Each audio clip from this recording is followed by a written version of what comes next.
right. What up, everybody? Thinker St. James here. Your boy is coming in hot because I am already not very happy with how this evening has started based on what we're trying to do here tonight. If you saw the title of this stream, you'll know that we are only watching the main card of Jake Paul versus Anthony Joshua and not the prelims. I am here to explain to you a little bit early why that is the case. TJF, what's going on? WTJF for letting me know that the prelims were not canceled. The prelims were happening, but apparently not in a place that I was able to find them. So this, I think, is a good illustration of how frustrating it is as a combat sports fan sometimes to try to get your content, in places where you can actually access it and get all the information that you need. Because I'm going to break this down real quick, all right? So as I'm getting ready, this is like yesterday even, I start looking into all of this for this stream. I'm like, okay, we're doing the Jake Paul, Anthony Joshua thing tonight. Let me get all my information together so I know what I'm doing, right? So I'll walk you through it. Get all of that information. Where do I start? I go to Google. And I will show you this here. Boom. Bring this up this way. So, as you can see, the Jake Paul versus Anthony Joshua card starts at 8 p.m. That's main card, right? Said Jake Paul, Anthony Joshua start time. Main card, 8 p.m. All good. Netflix subscription? Great, fine, perfect. I said, what about the prelims though? Oh, here we go. Prelims start at 4:45 on Netflix's Tudum platform. What the fuck is Tudum? I have never heard of this in my life. Is this something that people know about? You know what Tudum is? I've never heard of this. But it says it's on Netflix. So I'm like, all right, let me see what I can do about all this, right? So I know it's on Netflix, on this Tudum thing, whatever. I start looking around to all of the places, all of my Russian friends that I know of that would have these types of things. Everybody is showing that 8 o'clock is the start time across the board. So what do? After already having canceled a Netflix account in the past for the worst viewing experience that I have ever had in combat sports, the Jake Paul versus Mike Tyson card, I re-sign up for Netflix for this so that I can watch the entirety of this card. You also know that I am a completionist when it comes to watching these events. If I'm going to watch an event, I want to be watching from the very first prelim to the last fight, the main event, all the way through, everything all together. So I sign back up for Netflix. This is what you get on Netflix when you search for Jake Paul. It comes up, let's show it to you like this. It comes up with all of your options, which Jake Paul here, the Tyson fight, some documentary about him, Canelo Crawford, nothing about the prelims. But this is the main thing, and this is, of course, the event for today. I'm going to have to get off of this soon enough because, can't show you more than this right now. But this is for the card. Starts at 8 o'clock p.m. Okay, fine. So where are the prelims on here that I was told I could watch on Netflix? Nothing down here. Again, Canelo Crawford, McGregor Forever, Paul Tyson, this countdown documentary, Serrano versus Taylor, all of this old, this nothing related to this card at all, and this a trailer for the event. So after doing all of this research, I'm like, fuck, I was tired today, okay? I was exhausted. I got very little sleep last night. I was working all day today, getting ready for this.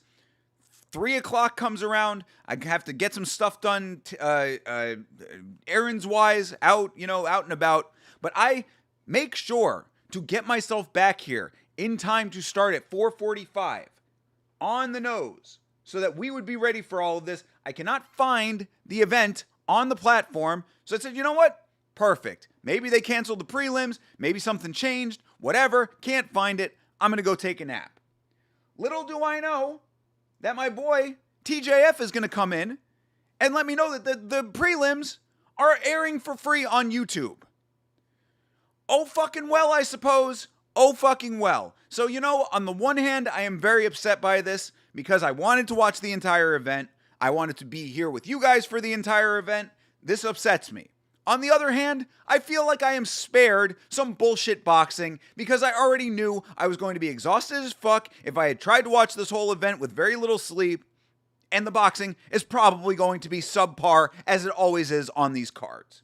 So, anyway, that is the whole story as I have had it laid out before me. Thank you for being here early, TJF.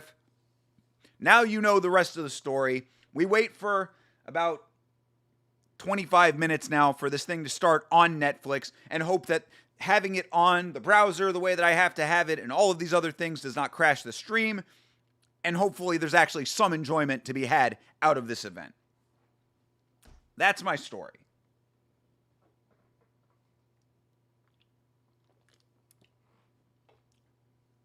I apologize for coming in as hot as I did and blasting you with this negative energy. But I am so sick and tired of every time that I try to stream something that is not a UFC card, I get the fucking runaround. The only cards so far, it feels like at least, I'm sure that there have been other watch-alongs, but the only ones that have not given me problems have been Acesso MMA and fucking FFC. And even FFC was fucked up because they didn't show half the prelims on that. I mean, what, PFL? I think I've done a PFL card before that was fine. But I mean, everything aside from the UFC has had problems like this, and I just don't understand it. I don't know why they can't just make this easy. It always has to be something over here, and then you got to go over here. What is Tudum? I've never heard of this in my life. What is Tudum? I can't even find it on here. Let's see. Tudum. Yeah, you search Tudum and nothing comes up. Oh my God. Hey, Sarah Toby. How you doing? I will say, on a more positive note, shout out to Chase Parton. From what I understand, he is going to be streaming this as well. It was very nice to hang out in his stream this morning for the One Championship fights, which were actually pretty decent. Some good Muay Thai, actual action and excitement, as opposed to what we're probably getting out of this card. And of course, Sarah Toby was there for a while as well. So shout out to you, Sarah. Good to see you again. And again, I apologize for coming in with a sour puss on my face, but this is annoying to me. Besides the mini crash out. Look, I'm great. I was going to battle through. I was going to battle through very little sleep. I got no sleep last night. Very long night. In a fine way. I was working on stuff that needed to get done. Very productive night, but very little sleep. Got up very early today to get more work done. Your boy has been plowing ahead through the holiday season just like a machine. I am on that Marab tip right now, making sure every single thing gets done. Your boy is a do-something motherfucker over here. So I have been getting a whole bunch done. This has all been very productive, and I felt very good about that. I was going to push through all of that to make sure that I was here for the entirety of this card. And I cannot find the prelims on the platform where they're supposed to be fucking airing. Ugh. So again, I apologize for this crash out, but I believe that this is a warranted crash out. Why are they making this difficult for me? Cannot find. So yeah, the prelims, I guess, are on YouTube. Luckily, we are spared bullshit boxing prelims. We have to sit through bullshit boxing main card coming up in 20 minutes. I've been hopping in the Discord, so I wasn't in the chat much, but I was there the whole time. Yes, yeah. I was very surprised that you were hanging out with the animals over there in the hive. You're a brave woman. Hopefully they were not too disrespectful. All right. Get this thing back queued up so we are ready to go when things are supposed to start. Definitely a justified crash out. Well, I mean, look, you're going to probably see an even worse one if this viewing experience is anything like it was for the Jake Paul Mike Tyson card. if you want to go see epic proportions of discontentment, you can go back and watch the watch along for that. I was with Vitz King and a whole bunch of other people. That was a very tense situation. One of my good friends was over there making my life miserable. In addition to the worst viewing experience of all time. So hopefully this won't be that. But I just cannot believe that I tried to get... I was so ready. I was so ready to be here. You know I like to be... I am Mr. Long Stream over here. Read anything else into that.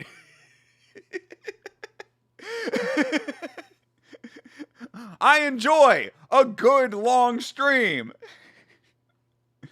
But I was ready for it. You know what I mean? Like I was here. I was gonna sit through all of these bullshit boxing fights, hanging out with y'all, and now we have to truncate. We have to abbreviate our experience together because they screwed me over with this thing over here and this thing over here and whatever the fuck Tudum is. No one has been able to tell me what Tudum is. Do you know what Tudum is? I don't know what Tudum is. Maybe I am too dumb to know. Hydra, hello, sir. You missed a crash out? No, you didn't miss a crash out, brother. It's still going on.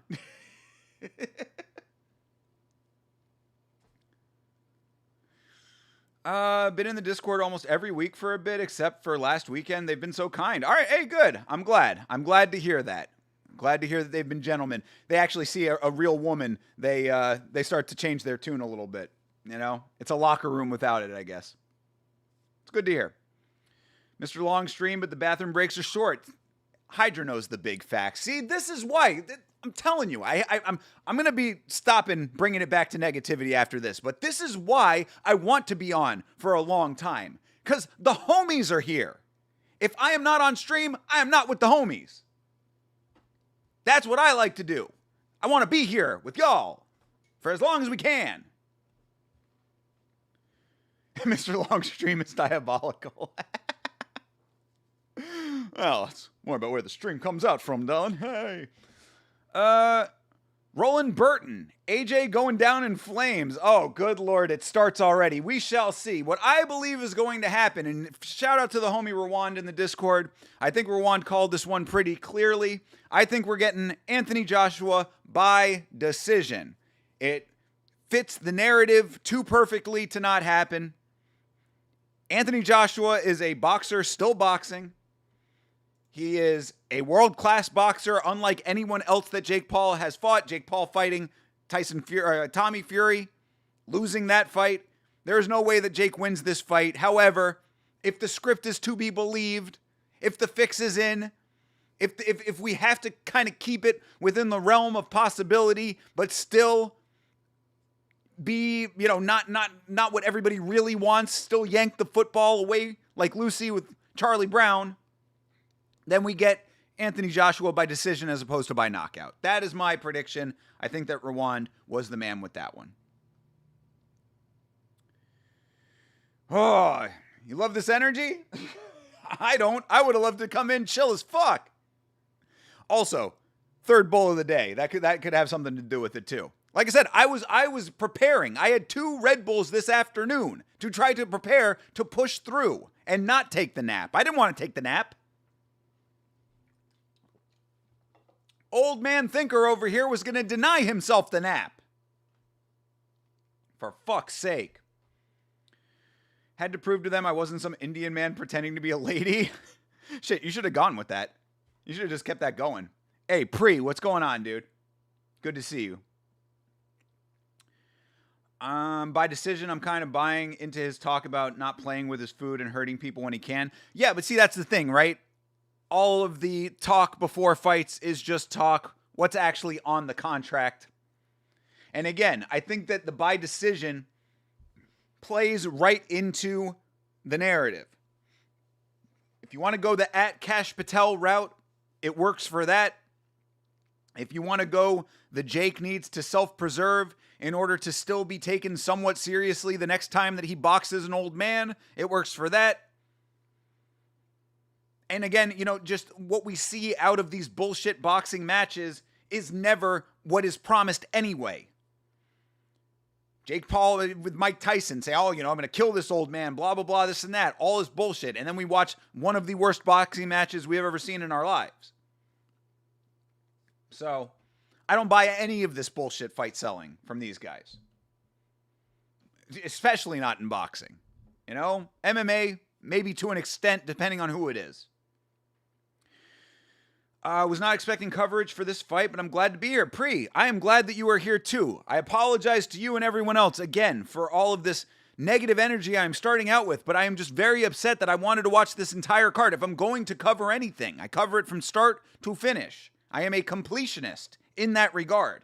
I am currently playing the game Ball Pit right now. You handle a lot of balls in this game. I am enjoying this game. I am playing it through with every single character. I complete the game. I complete the card. This one, only get to do main card because of bullshit runarounds. If you don't know what I'm talking about, you can watch the VOD and see the beginning of the stream where I explain it. I'm not going to go through it all again. I'm on my third Alani of the day, so I can stream in a while, so I understand. Pretty hyped too. Understood. Very good. Go out there and get your cash. See, I mean, oh yeah, that reminds me. Also want to give a huge shout out, and I wish that I had the mental wherewithal to have asked for this dude's name. Next time I see him, I'm going to ask him. But shout out to the dude at the vape store. I had to get the new vape pod today. Combat sports fan, MMA fan, new subscriber of Yama. Shout out to that guy. Super cool dude.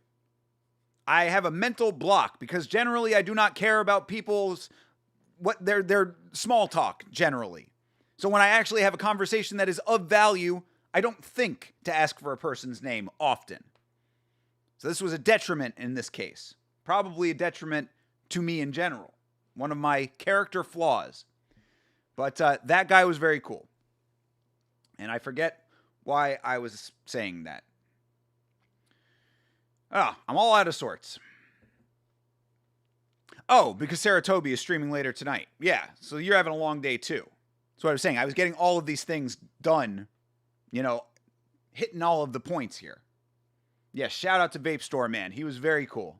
Very cool. We talked a little bit about betting on fights and all that kind of stuff. He looked at the channel. He said that he would be watching. Appreciate that guy. If you are watching out there, brother, good to talk to you. I will catch your name next time. And I might even get a haircut from you. He said he does hair. Who's fighting now? I have no clue. I would be telling you if I was watching it. I would tell you, I guess I could be watching it on YouTube. I have no interest in watching it on YouTube right now. That prelim experience is gone. It's out the window. We wait for main card so that I can watch this and then re-cancel my Netflix account because I have no interest in having a Netflix account. I've got a Baja Blast and a Benjamin like a true Zoomer. D-Gen, not gambling though. Well, then how true of a D-Gen could you really be? You're close, but no cigar. I do like a Baja Blast though. That is a goated flavor of soda. Obviously, nothing compares to the nectar of the gods, the bullwhip, as I call it. But Baja Blast is S tier when it comes to sodas. Haven't had one of those in years, but I'm rolling up and have a White Claw, Alani, and a water. Damn. Triple fisting over there. Saratobi going hard. I appreciate this. I'm sure that your fans will as well. Oh, there's the other thing too. I was telling to that guy at the vape store, we are very, very close now. We're getting closer every day. With his support, with y'all's support, we're going to be fully monetized probably within the next couple of weeks. I feel this. Watch time, not going to be an issue at all. We're right at the cusp of that. Subscriber count going up every day. So I say that to say, Saratobi get the bag. Yama's getting the bag as well with y'all's support. So the less time that I am on with you guys, the farther away that becomes for no fucking reason. No reason whatsoever. Except for them giving us the runaround. And I do feel that it's us in that scenario, not just me. Because if I was here, I could lead you guys to the right place. If you were having problems, we help each other.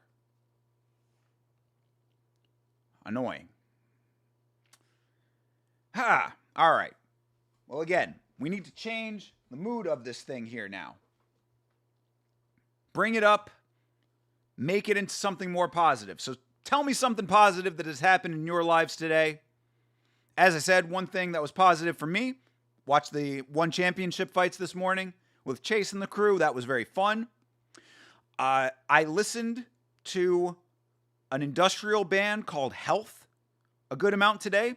KMFDM released a new single today called Oubliette. That was very good. And from them, I bounced over to Health, which is another industrial band. Very good as well. Had a nice drive to the vape store. And in that time, was listening to some very good industrial music, one of my favorite genres. So those are the good things that happened to me today. Work-wise, things going pretty good. Getting stuff done. Taking care of business. TCB, as they say. So these are all good things. And it wasn't until just now that things changed. But we're bringing it back. We're bringing it back together. The power of the chat will bring it all around. Mr. Longstream always makes sure everything's completed. You dirty dog. Yes. I mean, if you're going to do something, do it right, Also have water. I smoke. I feel like SpongeBob in Sandy's dome. I woke up feeling like I was on the moon. I woke up feeling fresh, too, after the nap. Got a call mid-nap. That's never fun. But shout out to the homie who called. Call him back. Obviously, out of his control. He didn't know I was napping. But I still got more sleep after that. I woke up. I was like, man, I feel good. Check my Instagram DMs. TJF coming in, letting me know this is the issues. Alani over Red Bull? I tried Alani, though. I was not feeling it. It's not bad. Definitely as a 0-calorie option, I think it is good. But nothing's going to beat Red Bull to me. I had Alani. I had a whole case of it for a little while there. I didn't feel that the pick-me-up was as good. And the taste, come on, there's nothing that can compare to Red Bull. Nothing compares to OG Red Bull when it comes to pure taste. I think it was in this very chat, not today, but another day, where we had said if Red Bull was smart, they would release a non-caffeinated version of Red Bull. Why they only have the energy drink version of Red Bull, I don't know, because the taste alone, if you had it without the boost, I mean, it's goated. It's ridiculously goated.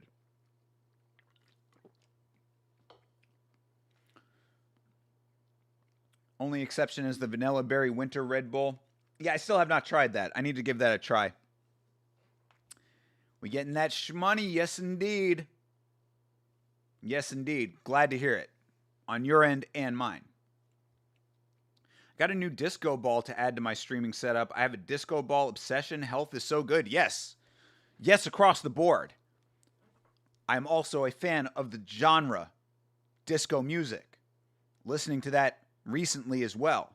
That started off with a fantastic song by Boney M called Sunny.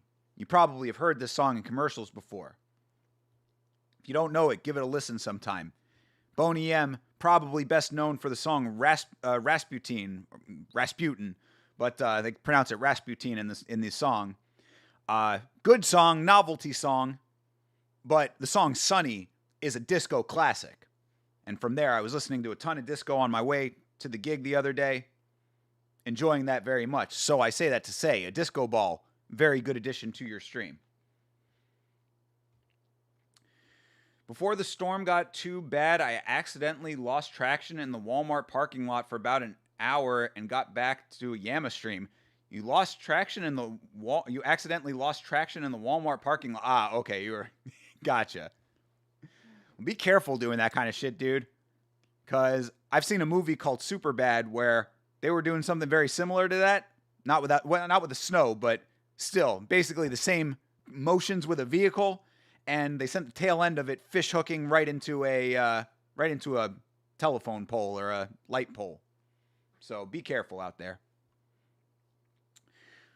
More scared of the karmic debt I accrued drinking 0-calorie things more than the calories, so I never drink them.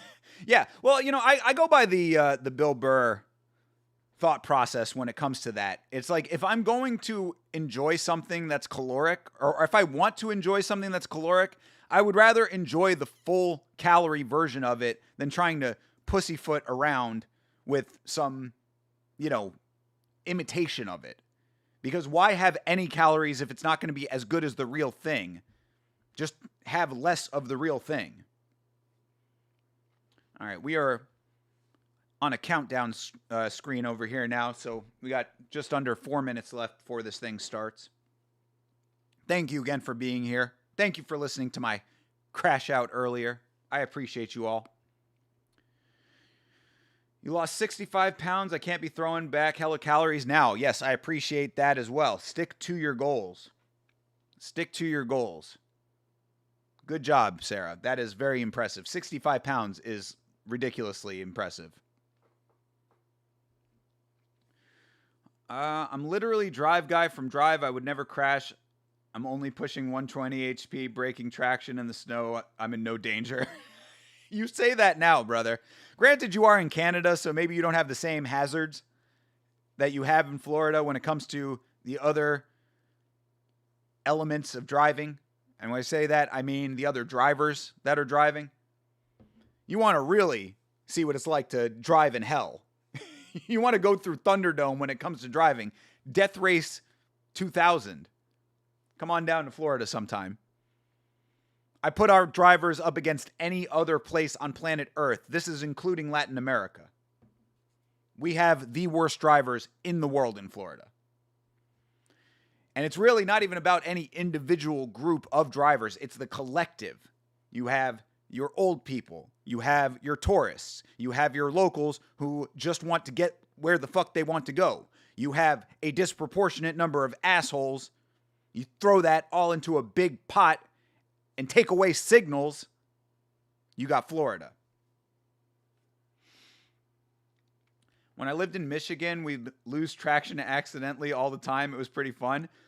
Yeah, I've never done the donutty thing before. I'm not a big car guy, so it really doesn't scream out to me as something that I would go out of my way to do, but I can imagine it being fun if you're in it. Driving in Canada got significantly worse with a certain population coming in large numbers, where now Brampton insurance is $5,000 a month if you're 18 to 25 male. Damn, dude. Yeah. I mean,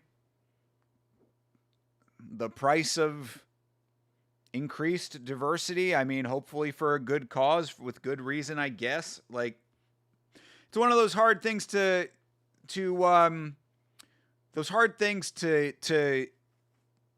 keep rational in your mind. Because on the one hand, your logical brain would say, let people in, have a multicultural society that is harmonious, and everybody is doing their thing, and everybody gets along, and all of that.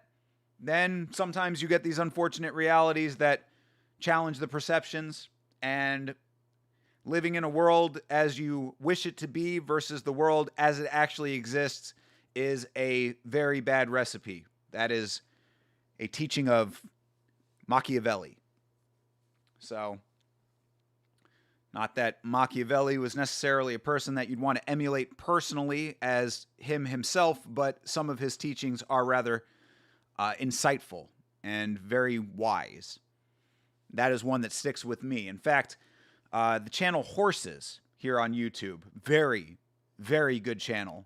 Extremely intelligent guy. Some very good video essays on that channel. And he has a great video about Machiavelli. If you're interested in watching that, recommend it. All right.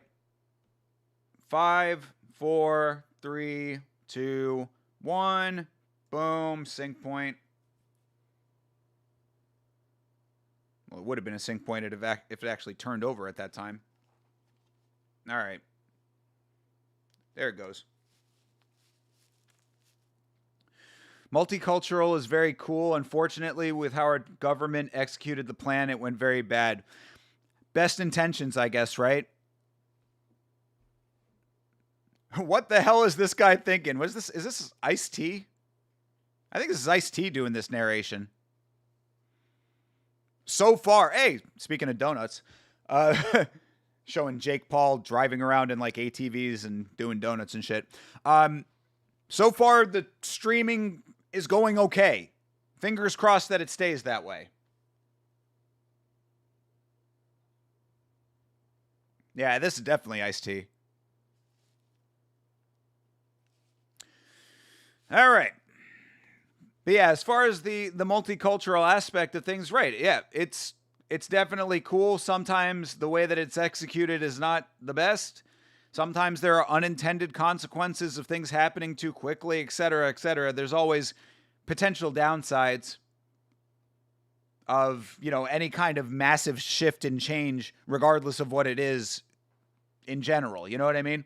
It's not about any one particular group of people. Just quick change can be something that turns into a problem.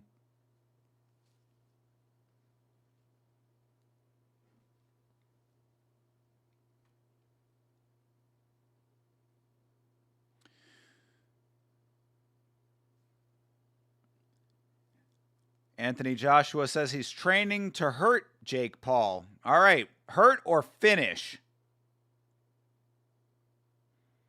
This is a pro fight. This is a professional fight. This will be on his record.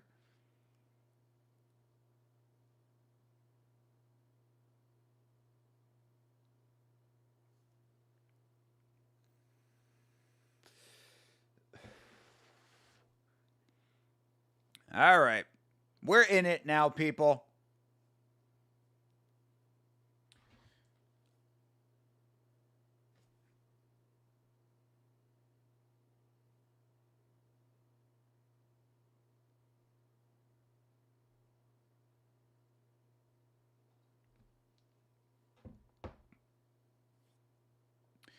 For Miami, just a little ways down the road from your boy.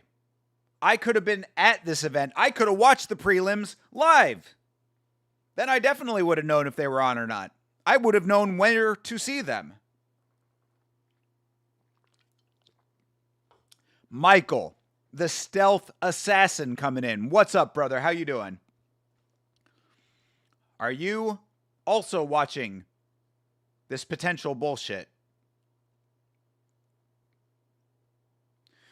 Of course, there you go. They're showing the preview for our MMA connection to this. Of course, you know that there has to be some type of connection to MMA. Former competitor of Jake Paul's, Anderson Silva, is taking on other former Jake Paul opponent, Tyron Woodley, on this card. So we're going to have to sit through a 50-year-old man boxing a dork. I'm just kidding. That's a little bit harsh to say about Tyron Woodley. But it is a fact about Anderson Silva, and Tyron Woodley did get knocked the fuck out by Jake Paul. Does Miami deserve its reputation as someone who lives not too far? When you say reputation, which portion are you specifically referring to? Because Miami has some amazing elements to it that maybe don't get highlighted enough. Miami is a beautiful, beautiful, rich history, a beautiful city with a rich history and a wonderful architecture style, Art Deco, very alive in that city. The art scene in general in Miami is very vibrant. Culture in Miami is probably misrepresented by the negative aspects that you speak of. But as far as the negative aspects go, I think that there are some truths to it. Certainly what the Nelk boys spoke of is probably a true fact. But I think that it also maybe more depends on how you go about what you're looking to accomplish in Miami. You know, if you're meeting women in the places that Ilia Topuria probably was at, then yeah, you're probably going to get what you expect. Go to an art gallery. Feel me? I'm driving in the snow to my uncle's to see how shitty Netflix is going to work. Dumb fight, but what else are we going to do? I feel you, Michael. We'll get there safely, please. Make sure that in the snow you are taking all of the necessary precautions to make it there in one piece as safely as possible. When you get there, we will all find out together how bullshit this is, and we will be here on Yama for you to hang out with us if you so choose. Appreciate you, my guy. Why did the female desk commentators choose to look like that? So fake and ugly? I mean, that's just probably how they look, my guy. I don't think they look bad. Compared to these two dudes who look very, very regular. Very, very regular. Drugs, annoying influencers, and girls who cheat are what I know Miami for. All accurate. To an extent, yes. There are a good amount of drugs flowing in Miami. Annoying influencers do seem to be cropping up left and right there from what I understand. I personally have not experienced that, but I am familiar enough with the influencer sphere to know that that is the case. One Wesley Watson haunts Miami. I believe that Jack Doherty was arrested in Miami. So there you go. Girls who cheat, yeah, but again, where are you meeting these women? All of those things that you listed out are all part of a very specific scene in Miami. Miami does share some similarities with an LA and that type of area in the sense of it has its fakeness. But much like LA, you must look past it to find the real. You must go out of your way to escape the bubble, which is possible in Miami. That I can attest to. There used to be a great place. I don't know if it's still open. It's called the Wallflower Gallery in Miami. A little hole-in-the-wall art gallery that used to have a small stage. And they used to have open mics there occasionally where they do poetry and music and stuff. And I used to rap there not super regularly, but every once in a while I'd go down to Miami and rap at the Wallflower Gallery. Really enjoyed that venue. Nice small venue, real tight room. Very fun. So places like that buck the trend of what you're talking about. Hey, there's Ariel.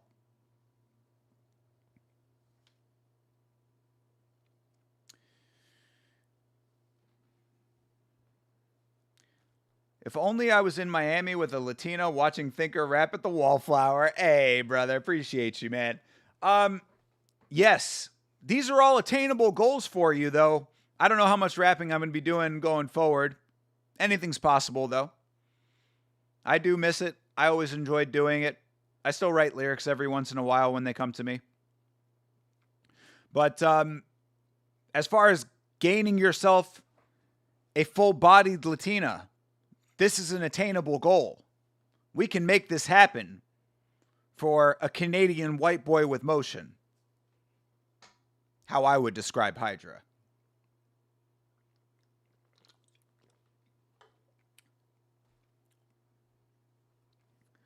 So much more, they say. So much more still to come. So much more? What was before that? I wouldn't know. A prelim card, maybe? Who knows? I guess we'll never know. Get some advertisements for bullshit Netflix shows that I don't care a lick about.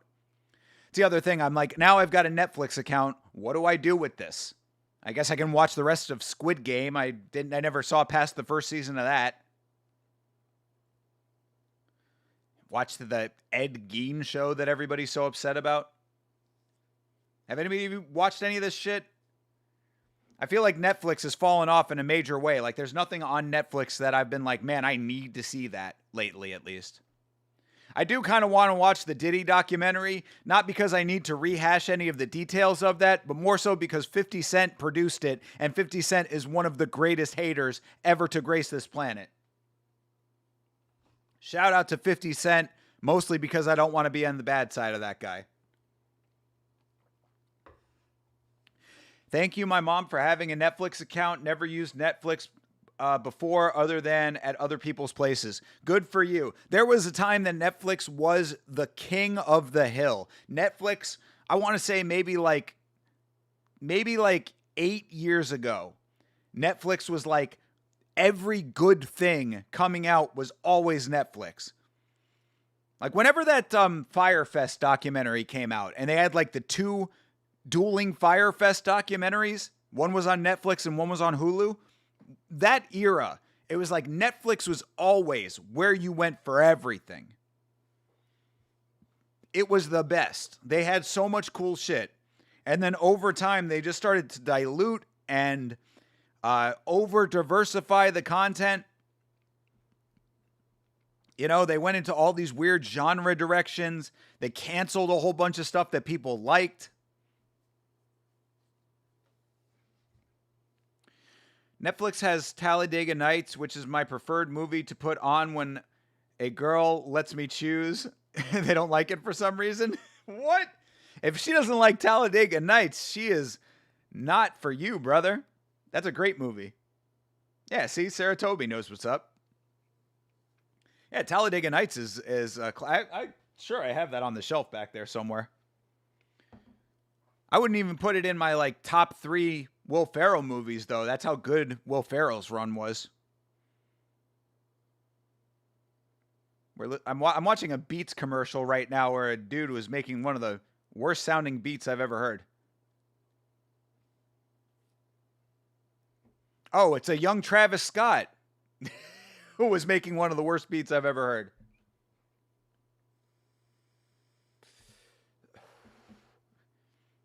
You also have a wild sense of humor compared to most women, though, so I don't know. Yeah, well, this is often a problem with a lot of women, right? The lack of relatability due to a poor sense of humor. That is why, whenever you meet a woman with a good sense of humor, you keep her in your life.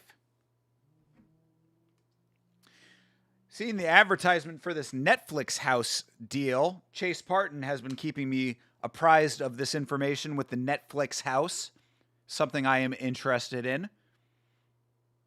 Kind of like a indoor Netflix themed theme park, so to speak, a themed experience, not unlike Meow Wolf, if you are familiar with Meow Wolf. Goated experiential environmental storytelling. Got a lot of respect for Meow Wolf. Dry senses of humor are the worst. Got to lighten up and find more humor in things. I mean, a dry sense of humor is fine if you actually have the sense of humor in there.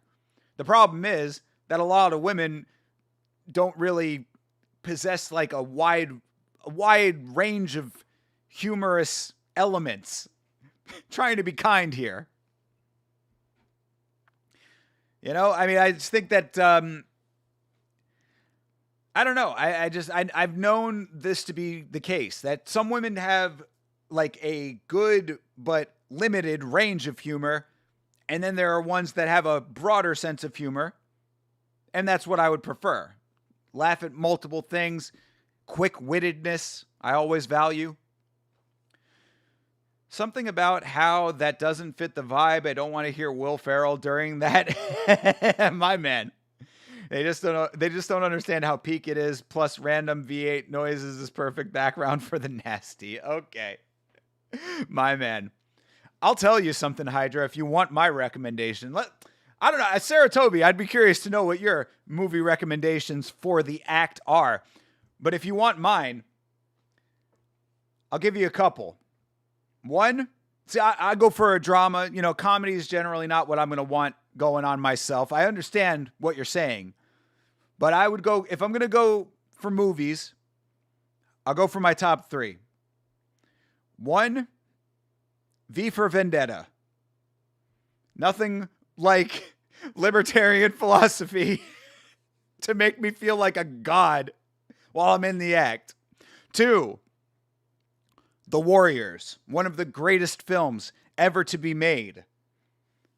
Also, a film with a lot of good 70s action and an uplifting message of manliness in the end. Plus, the hero gets the girl. probably the best I could think of is The Warriors, 1979.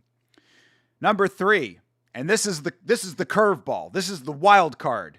This is if you're really, really comfortable and secure in your masculinity. Not in your masculinity, if you're secure in your command of the situation.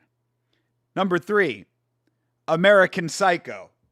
If you can get away with American Psycho, then not only do you have a bout it chick, but you are going to be able to do whatever the fuck you want. And that is a fun time. So those are my top 3. How are the fights going? Brother, they have not started yet. Not on the main card, at least. I only watch horror and comedy, so I can't say here. I mean, you could say. I also don't watch movies during the nasty. Music always. Okay, well there you go. That's a better call. Although I don't know, sometimes I'm okay with music, but like it's got to be the right music too. You know what I mean? If a girl lets me pick the movie, it's Borat, Talladega Nights, or Rush.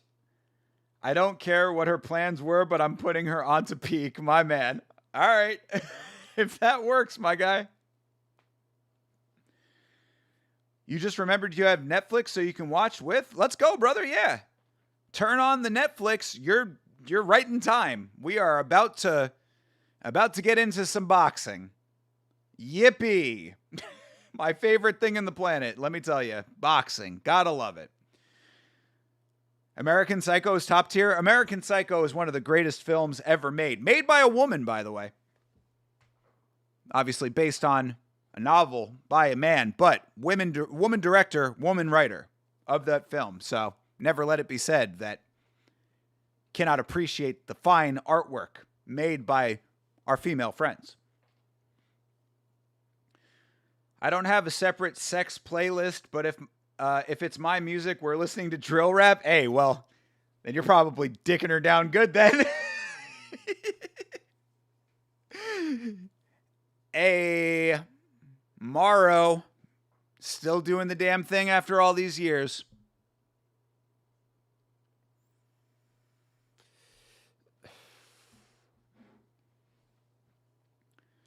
If I'm throwing the playlist on, music-wise, it's probably going to be Bjork.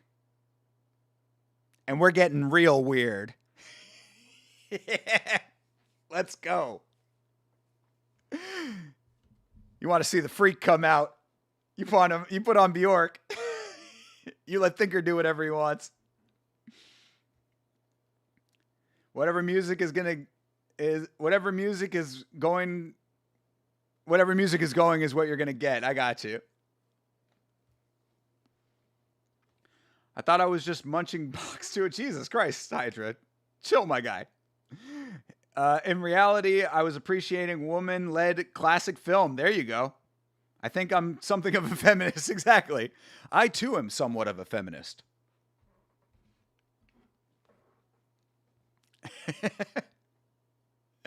Yes. Yeah, American Psycho is indeed. That is Mary Herron and Guinevere Turner, the writer. Your boy is a big fan. As I said, one of the best films that I can think of. I've seen that movie probably over 100 times. No exaggeration. In fact, if you see The Big Shelf, top left, right there in the corner here, right by that little dangly thing hanging down, right there, that thing that says Thinker on it, that is the stack of my favorite films. In that stack, you will find The Big Lebowski, Wet Hot American Summer, and One American Psycho. Also, Fear and Loathing in Las Vegas, another great film to put on while you are in the act, if you are so inclined. Again, how weird do you want to get? When the going gets tough, the weird go pro. All right. Kevin Cervantes began boxing at 11. This guy from Thailand? He's from Ecuador. Same. I have it on DVD too. I want a portrait of Patrick Bateman tattooed on my leg eventually. I like it. I like it a lot.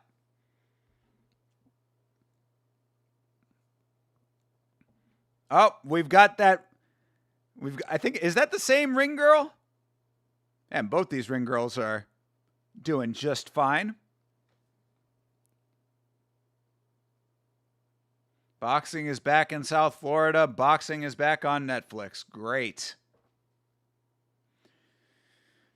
The biggest fight of the year, they say.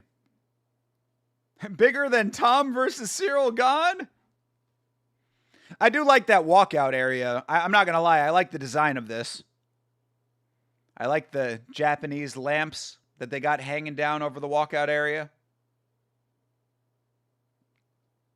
25-year-old Kevin Cervantes has been boxing since he was a child, a literal child.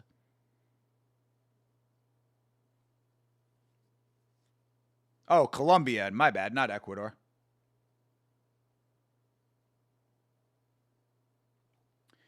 This is the fight of the year, fuck Canelo Crawford. There you go. Yeah, for real, right? I mean, God, I hope it's better than Canelo Crawford. Look, man, I make no bones about the fact that I think boxing is boring as fuck. So I am fully prepared to be bored by all of this. I was prepared to be bored by the prelims. That is the commitment that I have to this stream. I'm not even kidding. During the day, I was doing all of my work. I was thinking in my mind, I was like, all right, I got to psych myself up. I got to be ready for this. I got to have the Red Bull. I got to get myself into the mode of being ready for boring boxing. So I'm fine with all of this.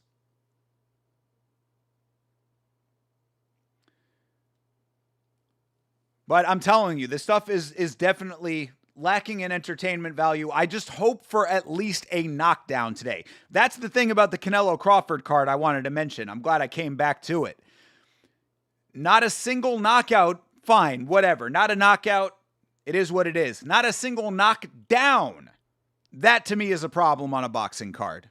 When the only thing that you can do is use your hands to punch. At least give me a fucking knockdown, for fuck's sake. Speaking of, have you seen Tom's new glasses? No, I have not. Like reading glasses? He's got mature man Tom glasses now because of his eye injury? I just think everything turns you on, Sarah. You're in the right line of work. Had to tell him he looked fine. All right. Well, good for you. E-Money J, 1,000 on Jake Paul knockout. I mean, I have not read the script, so if that's what the script says, brother, by all means, have at it, have fun, hopefully you win. I'm thinking that Anthony Joshua, by decision, is the exact right call on this one. Again, Joshua not going to lose this fight as a pro boxer who is still in close enough to his prime and is still actively competing, that a loss to Jake Paul is going to wreck him reputation-wise. So he does not lose, but to keep Jake's reputation in place as well, Anthony Joshua by decision sounds right to me.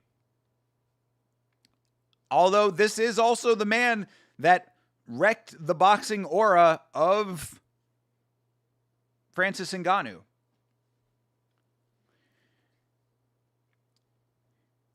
He has to wear glasses now. Yeah, I'm about it. You're a simple lady, easy to please. I like that. I'm sure that your husband appreciates that as well. An easy to please lady is certainly something that is not unnoticed by the men in their lives.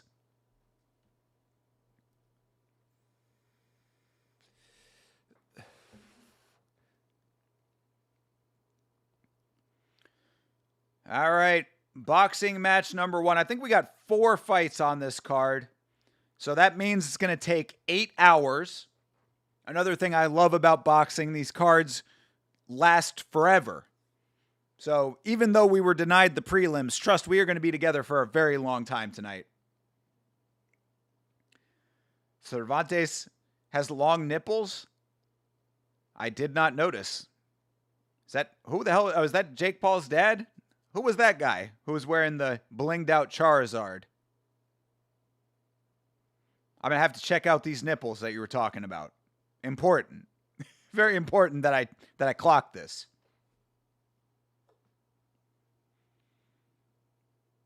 Oh my God. 1-0. This dude has no record at all. He's on this card. Man, this is a high level, high quality caliber that we're starting off with here on main card. Yeah, record of 1-0. I mean, granted, he did get a knockout, but against who? All right, Jamal, Mr. Harvey. The only Harveys I fuck with are Dent and Paul Harvey. Now you know the rest of the story. That is way too old school for y'all. I'll have to check out those nipples. Yeah. It's important. It's important that I internalize long nipples that have been pointed out to me. Emphasis on the point. All right. Boxing match number 1. Like I said, we are looking for at least a knockdown tonight. That's all that I want. At least a knockdown. At least one.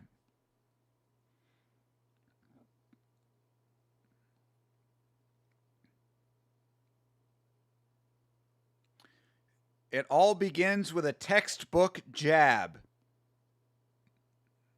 Not untrue.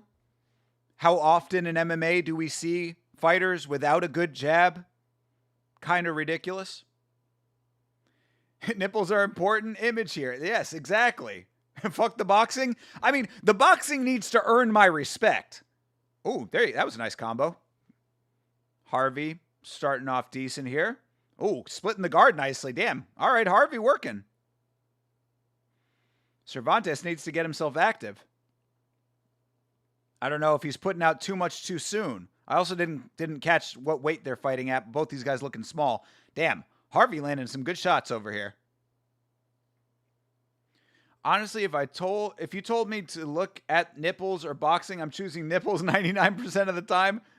I mean, preferably on a woman, but you know, at least to clock it.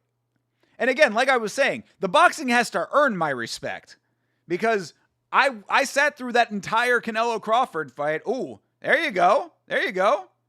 All right. Yeah, knockdown. Okay. We are off to a good start. Fight number 1, round number 1. Even though it was only a half knockdown, he was planted on the one hand. But it'll count. We got a knockdown. All right. Starting off good here. Harvey looking good with some of these combos so far. Fast hands. It does look like he's putting out a lot early, though. The nipples have my attention. I mean, understandable. I mean, especially you gotta keep in mind that he baited the hook with that, you know? Look at those nipples. They're very pointy. Well, how can I not look now? I gotta know. Can't put information like that out in the universe and expect me not to look.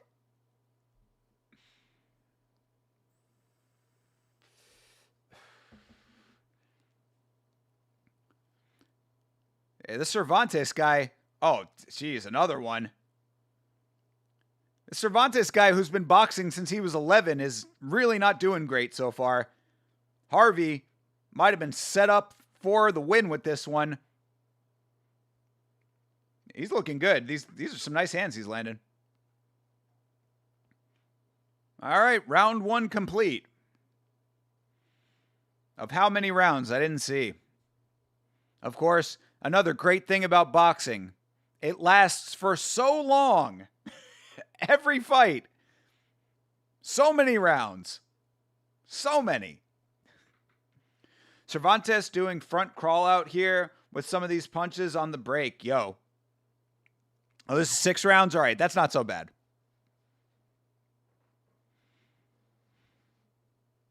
Honestly, the corner work is not bad for Cervantes right now. He's talking facts. I mean, the fast in for for Harvey is really nice. The movement's nice.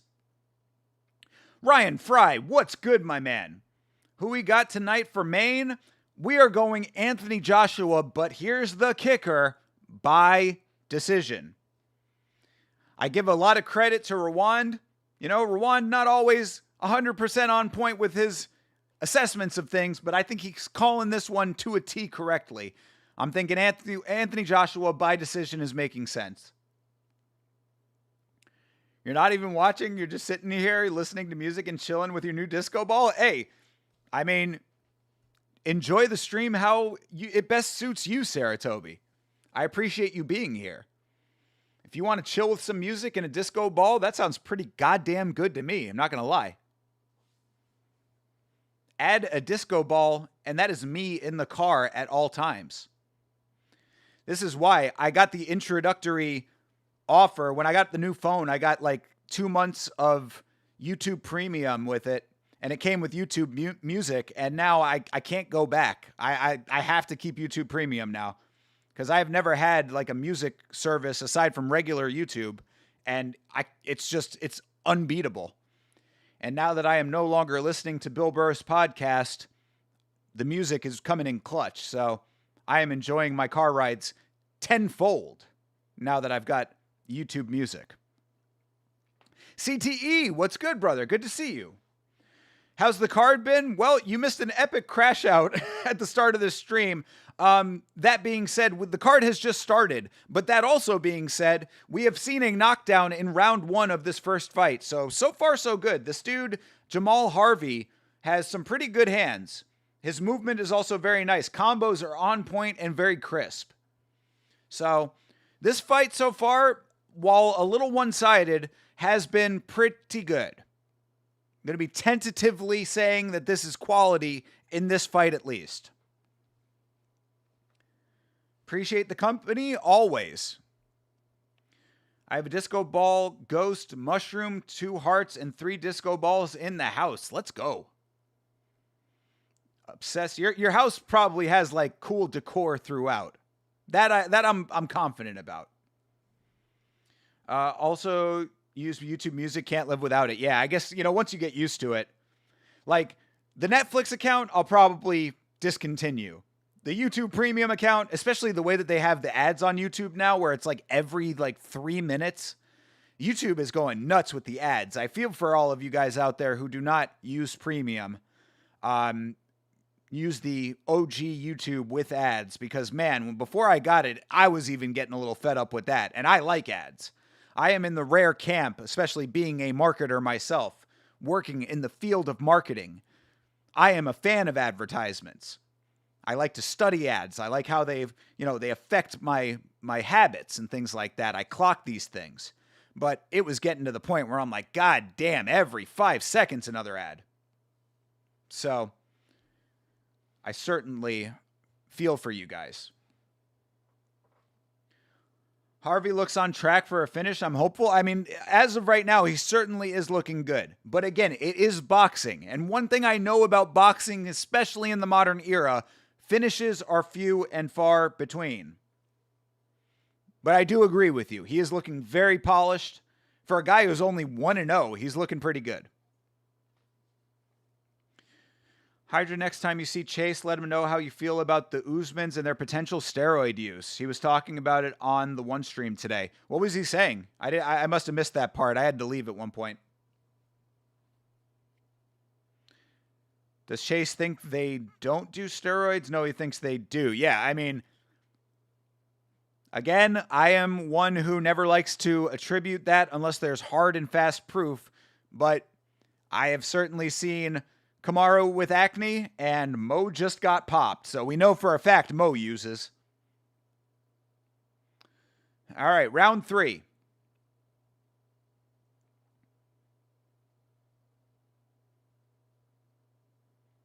Yeah, Cervantes needs to get himself into this thing. I mean, maybe he's just a slow starter, but he's been getting touched the fuck up. Harvey doing a really nice job of splitting the guard. That jab is getting right through. It does. I have a cool aesthetic for each room. I have a moon disco ball and sun catchers hanging from my living room ceiling and little star mirrors all over one wall, and you've seen my streaming area. Yeah, I appreciate that. That is one thing that when I do have a woman, I'm going to be somewhat happy about, because I just realized the other day that aside from select posters and framed pictures and things like that, I am very barren when it comes to decor in my house. I also realized, and this is something I definitely need to change, I do not have a single picture of any family member in my house. I was like, that probably should change, you know? I love my family. I should probably have a picture of them somewhere. So a woman's touch around this place probably wouldn't be the worst thing. I mean, if your dad's a dirty pharmacist, your brother popped, and you've got signs, I guess you're going to, I'm going to guess you do too. I mean, yeah. You know, I don't like to falsely attribute. He has not been confirmed, but a lot of smoke for a lack of fire. So glad Kaz lets me decorate however I want. MVP husband. Yo, shout out to Kaz. Oof, dude, yo, combos on point for Harvey over here, dude. Laying the hands on. Yeah, how he needs to finish this fight. What, not a knockdown? Okay, no knockdown.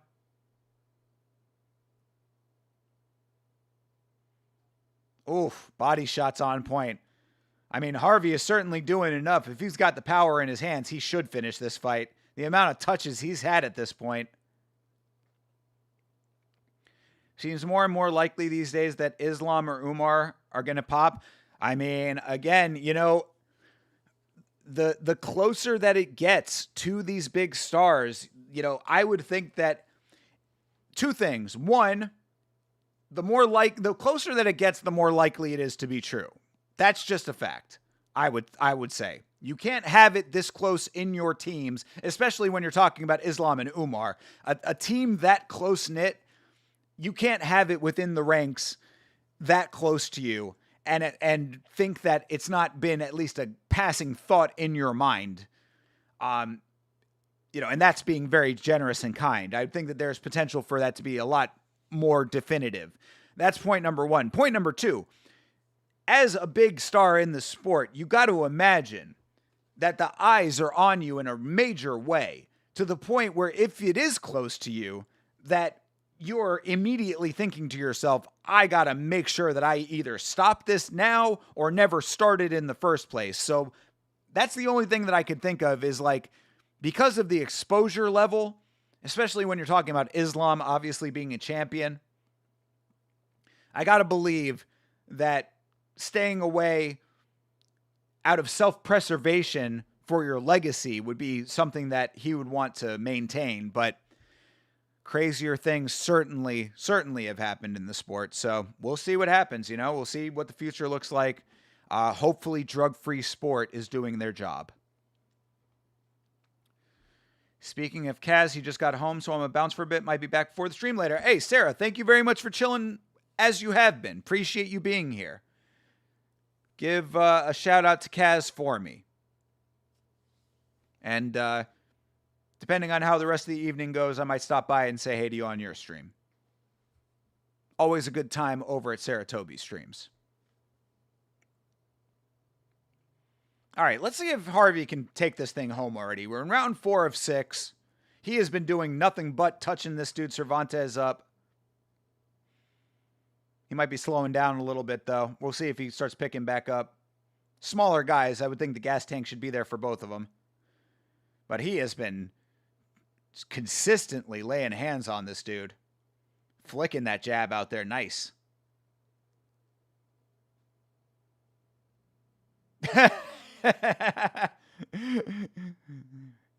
Commentary commenting on the grunting, sounding like he is a tennis player, this Harvey gentleman. I also was acknowledging that mentally. Enjoyable fart. Enjoyable fart. Haha. Enjoyable fight to start the card. I'm letting my hopes get up. Yeah, I wouldn't do that. I certainly would not do that. I want to see a finish. Then maybe I'll get my hopes up. Sounds good. The outfit is fire tonight, I will say. Enjoy the card. All right, fair enough. We will try to enjoy the card. That is for certain. Try is the operative word.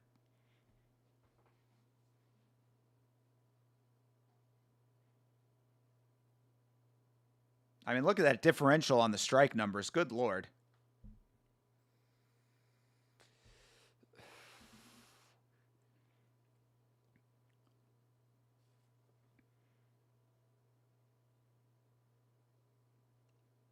I mean, this Cervantes is looking like a can right now. As I was saying, I think they might have set this guy Harvey up for a nice show here, but he needs to take this thing home for fuck's sake.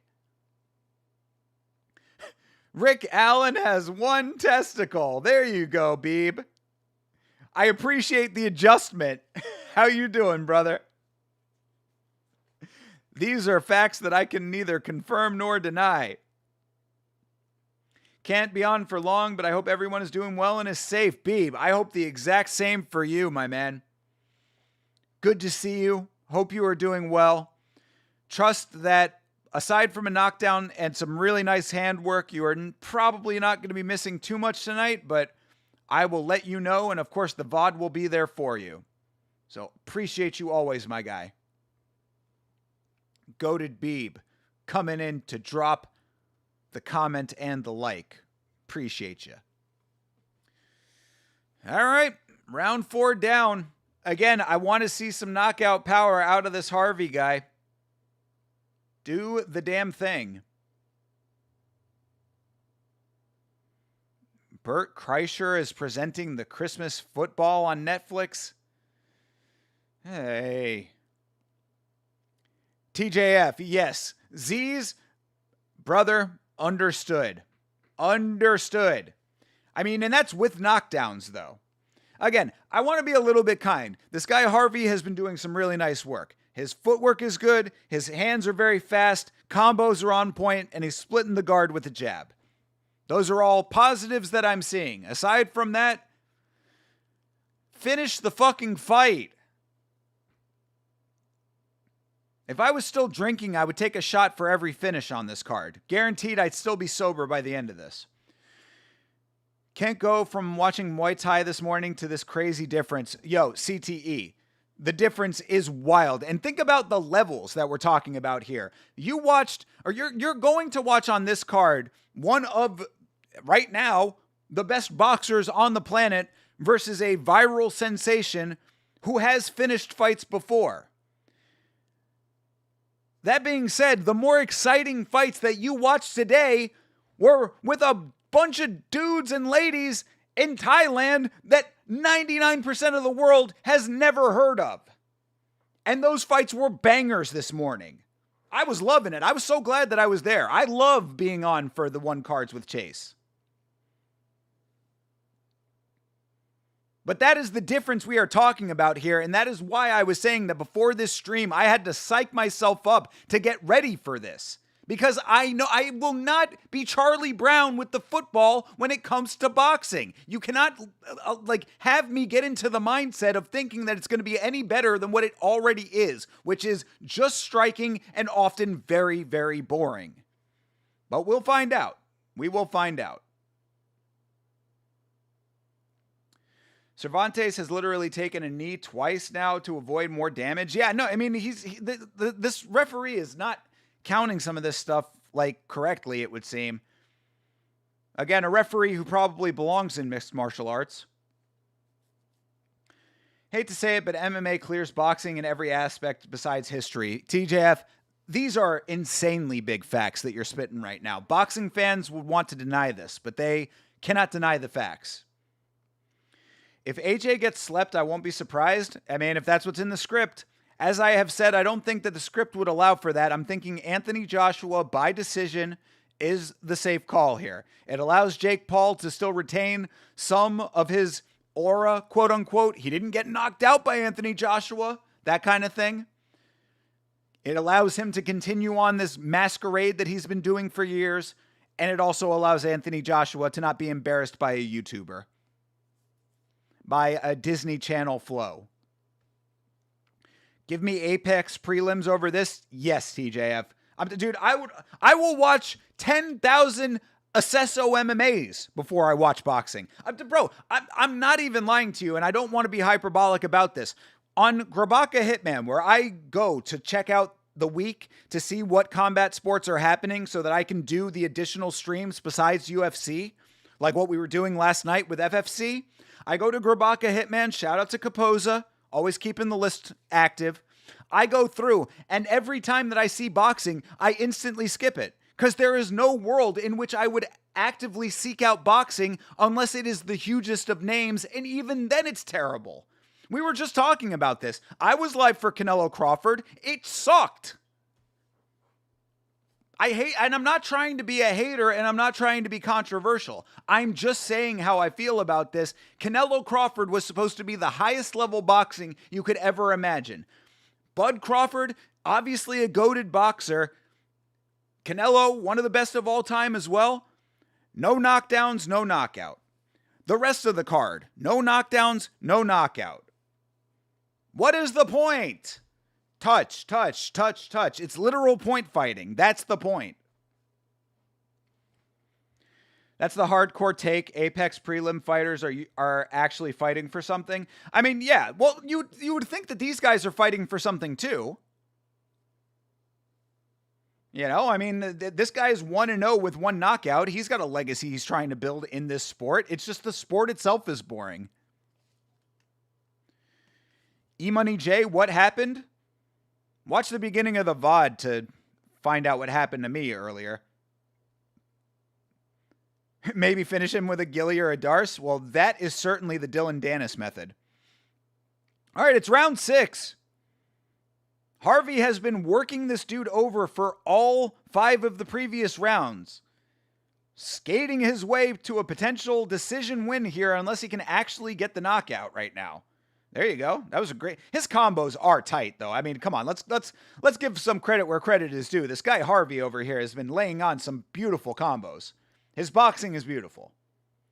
But where's the knockout power?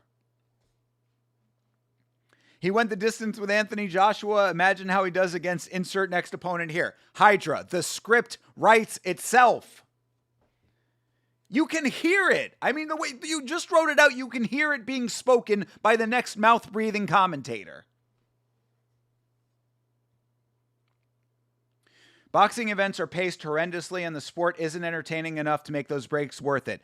Also, big facts. Good Lord, you hit the nail on the head with that one, CTE. The pacing of these events is really one of the worst parts. And if there's a fucking concert during this thing, I might end up eating the microphone. You see me start taking this thing and munching it like a goddamn fucking burrito from the side. Justin Bieber style. Don't know if anybody got that very obscure reference. Boxing events are only fun drunk as hell in a garage fiercely supporting fighters from your country. I can feel that. However, I was in that exact situation for a Floyd Mayweather fight. Actually, it might have been Floyd versus Pacquiao when that finally did end up happening way later than it should have happened. And let me tell you, it was still boring. I mean, Chase hit it on the head during the one stream this morning. It's like, oh yeah, everybody considers Floyd one of the greatest boxers of all time. Rightly so, 50-0 or whatever. Undefeated boxer. But what is he good at? Not being hit. You're in a sport where defense is valued over offense and active knockout wins. 6 quality rounds with no finish in sight. Boxing is going to die out in the next 10 years, I feel. Probably not. Probably not. I don't think so, because for some reason, and I never have fully understood it, there is just still a lot of money in boxing in the prize fight arena. When you get to a certain level, there's just still a lot of money flowing through boxing. So while MMA is certainly taking a lot of the market share, I don't think that boxing is necessarily going to die completely. John Dong, how are you, sir? Good to see you, brother. We have YouTubers boxing, and that's what gets eyes on the sport. Well, there you go. I mean, and love it or hate it, that is a true fact, though. So, you know, a lot of people hate Jake Paul. Really, I think boxing should appreciate Jake Paul. Because could you imagine watching boxing without there being an incentive if you were a new fan and MMA has existed for your entire lifetime? I am old enough to remember when MMA was niche enough that boxing was the predominant option that you had if you wanted to watch combat sports on a regular basis. You had to go out of your way to find MMA. You had to get VHS tapes to watch MMA. The youth do not understand this. But trust your boy knows of the past. I know the history here. And trust, it was very different back then. So if you grew up in a time where MMA has been part of your life, could you imagine going out of your way to become a boxing fan? He ate a burrito from the side, Todd Schmidt. Yes, he did. It was actually I think like an AI thing. It's a very dumb, it was a very dumb reference. But it was like some like AI like trick that somebody pulled where it was like a Photoshop of it, and it was to like show how people are easily fooled by things and blah blah blah. It was something dumb from back in the day, an overly obscure reference that no one should have known. Maybe you got saved by not watching prelims. Yeah. Oh no, TJF. I definitely said that. Yes, I absolutely said that. Sorry you had to watch Floyd Mayweather. I mean, it was fun at the time. I was with friends. I was actually with, I believe I was with Vitz King's dad and like Vitz King's family and stuff. So like, it was cool. I mean, all of that was fine. But the fighting itself was still boring. That's the ultimate takeaway. Plus it was, it was like a bunch of us. So like, we're all huddled together. It's like a room full of dudes. Never the most fun. Sitting leg to leg with your homie. Eastern Europe and Latin/South Americans love boxing, and they've got that oil money to put it on now. Yeah, I guess. I don't understand it. Like, why would they like boxing better than why would they like boxing better than MMA when MMA is as prevalent in those regions now? I don't get that. I don't understand. My friend used to do amateur boxing, and that was pretty fun to watch, mostly because it was my boy. Yeah, no, if you have a vested interest in the sport, either by participating in it or supporting someone directly, then by all means. And I have commentated on boxing matches. I enjoy doing that. There is value to be had if you're involved, but the same way that baseball is much more fun to play than to watch, same concept applies, in my opinion.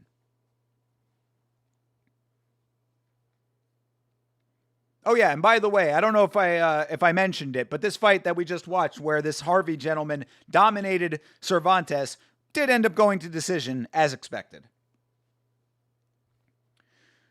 I will tune in for Usyk fights no matter how little I care about the other boxers. Now that is a good take because Usyk is potentially the best boxer of all time. I mean, at least in heavyweight. He's possibly the best heavyweight boxer ever.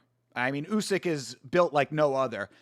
So that I'm okay with that. I'm okay with that as the predominant thought process. In fact, I would like to watch Usyk more myself, but only if I could just watch the fight selectively. You know what I mean? If I could watch just his fight and not do the undercard, I'm okay with that. Usyk is goated. He represents Ukraine like a true Chad. We got a lot of love for Alexander Usyk around here.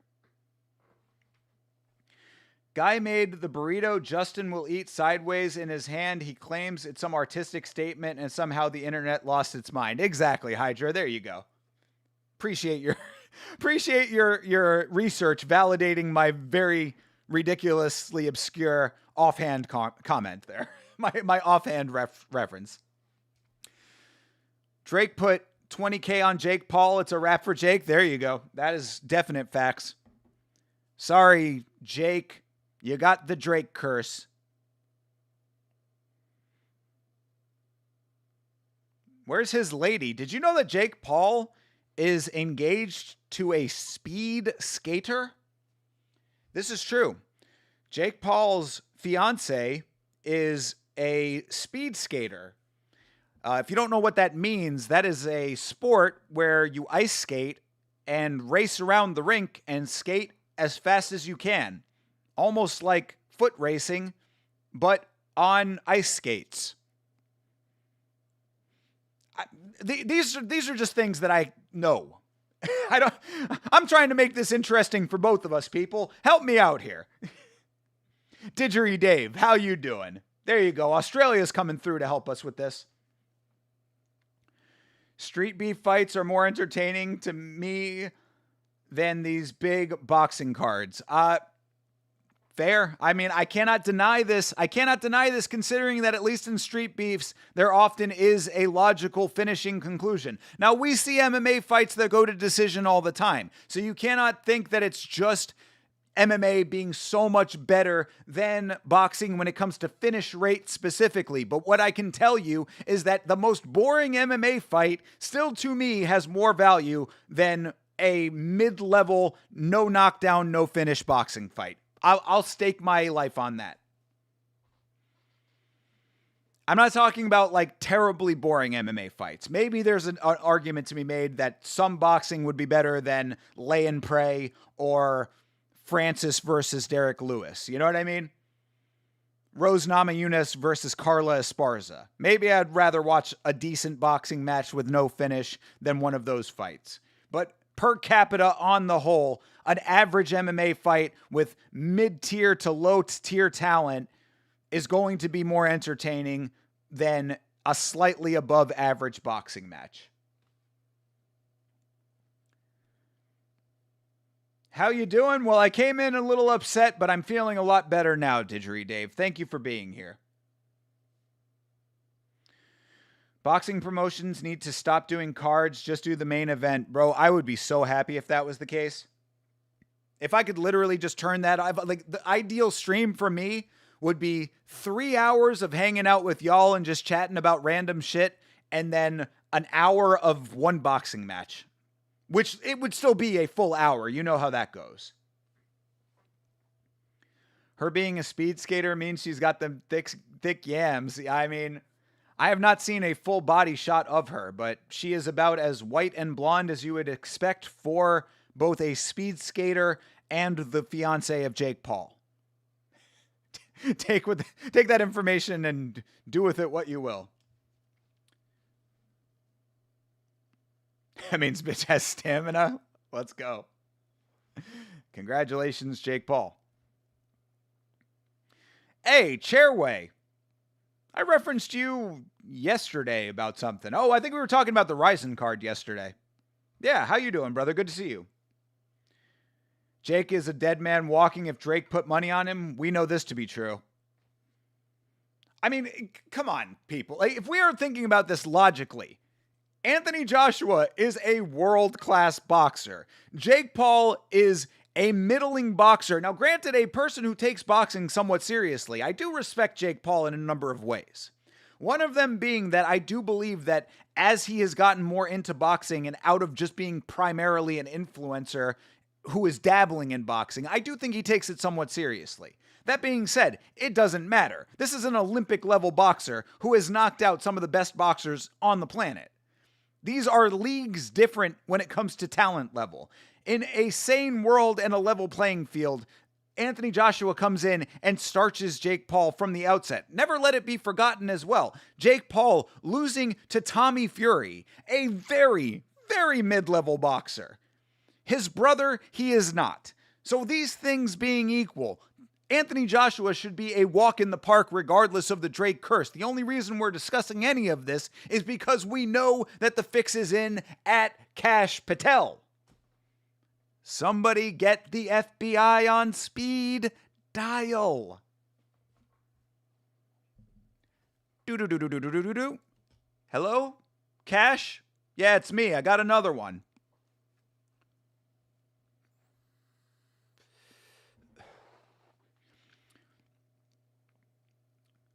All abductors and glutes for power and skating. This is true. I don't know. Let's see. Hold on a second. I don't even know what her name is, but let's see. Jake Paul fiance. Speed skater. She's a champion speed skater. Her name is Jutta Leerdam.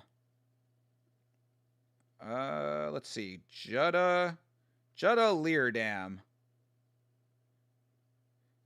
I mean, I'm not trying to be a hater, but like, I'm not necessarily. I mean, like, for her body type. Okay, let me be accurate about this. So I'll show you the picture here. For her body type, like what she would look like if she was not an athlete, she is caked up. I will say that. So she definitely looks like she has power in her legs. But with her body type, if she was not an athlete, she is very much the skinny white girl phenotype. So that being said, caked up, big thighs, again, for her body, yes. Have I seen more thickness on the average Latina walking down the street outside of my residence? 10 times, absolutely. That last fight, to me, cleared a lay and pray decision. I'd count that first knockdown, plus he literally got on his knees twice in the fight. That's got to count for something.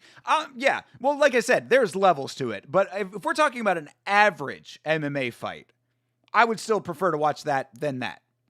And look, maybe I'm a hater. I'll take that. I'll take that if that's the case. But it is what it is. Rising Card is an oasis in the MMA desert. Yeah, I was a little upset to find out that the Ryan Bader fight was canceled. It was going to be Ryan Bader versus Kubalaev? No, not Kubalaev. Who was it? It was against another decent name, but apparently that has been canceled. I'd like to shut her Leerdam. Let's go. Of course you would, Didgery Dave. Wow. Okay, not going to read that. Jesus Christ. Calm down, gentlemen. She's no Norma Dumont? Yeah, there you go. That's what I'm talking about. How long does Eileen Perez need to twerk for it to get to an immediate title shot? I mean, she needs to actually finish her fights. That's the thing. What I have said, I think I put a reel out about this like a year ago or so now. But I said about Eileen Perez is she should only be allowed to twerk when her fights are entertaining. This should be a rule. This should be a rule handed down by the Nevada State Athletic Commission. No twerking unless your fights warrant it. Thick girls need love too. Thick girls can get the love, my man. Yeah, Didgery Dave, you can talk about Jake Paul's fiance. How thick we talking about with this Filipina over here? I mean, you're putting a ring on it. Are you down with the thickness, my man? Inquiring minds want to know. Thick girls need my love. There you go. Very true facts.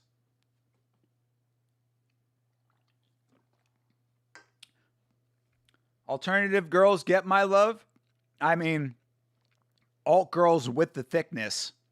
That's like Professor Utonium mixing up the ingredient X over here. You know? Sugar, spice, everything nice. What do you get at the end of that? A thick goth baddie. Pretty much the truth. 50 kg? What does that equal in pounds? I have to do the conversion on that. 50 kg.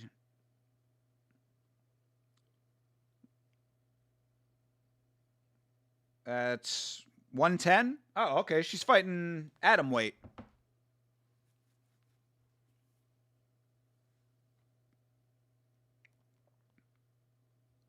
Yeah, she's tiny, huh? How tall?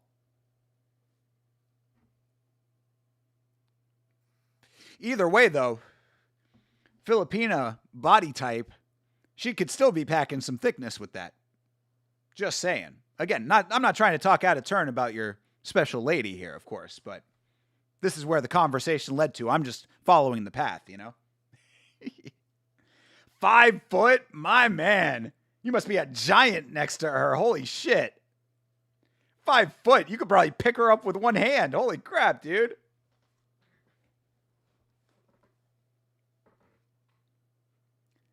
Damn, she's pocket-sized, my bro. I can dig it.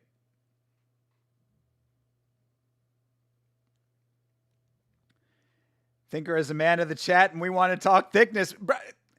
Give the people what they want around here. That is the Yama credo. Come on, bro. Chat gets what it wants. We talking thickness. We gotta talk thickness. We got the boys hanging out now.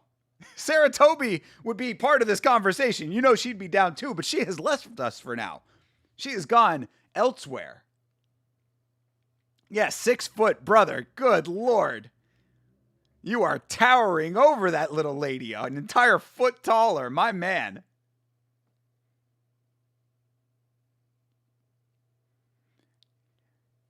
She is occupying the I just like to feel safe archetype with you. Wrap those big old arms around her, and she's the only girl in the world. Sarah is an honorary member of the boys. This is big facts. Absolutely. Sarah is the queen, so let's not get that twisted. Sarah is good in any hood.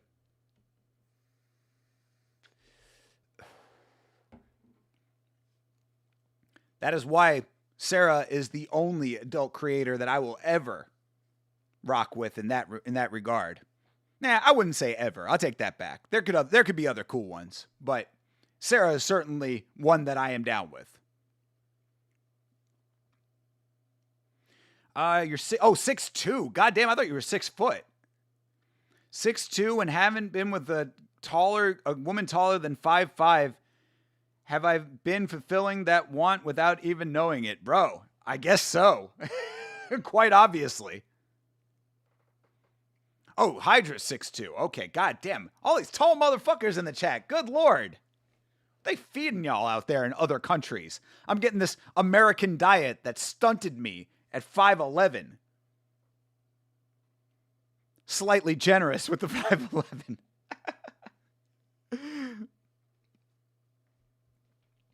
Some would say 5'10", but those people are liars. They are liars. Your boy is 5'11". Sticking with it. All right. Another 6-round fight. Oh, here we go, people. Tyron Woodley and Anderson Silva coming up. You know what? Since we have been on for a little while, and this is the fight that I guess I somewhat care about, considering it is our MMA connection here, let me take a real quick bathroom break, get some of the Red Bull out of my system. Back in 2 shakes. You know how quick these breaks are. Don't go anywhere. We'll come back. We'll watch Tyron Woodley and Anderson Silva play fight with each other. BRB.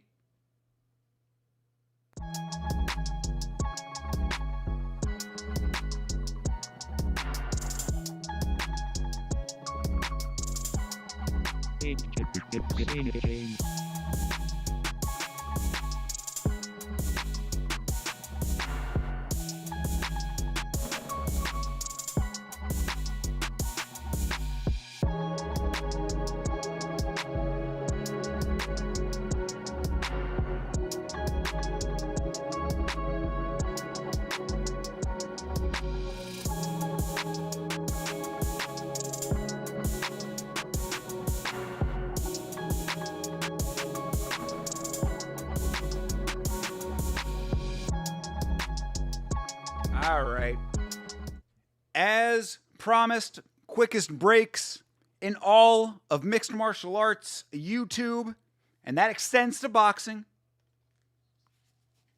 Fastest goon break on YouTube.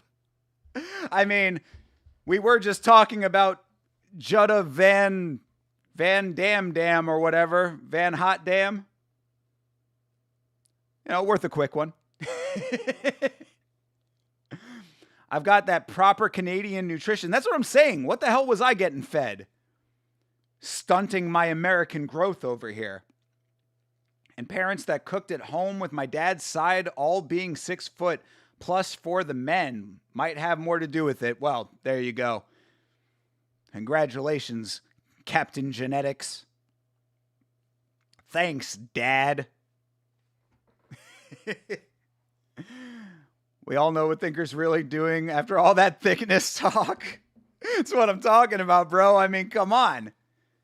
I mean, I cannot deny it. Jutta is... She is a very nice thing to look at. Yeah, I mean, she's a good-looking woman. Where is she? Oh, she's Dutch, too. She is from those Netherlands. I certainly would be okay going to her Netherlands myself. We're thinking about all the big men in this chat. Obviously more accurate. Someone check his search history. It's full of Tracy Cortez. Oh, speaking of CTE, I want to tell you something that I saw today, and this is a simp level that I hope none of you ever reach. I saw on Instagram, you might have seen this reel, it's been going around. There's a guy who, I guess he collects trading cards. Nothing wrong with collecting trading cards, you know, the sports cards and stuff. He has every Tracy Cortez trading card that has ever been produced. It's like something like 40 cards, all Tracy Cortez. And he's out here on Instagram showing off his collection and saying, oh man, you know, all I really want is just to meet Tracy Cortez. And I'm like, what the fuck do you think is going to happen if you meet Tracy Cortez and show off your collection of her trading cards? She's not going to let you hit, bro. Good Lord. Do not ever let yourself get to this point, my friends. Keep your nuts about you. Sigma, what's good, my guy? How you doing? What fight are we on? I'm almost home. We are on Anderson Silva versus Tyron Woodley. Coming up right now. It is about to start. Can't wait for Jake to KO Paul.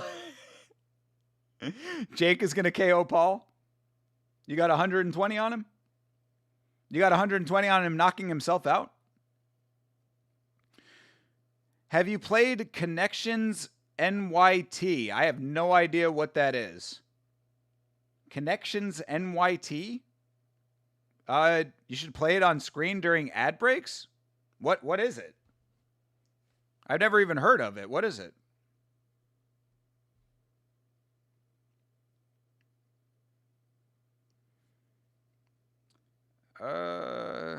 All right, a whole bunch of stuff going on in the Discord. I'm going to read that later.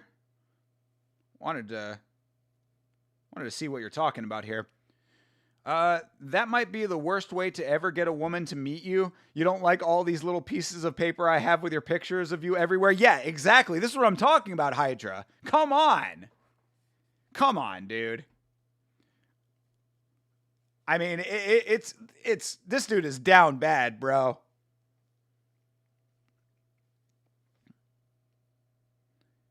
You used to play it in high school? What New York Times? What are we talking about here? All right, hold on a second. Let me watch this or look at this before the thing starts. New York Times Connections. Yeah, okay. This is was like a word game or something? You have to be subscribed to play it? New York Times Connections is a popular daily word game where players group 16 words into 4 categories with each color-coded by difficulty. All right. I mean, I'm down. I don't have a subscription to the New York Times, though. Okay, it's a game where you're given 16 words and need to group them in 4 groups, and each group is some random way each word in that group is related. Other streamers will play it on stream. Oh, you can play it for free. Okay. You know what? Send me a message after the stream or like something, like hit me on Insta or whatever. Just remind me. I'll set it up, and if it's something I can like switch back and forth quickly with, then I'm down to try. I'm always interested in sprucing the stream up if it's something that you guys are interested in. But right now, we should all be interested in watching a 50-year-old man fight a washed-up former MMA champion.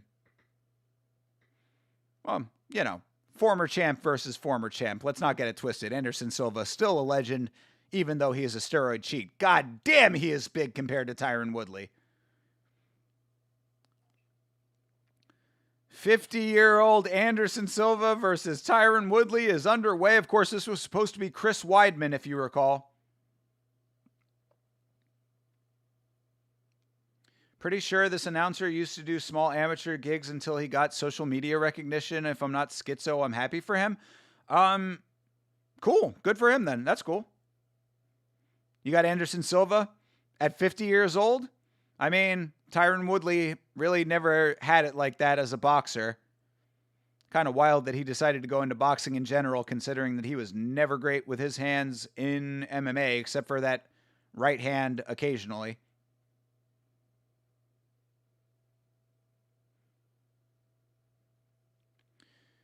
Play it during the Baumgartner fight. I have to sign up for it and stuff. I got to get it like set up.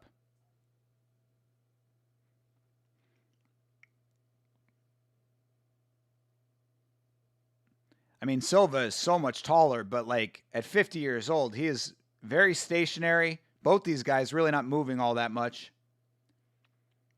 Since T Wood dropped his single, I'll Beat Yo Ass, he has in fact beaten 0 asses. This is absolute facts. Truly a monumental achievement in music history, to be sure. But as far as actual ass beatings go, literal 0, literal goose egg for Tyron Woodley. These are the facts. Why isn't Woodley doing RAF? Yeah, it's a good point. I mean, RAF was not around when he started. Plus, of course, everybody wants to do boxing because that's where the money's at. So, you know, I mean, they needed a short notice replacement for Chris Weidman. I guess it kind of makes sense. 2 former Jake Paul victims. Good Lord. Think about that.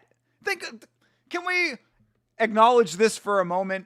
I don't think we've really like fully acknowledged it. I touched on it earlier, but the facts of the matter is, people, right now what we are watching, 2 former MMA champions, both of whom have been beaten in boxing by Jake Paul. And they are fighting each other right now as the undercard of Jake Paul. We are living in bizarro world.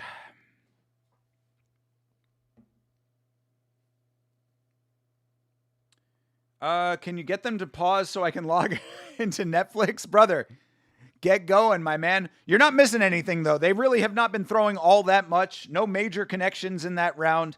Both of them are moving very slowly.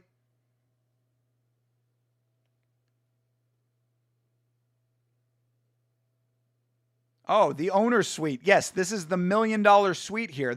What they're showing you right here, this little suite ringside, those are $1 million seats. The 2 of those people sitting right there paid $1 million each for those seats. That is a legitimate fact. Could you imagine paying $1 million to watch this? I barely want to watch it with an $8 Netflix subscription. God, we live in a crazy world. Sent you 2 games, Connections and Wordle, both on New York Times. I've heard of Wordle. I didn't know what Connections was. Connections sounds more like something I might enjoy. Woodley got the Dude Wipe sponsor literally on his ass. I mean, this is old school MMA, so I do have to give him some credit for sticking with the OG sponsors. Dude Wipes has been around for a very long time. People forget. OG Dude Wipes. Obviously, a humorous sponsor, but still a historic sponsor. We cannot forget. Wordle is a game where you have to guess a different 5-letter word each day, and it will tell you if you have the correct letters in the correct positions. Yes, I am familiar with Wordle. RAF tomorrow. Yeah, so Sigma, do you really want me to do RAF? I know that you've been talking about it. I was maybe planning on doing the Misfits boxing, but I can only choose one, I think, right? I think they overlap. Do they overlap? What are the start times? Help me out with this. figure out my itinerary for tomorrow. If I have to do both of them, I'll do both of them. I do want to do RAF if you really want me to do it. I know you've been asking for it. I would feel like I'm letting you personally down if I don't do it at this point. Oh, knockdown for Silva. Yeah. All right, Silva with the knockdown. It was a weird knockdown, though. He got it at close range. All right. I want to see the replay on that one. Yeah, Woodley. Oh, all right. They stop it. Woodley cannot continue. He looked too out of it.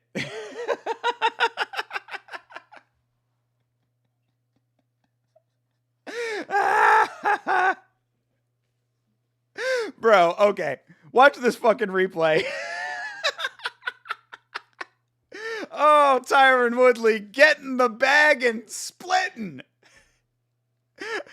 So Anderson Silva drops Tyron Woodley in the second round. Tyron Woodley gets up, looks dazed, has the standing 6. He didn't even get the full standing 8.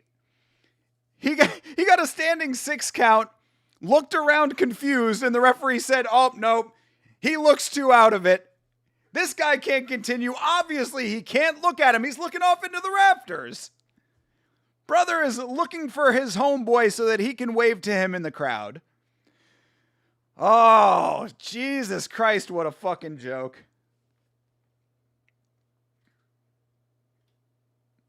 Got to bring back the Corn Nut sponsorship. That is also old school. Shout out to you, CTE. You know ball. Yeah, Corn Nuts definitely is old school. In fact, this is a fun fact about Corn Nuts. I actually, back in the day, I had never had Corn Nuts. And because I support the sponsors, I went out and tried Corn Nuts because of that sponsorship. This is true. Actually enjoyed Corn Nuts as well, so shout out to them. Ads work. Misfits. Oh, so you want me to do the Misfits card instead of RAF? Okay. I'm good with that, bro. I am certainly good with that if you are, because I cannot lie, and I hate myself for feeling this way, but I actually am kind of curious how it all goes down with Andrew Tate. I'm not going to lie. The guy has not fought in years. He's coming back against this Chase Damore kid who, even though he's not a pro, did get a knockout in his last fight. I'm sure Tate is going to win the fight. He would not take a fight that he could lose, but I do want to see it with my own eyes. So if you're okay with missing out on the RAF card for the Misfits, we'll get Tony. We'll also get to see the Top G do his thing. I think it'll be a good time. Plus, we'll be able to laugh at all the influencers. $1 million for that? Yeah, the $1 million ringside seats. It's not even like they're nice seats that are overpriced. They got some lazy boy recliners on a vinyl flooring. Yeah, it's just the fact that they are literally ringside. But yeah, those seats are $1 million each. Whoever that lady was, I got to imagine that the guy next to her bought those seats for them. And she's sitting there ringside in $1 million seat like, hey guys, hi. Yeah, sure, she's appreciating this right now. $2 million down the drain to watch that bullshit. Good Lord.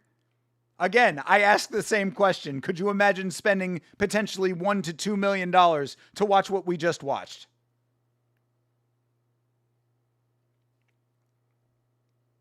Never mind, I'm back to this shit being the worst thing ever. Dude, I mean, did we really think there was going to be anything different? We really thought this was going to be something different?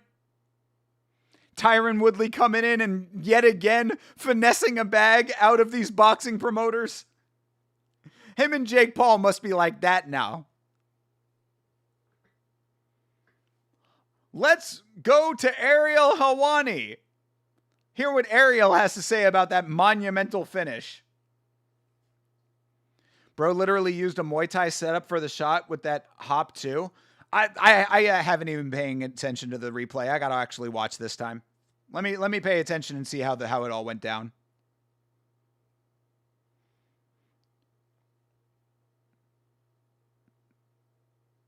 Hopefully they show it one more time. Mike Does MMA. Another MMA fan weighing in on this glorious boxing card. I got Jake Paul taking this one. I mean, again, we've been talking about the script. Where does the script lead us? As I have said, I think the logical take is Anthony Joshua by decision. It satisfies everyone. All right, let me watch this replay real quick. Yeah, you're right. That was kind of a Muay Thai setup. Yeah, little hop step and the uppercut. Yeah, well-placed uppercut. Can't lie. Oh, and the follow-up shot. Yeah. I mean, good combo. Yeah, knee up too. You are not kidding about the Muay Thai aspect of that. Leading with the step knee. Uppercut into the right hook. Solid. You're not going to lie. Solid work for the Spider.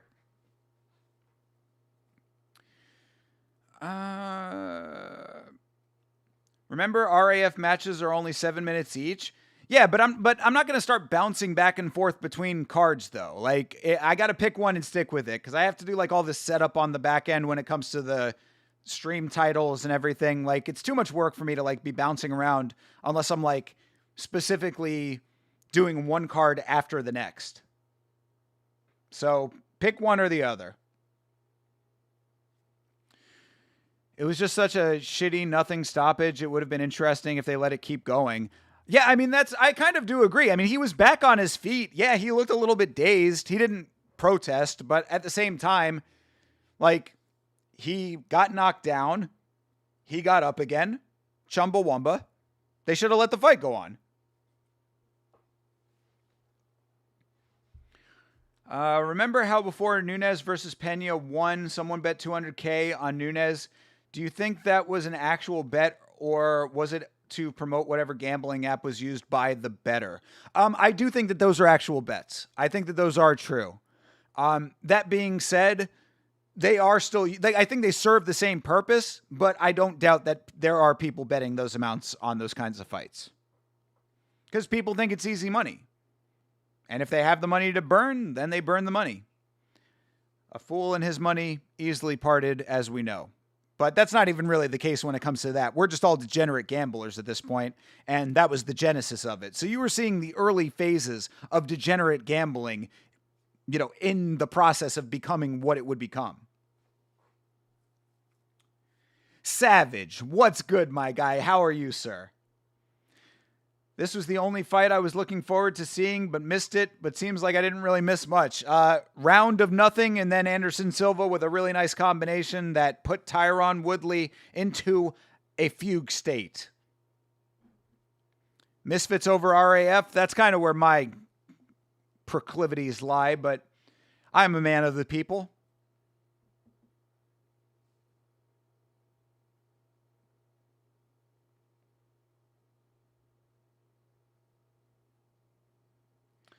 Where is E-Money? I wonder if he's putting a fortune on Paul. He said he was putting 1,000 on Jake Paul. Yeah, he was in the chat earlier. Shout out to E-Money J. Hydra, obviously RAF is only a few months old. I mean, that is true, but what's the difference? It's still freestyle wrestling versus boxing, and one of them has Andrew Tate in it. I mean, the hate watch alone kind of speaks to my sensibilities. He takes a whiskey drink, he takes a vodka drink. See, Chairway knows what I'm talking about. Come on, people. Keep up. Early Misfits was Dookie. I mean, that is... It's Misfits boxing. It's going to be garbage. It's Misfits boxing is the popcorn of combat sports. Not unlike what we're watching currently. Influencer boxing is empty calories when it comes to combat sports. But everybody likes a dessert now and then. You know what I mean? I just don't want to watch wrestling. I mean, brother, like I said, I will do it. I will certainly do it. But if the options are watch Tony Ferguson beat up an influencer and potentially see Andrew Tate get upset in his comeback fight, I will take those odds. And then we get to see some goofball other shit. Influencer boxing is funny. At least there is comedy in that. This is just pathetic sometimes. Like that fight. Come on. Like, what was the value that we gained from that fight? Anderson Silva with another knockout victory. The combo was nice. I'll give it that. I'm being a little bit too much of a hater, perhaps, but it's just how I feel. This card is irrelevant. Thank you, Rick Allen. Rick John Allen Dong. Although it is very true facts in this case. This is completely irrelevant. True statement. I was close to putting money on Merab and Pantoja, so glad you didn't. I mean, the only way to win is not to play often. Sometimes this is the exact conversation I was having with the homie at the vape store today. He was saying, sometimes you go on the goated runs, the God tier, S tier runs, GOAT runs, and then other times you lose it all. So, roll of the dice, as gambling always is. Let's go, E-Money. Hell yeah. E-Money J is always the homie, even when he annoys the fuck out of me. It's always love, though. E-Money has to live in a penthouse suite with his 4 Ferraris and blacked out Trackhawk in his garage. True. You'd think that some of that money in small doses would flow towards the streamer who gives him all of this content on a weekly basis. But it all good. All good. Just kidding. I'm just kidding. I'm kidding about that. But if bro is rolling in it like he is, good Lord, that dude must be doing okay. I just wonder what his initial investment was. How did he get to that point? Or what does he do for money? Maybe he's a crypto guy. Freestyle isn't boring. Folk style can be. Bro, it's all wrestling at the end of the day, my man. MMA is MMA for a reason, you know what I mean?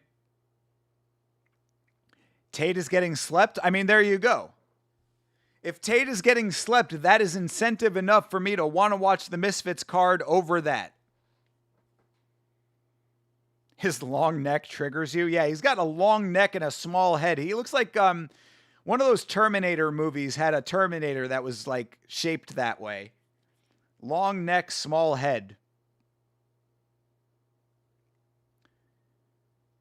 Sigma, do you like RAF? Sigma has been leading the RAF charge for about 2 weeks now.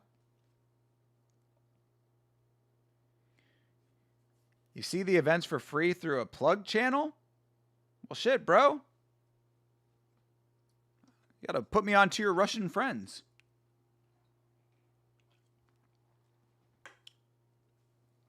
Never forget that it's tomorrow. I was gonna go to it, but not worth. Hope Tate wins. Why do you hope Tate wins? You're not going to go, though?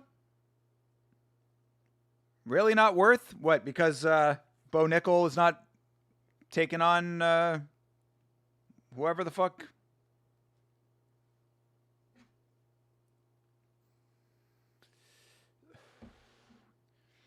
The Andrew Tate Meat Canyon video is fire. Definitely recommend if you haven't seen it. I have not seen it, but I am a big fan of Meat Canyon. Specifically his animation stuff. His commentary is whatever, but I do like the animations a lot. I'm a big animation fan. I do think the stuff he does is very quality. Greco-Roman is pretty exciting. Again, these are relative levels of an unexciting element of mixed martial arts when taken in solidarity and solo, taken by itself. I'm not a hater. Enjoy wrestling if you enjoy it. I will watch wrestling if you guys want to watch it. If there was nothing else on, I would watch it. But we've got a lot going on that day, and Misfits Boxing has the goated run of Tony Ferguson going for double champ status, from what I understand. You think Chase is the favorite? What? Is Chase D'Amore really the favorite? That's crazy. That's wild if that's the case. He is a lot bigger. But, again, narratives, I don't think that Andrew Tate is going, especially for the fact that he just like bought the promotion, right? Didn't Andrew Tate purchase Misfits? If he is the new owner of Misfits Boxing, I highly doubt he's going into a fight that he is going to lose. Bilal versus Carr will be fun. It's my favorite match on the card. Cool. Joshua versus Jake, under 2.5 is plus money. Very tempted. At your own risk, brother. It's going the distance. I mean, look, anything can happen, right? Perhaps we've all been duped and it's a legitimate fight. It's an animated video about Tate. You'd like it. Chase is easily the favorite. Okay. I mean, I'm telling you, I highly doubt that Andrew Tate is going into a fight in a promotion that he just purchased. A fight that he thinks that he cannot win. We need to throw you in a high school wrestling room in the middle of the night? No. I don't like that. I don't like that conceptually. I don't like any of the implications of that. They're doing this fight under men's rules. Why? What are the difference? Like, what are the differences?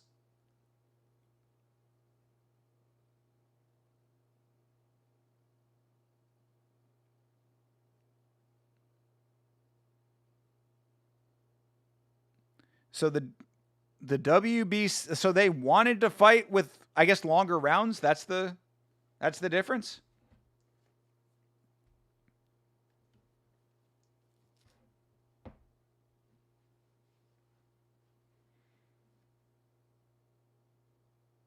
Oh, they wanted to fight 2-minute rounds.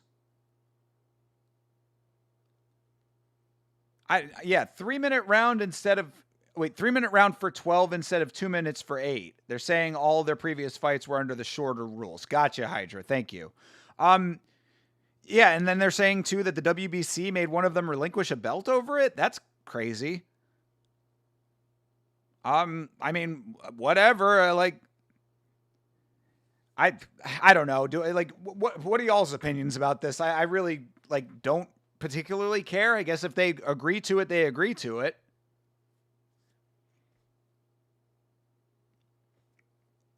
Just looked it up.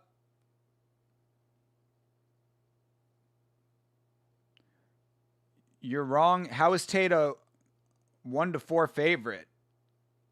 A 4-1. Yeah, 1-4. Yeah, that's what I was telling you, bro. I mean, why do you think Tate is a favorite? Because Tate is a former fighter. Tate has legitimate fighting experience. So weird, isn't Tate? Like 4-3 boxing, all losses by KO. Yeah, I mean, he was not a great kickboxer. That's the other thing too. This is straight boxing. He was a kickboxer. 2026, I ain't gambling. Hope you're proud of me losing all my money this weekend on boxing. That's why. Hey, you learn the easy way, you learn the hard way, but either way, you're going to learn. That is a motto I live by. It's funny they separate women not just from fighting men in boxing, but separate them from championship cardio requirements. Yeah, I mean, I guess they think it's making it more fair for the ladies, but just like CTE, I also don't care.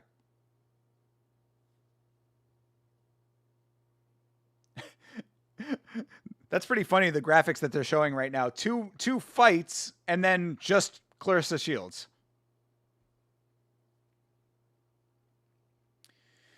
You're talking about in straight boxing? Okay, got you. Tate is 4-3 in boxing, all of his losses by KO. All right, well, I mean, there you go. It still makes the same point. Obviously, the guy was a trained fighter, but never a great one. Obviously, he is famous for very different reasons that have nothing to do with his fighting. I think it's anybody's game. But again, if we're talking about narratives, the guy just bought the promotion. I highly doubt he is going to walk into a fight in a promotion he just purchased to go and lose a fight. So, make of that what you will. Nothing is real anymore. Chase should win. E-money, give me your wallet. I mean, any money's going to be good money if it comes through.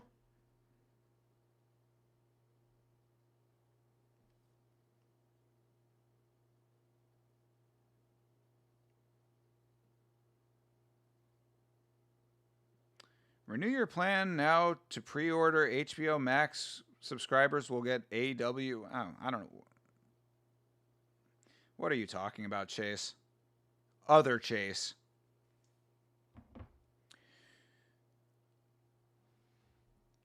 Anyway.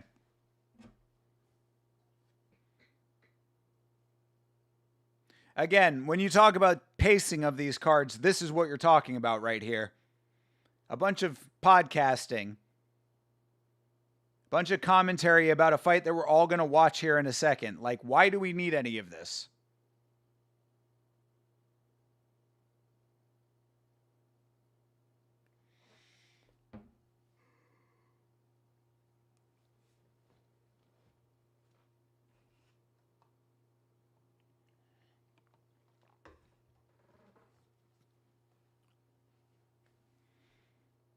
Also, don't want to. Oh, hey, Benny Safdie behind Holly Holm there. Benny Safdie, the director of The Smashing Machine.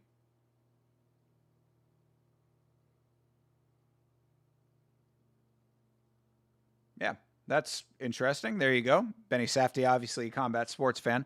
But I was going to mention that if you look at the crowd right now, this is main card, and it is not full in that building. Just saying.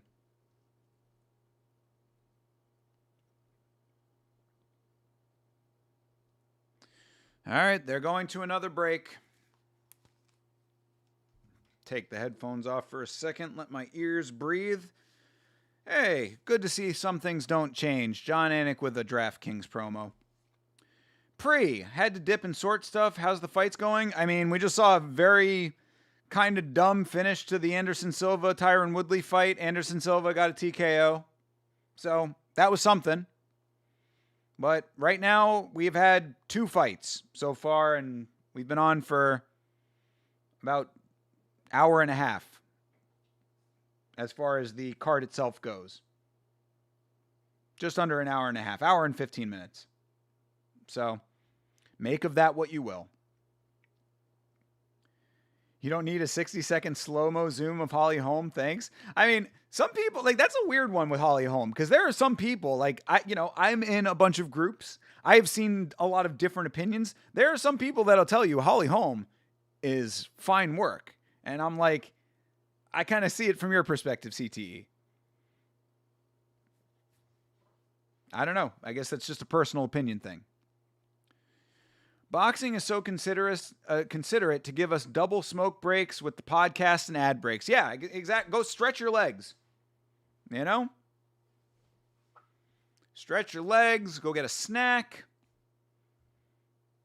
This is my cross to bear, sitting here in this chair. The Vin Diesel seats. Diesel and the family don't show up until the co-main. All right, fair enough.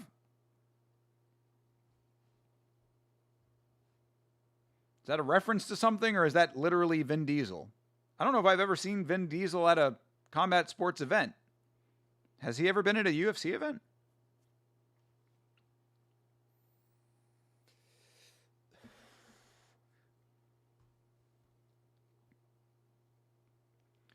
Also kind of odd, Holm did RAF instead of Misfits, considering she was an actual boxing world champion. Yeah, that is strange. That is definitely strange. Yeah, I mean, I'm sure that there's a lot of money incentives going on. It's not necessarily just about where people are better suited to get a win. It's about where the payday is at. Nothing against her looks. It was just really uncomfortable. All right, fair enough. Some people would like to be that close. Just saying. Guys, let me tell you something. If there was any way that I would want to be spending Christmas Day, it would be at the halftime show of a football game, hanging out with Snoop Dogg. unfactual statement. That sounds atrocious to me. Funny how she almost beat a world medalist in RAF, never doing freestyle in her life. Damn, that's impressive. There you go. Is MMA the best base for freestyle wrestling? That's an inception right there. All right, we're back. USA versus Canada. Alicia Baumgardner versus Layla Baudouin? Baudois?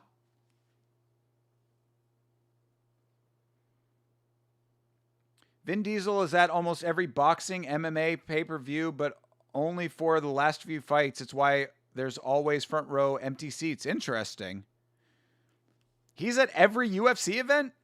Why has he never been on camera then? Even with him being at like the very end or whatever. I would think that I would have seen him at some point. Maybe I have and didn't remember, but yeah, I did not know that. Does your ideal Christmas start with waking up next to Cyborg?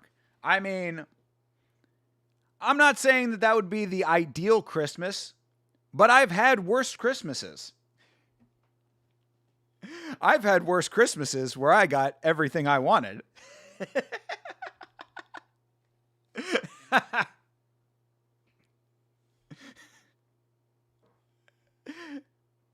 All I'm saying, I posted the pictures. Y'all can lie to yourselves all you want.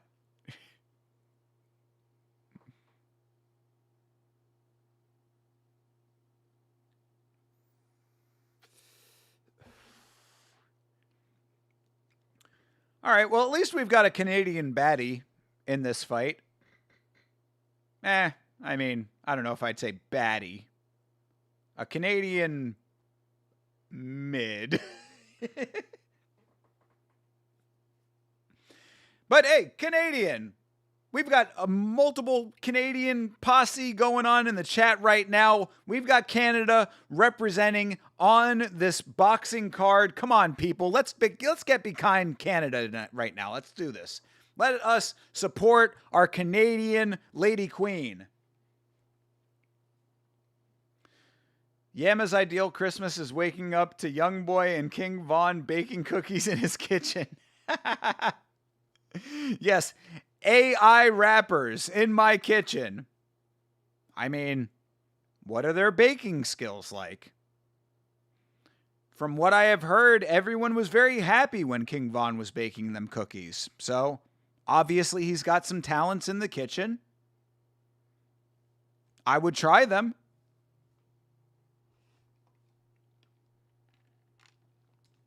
Perhaps his cookies are like the Santa liqueur. Everyone who tries it loves it. Christmas, Christmas, every day is Christmas when you drink the Santa liqueur. Merry Christmas, very Merry Christmas, so grab a bottle and pour. Oh, Canada is right, my man.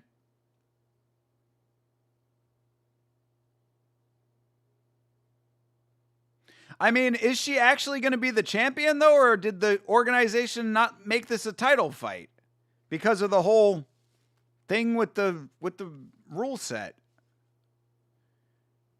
Jesus Christ, the cannon's on that ring girl.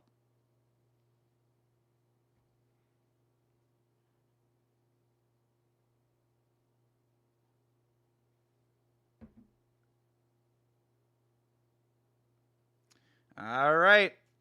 Our American woman, the champion, Alicia Baumgardner, super featherweight champion in one of 800 boxing commissions.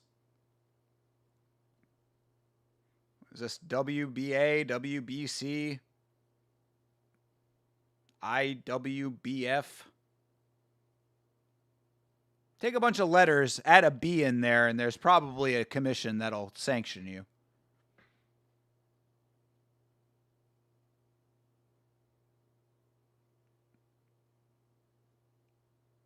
Oh, all right. Well, I mean, not going to lie. Shot of her by the pool. That was nice to look at. Our champion is rather caked. Bathroom break. Hey, TJF, do you, brother? Oh, the lanterns rise and fall. They're on a wench mechanism.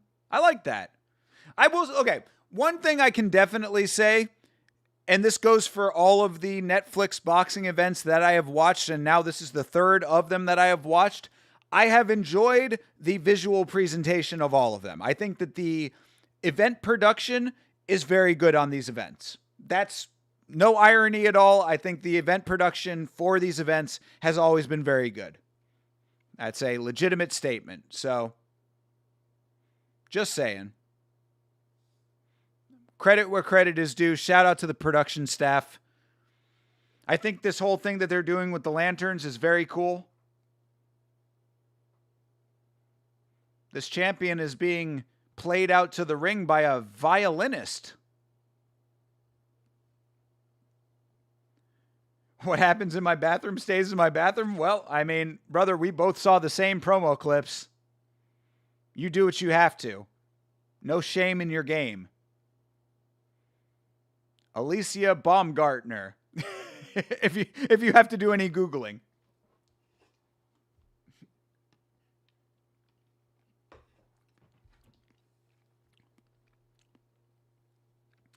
Want to say, as always, thank you very much to all of you for being here, hanging out with me for this non-MMA card that we are watching tonight. I appreciate you always.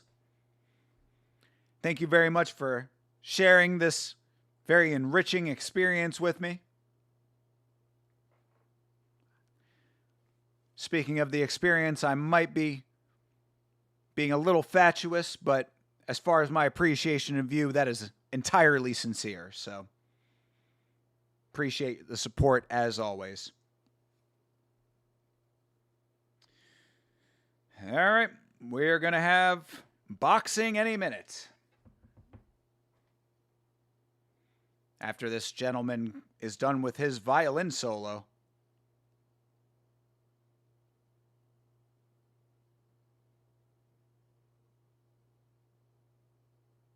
Cody Big Mo Momertz. Momertz.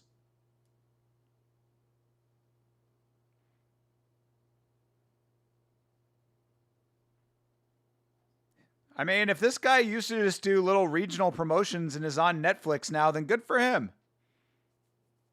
He's a fine announcer. I mean, you know, I guess he gets a little bit too into the guttural. He does one of these. We are on Netflix. Gets a little Muppet in his throat every once in a while, but shout out to him.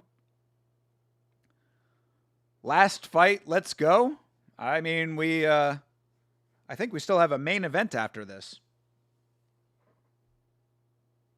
Pete Pogorski. That's a name. They're struggling to get all of Baumgartner's ice off. Yeah, for real. They even got a female referee for this. Inclusivity.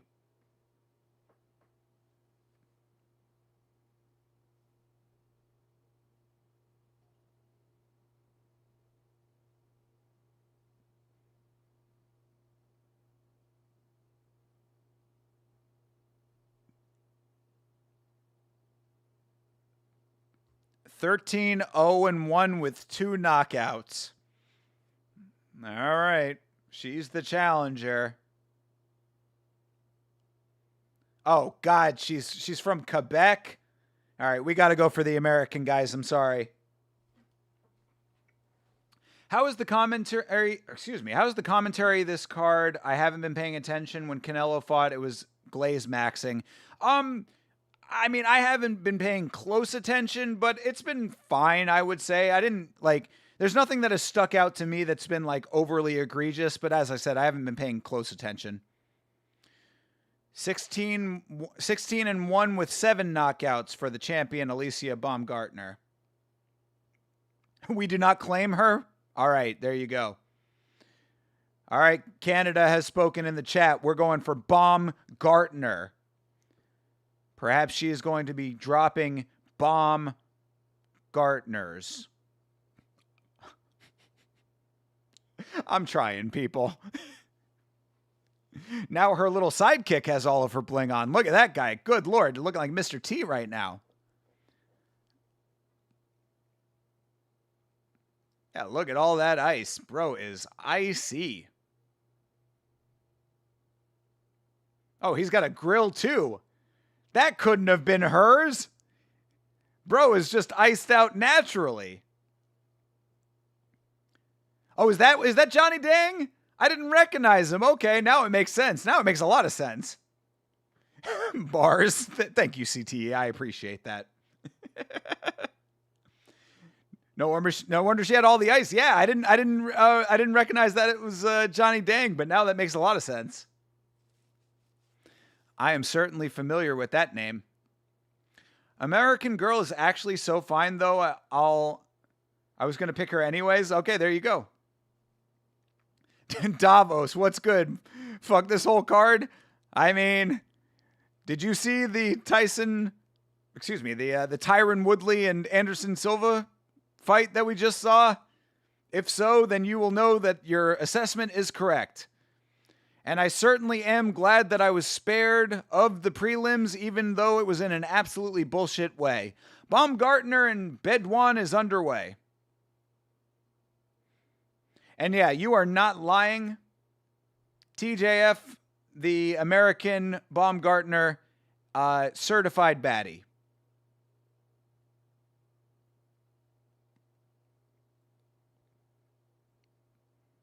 So yeah, we have baddie versus almost baddie in this fight. So at least that's something. Not worth a view, but Cousin sent me the highlight of Woodley versus Silva. Yeah, I mean, we'll see if it's worth a view based on the main event. So far, it's been the only knockout of the main card. Now, granted, we've only had one other fight besides that. This is the third of 4. We have been streaming now for 2.5 hours. We have had 2 fights plus this minute or so of this first round here. This is the pacing of a boxing card. It is like pulling teeth out of my own head.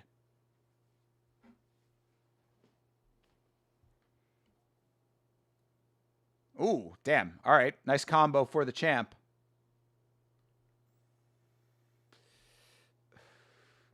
Was there an Aussie on this? I do not think so, at least not on the main card. There might have been on the prelims. I wouldn't know because I was denied watching the prelims. If you want to know the entire story there, you can watch the VOD. Go listen to the beginning of the stream. I outline all of my frustrations.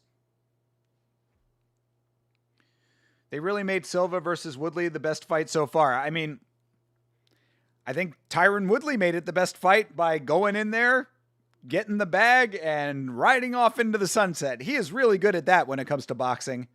This guy knows how to get himself into a boxing match, get worked, and get ghost. 90 years of age combined between them. That is so wild to think about.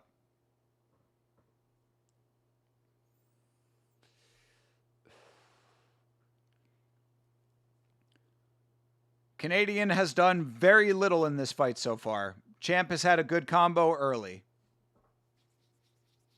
Of course, this is a 12-round fight, as we have discussed earlier. Men's rules, as we learned.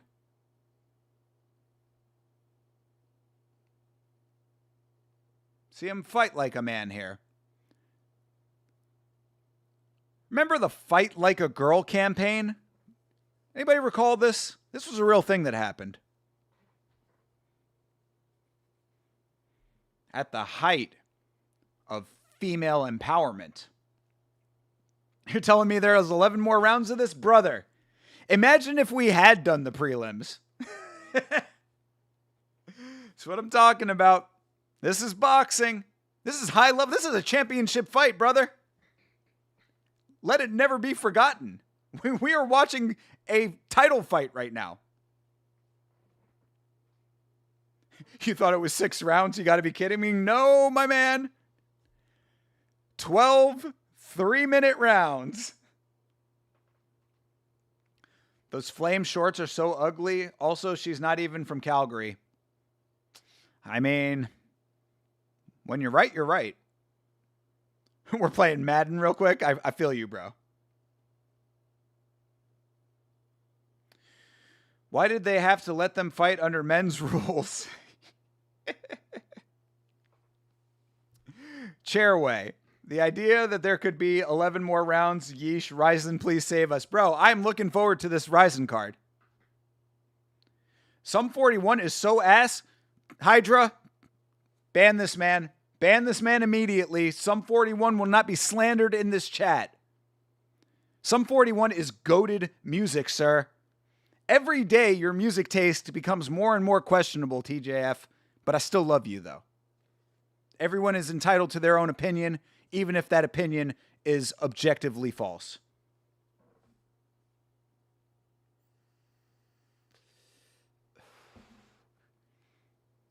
Give him a fat lip. Savage knows what's up.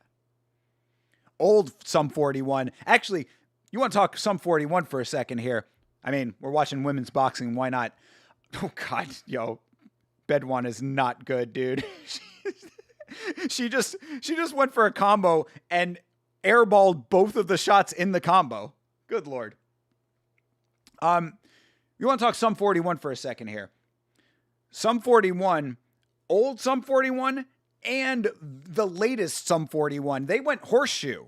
They did horseshoe theory. They started off very punk. They went pop punk. Some of their best stuff. One of the best pop punk bands of all time. Let's not get it twisted here.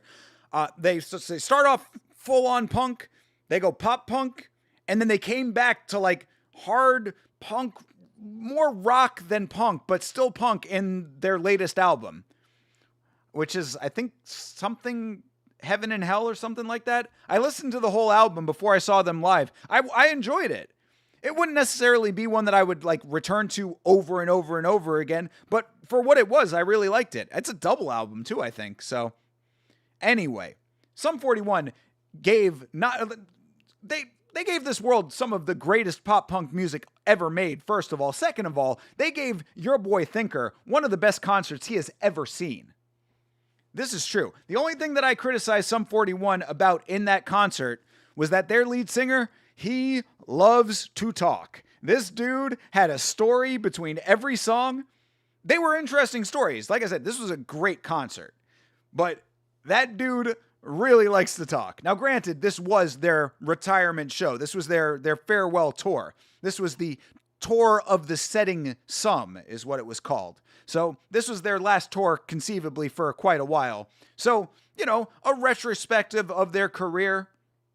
Interesting anecdotes. He was playing a guitar that was his and got stolen, and he had to re-find and buy. That was an interesting story. But it was a lot of talking. That being said, though, played every one of their hits. The show, they played for a good 2 hours straight. It was the Sum 41 show was excellent. Plus, the Residents, I think, was the opening act. No, it wasn't the Residents. Was it the Residents? Anyway, it was a great show. Georgiana is better? Okay. 14 punches landed in 2 rounds. Brother, that is why you can get an entire in-depth analysis of Sum 41. There is more... Let me start that over. There is a larger number in the name of the band I was talking about than punches thrown in the fight we are watching.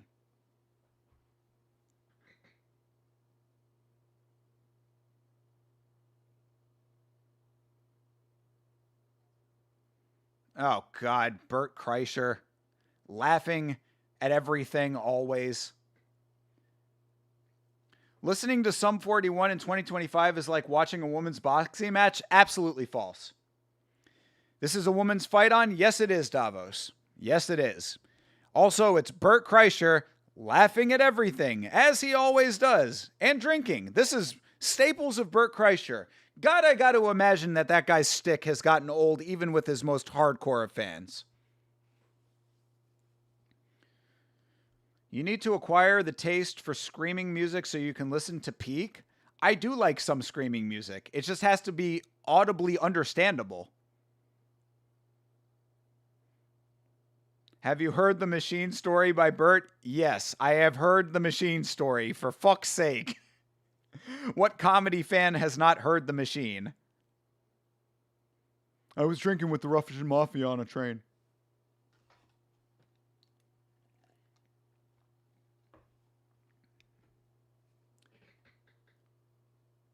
Skill issue, just understand it, brother. I'm not even saying that like it's a wrong opinion to like screaming music. It's just not for me. I like the music of it. I always like the instrumentation. I like heavy guitar. I like instrumental heavy metal, like, you know, like hardcore heavy metal stuff. Dark metal, black metal. I just don't like the Cookie Monster. There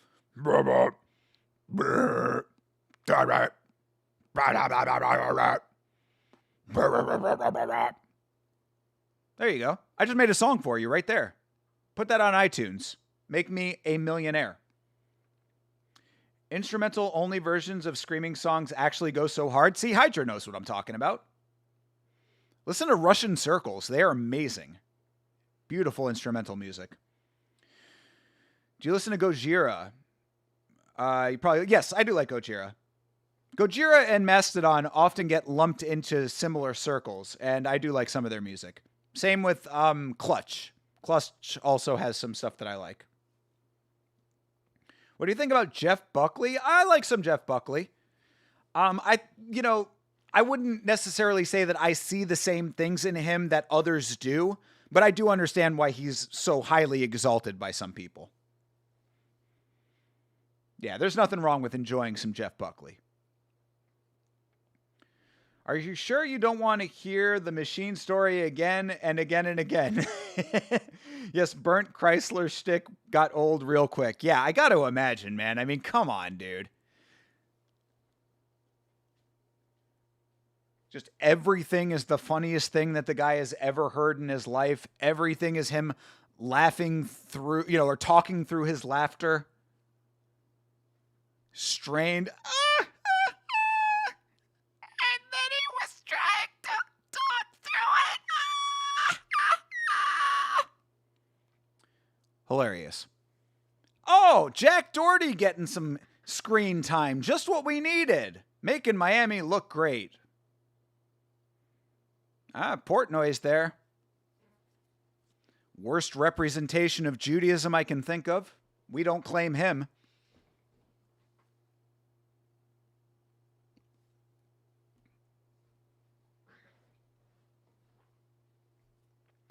I thought it was funny when he was on vacation, people thought his podcast was better off without him. Yes, I did hear that as well. I am very keyed into the comedy community, and I am well aware of the perception of Bert as it stands. That fucking impression was spot on. Like I said, I am aware. I am certainly aware. His delusion about his fitness level and health is what bothers me so much. I can understand that. The fact that that man does not have permanent liver damage is very surprising to me. I like it's legitimately amazing with the amount that he drinks. Like that amount of hard liquor that he ingests on a regular basis, he's a like everyday drinker. Like I can't imagine that he does not have some level of permanent kidney damage. Or kidney and liver damage. He will, don't worry. I hate to wish that on anyone, trust. I wouldn't wish that on anyone. Two Bears, One Cave is such a funny name for guys who are old and hairy and so scared of seeming gay. I mean, the best way to not seem that way is to get out in front of it, of course. That's why I am known as Bear Daddy St. James. What? Sometimes I don't even know the things that I'm about to say.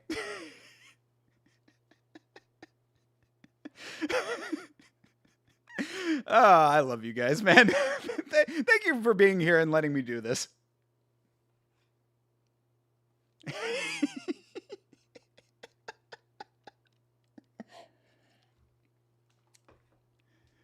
Yeah, we're going to unring that bell. As I say, you got to get out in front of it. Norm is the comedy goat. Well, that's something we certainly can agree on.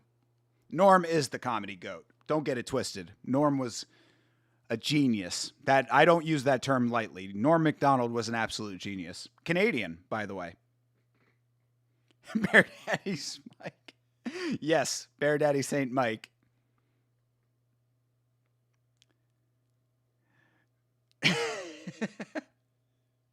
What's going on in that subconscious, brother?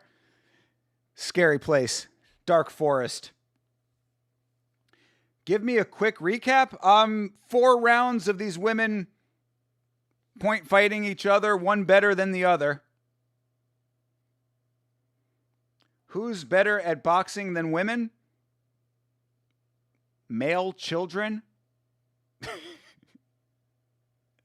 Oh my God. I'm such a hater dude, like, you got to know that I'm not this much of a hater normally. Like, I'm usually pretty upbeat when it comes to the streams. When we're watching MMA, I'm a totally different person, but we put on boxing and I just become a serious salty hater.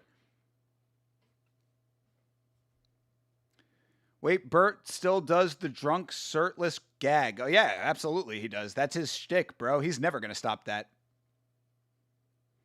Yama hates women? That's a verifiably false statement. I love women. Sarah Toby is a woman.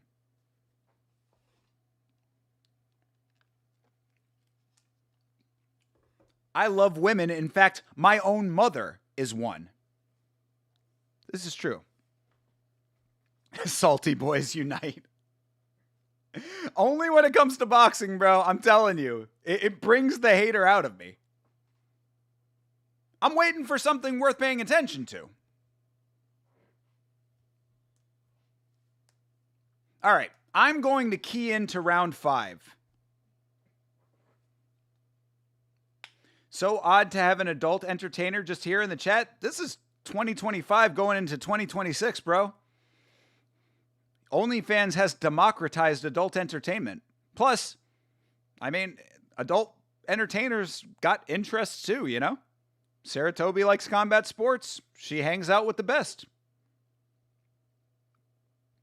All right, I'm watching. Baumgartner. Somebody has Bedouin winning round 1. Baumgartner has been taking every one of these rounds.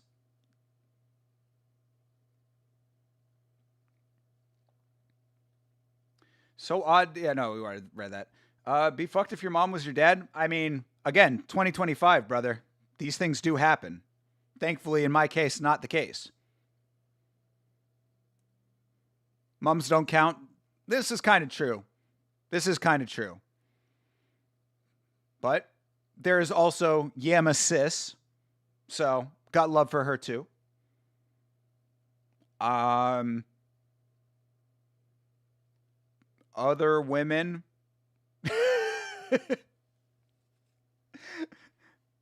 Based Gotti, friend of the channel, friend of mine, MMA Based Gotti.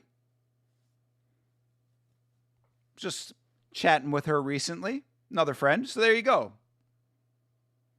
This is proof. 2 is proof. You respect the job and all, it's just weird to interact with.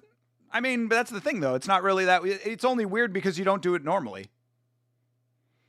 Like, that's why if you watch like those AVN clips and stuff, you become very aware very quickly. Like, I'm talking about like those conventions and stuff where they all congregate, you become very aware that they're just normal people that do something that's unusual and taboo to some other people. But again, with OnlyFans being as proliferated as it is, and these workers being in charge of their own destinies in that regard, getting themselves out of a predatory system, which was adult entertainment for so long, it becomes more clear why this is the case and why you would interact with them more regularly. I forgot Bert still did comedy. Still selling out arenas. Somebody must still like it. Who's funnier than Sarah Silverman? Probably every guy ever. Goddamn Norm Savage. Savage Norm. R.I.P. to a legitimate legend. Patrice, another legend. Gone before his time. Comedy greats often go before their time. This is factual. It's very rare that a comedy genius lives into his late era. The only one I can really think of that like lasted a very, very long time was probably George Burns. That's old school there. Oh, Groucho Marx also. He lived into his 90s. But that's about it. Oh, look at that. Barstool is coming to... Oh, it's coming to Toodum. This mythical Toodum that I hear so much about yet couldn't find on Netflix. You got to go to a different website for a Netflix product. Whatever. I wouldn't let this ref manage an aisle at Walmart, let alone a boxing match. Has it been bad? I haven't really been paying so close attention to the officiating. All I know is that Bedouin has been winging shots. Baumgartner has been laying better shots on, and either way, this has not been great. There you are. Yeah, hey. Like I said, we may both be Jewish, but we do not claim Portnoy. I am not related to Dave Portnoy other than religion. Yeah, Portnoy is so annoying. Yes, he definitely is, and he's also a bit of an asshole. Yeah, I am not a huge fan of Dave Portnoy. I am, however, a very big fan of Blind Mike Geary. Shout out to the Blind Mike Project. My favorite podcast, I would say. Why Are You Laughing? A very quality comedy podcast about the history of comedy. We were just talking about comedy. Former employee of Dave Portnoy's. Went off and did his own thing. Blind Mike Geary. Highly recommend if you're not familiar. Blind Mike Project. Actually, I might actually try to get Blind Mike on the show at some point. I was thinking about, I have an idea in mind of something that would be kind of cool crossover between his channel and mine.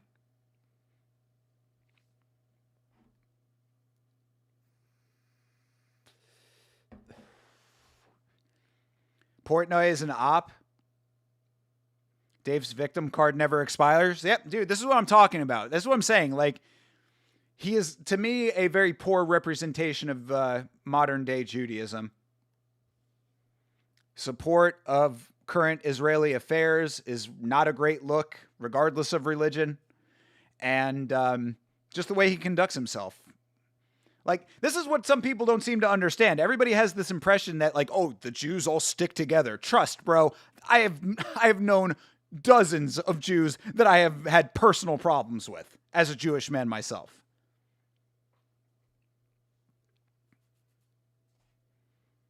I'm getting angry just thinking about it. This is how much I don't like certain people. Not Portnoy specifically, but in my personal life. I mean, Bedouin does have a mouse under the eye, so I mean, some of these shots must have been hurting. It was very wrong for someone to say anti-Semitic things and throw coins at Portnoy. However, his eyes locking onto them and not being able to look away was hilarious.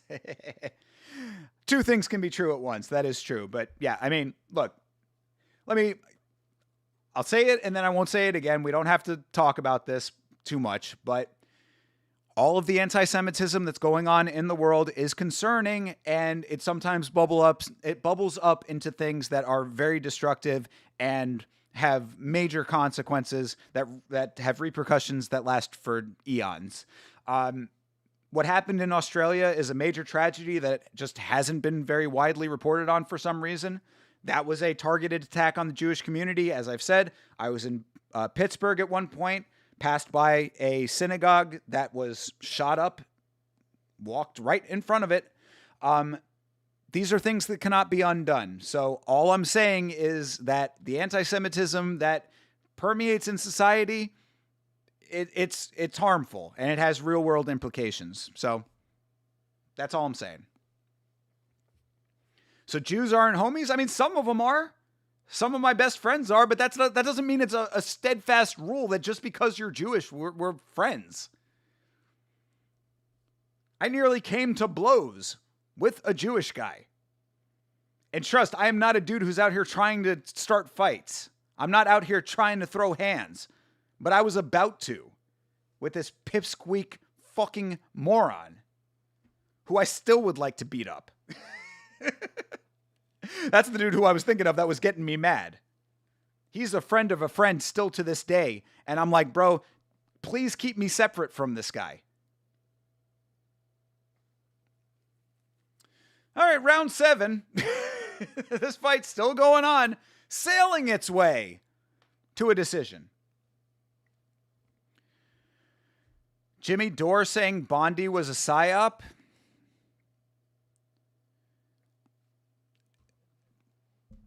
Yeah. I mean, and that's really kind of what I said about it when it happened, is that A, most people are not going to care because either people do not care about anti-Semitism or they actively participate in it.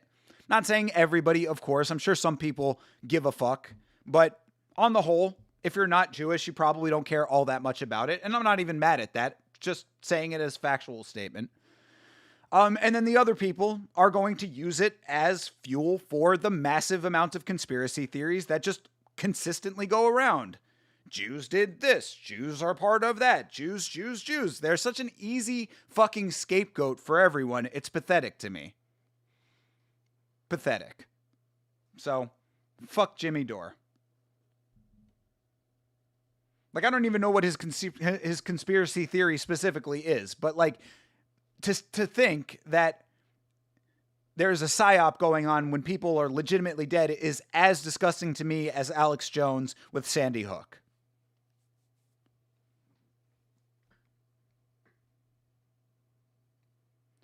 I will say that Baumgartner has had some good connections in this fight.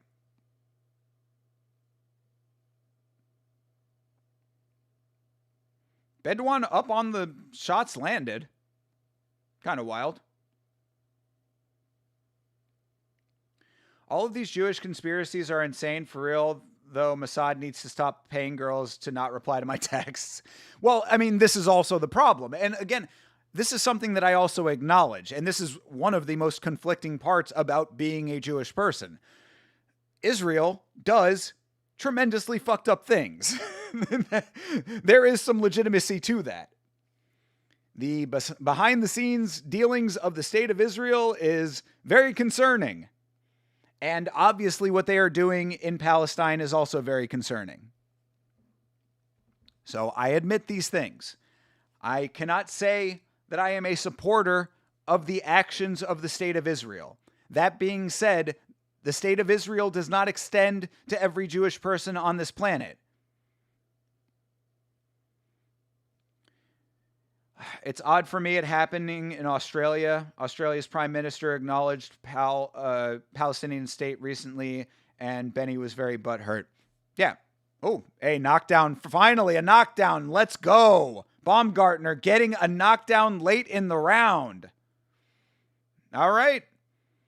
There's something. There's something to be happy about. Let's be cool with that. Bedouin has 2 black eyes right now. She is getting worked over.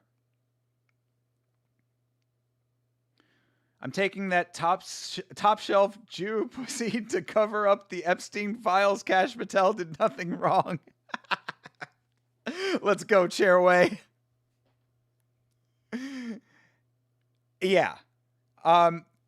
You know what I said about Dave Portnoy not being a great representation of Judaism? Epstein, perhaps slightly worse.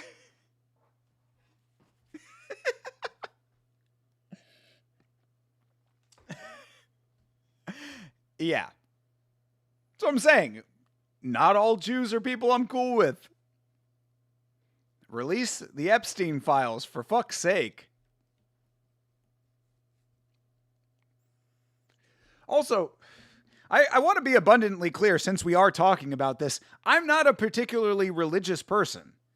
You know what I'm saying? Like, I can't tell you the last time that I actually went to temple. I have to be, like, representing just because of the nature of humanity right now. Got to stick up for the underdog in this situation.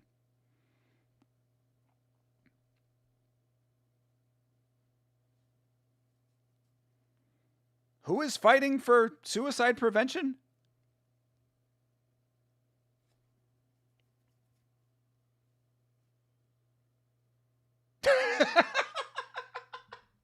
What a plug! If you or someone you know is struggling, the numbers to know are 988. Round 8. That was something. Who was asking about commentary? That was some quality commentary.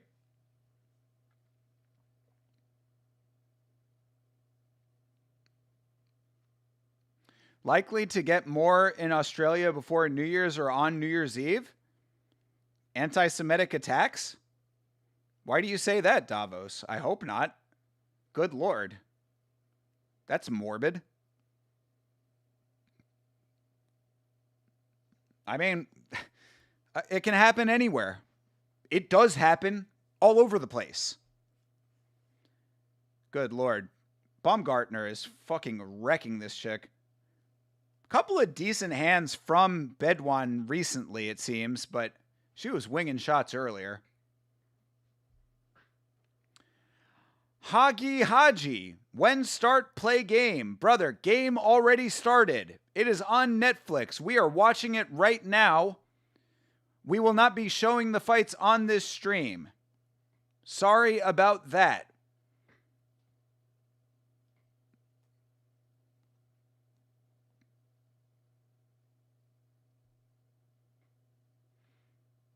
Main event is coming up after this fight, so probably in just under an hour. You're welcome, bro. Thank you for checking in. Make sure to subscribe while you're here. If you are a combat sports fan, MMA specifically, we ride. Perhaps somebody from your region is represented in MMA. Again, I am a lover of all people. I am good in any hood. I fucks with everyone who's got love for Yama. We got love for those who got love for us. Method Man speaks of this. You gonna watch PFL tomorrow? I mean, bro, there's so much going on tomorrow. People are talking about wanting to watch the Misfits boxing card. Some people are wanting RAF. I don't know. I might even put up a poll in the Discord and just see what everybody says they want to watch. So keep an eye out for a poll. What time is the PFL card? That could possibly influence everything. Also, is it one of the main PFL cards? PFL starts at noon, and that's a possibility. I'd have to look at all the rest of the stuff. Bedouin's starting to land some decent shots here late in the fight. But, I mean, coming back after this massive ass whipping she's been taking seems very unlikely.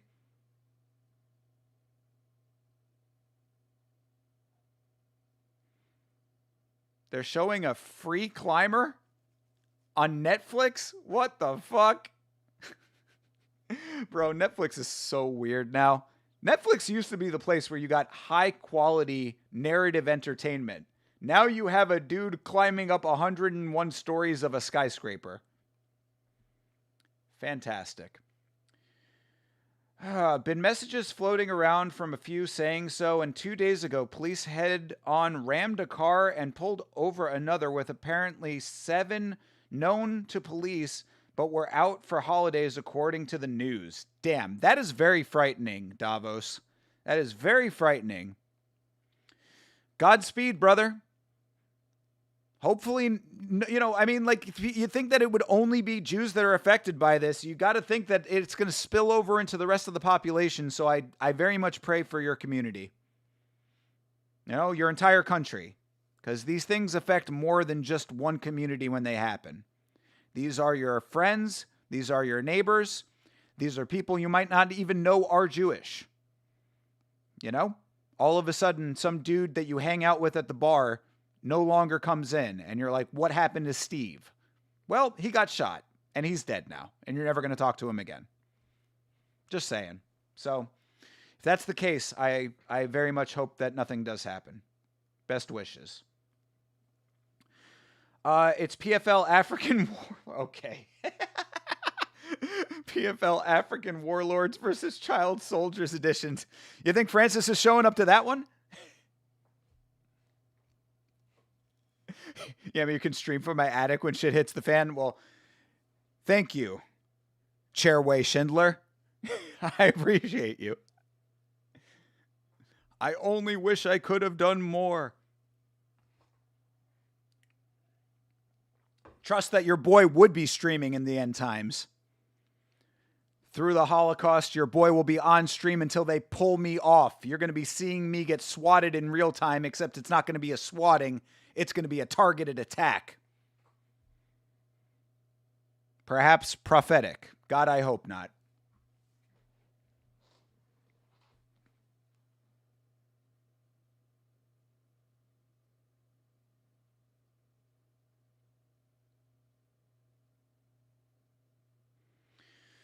Man, this women's fight is still happening, folks.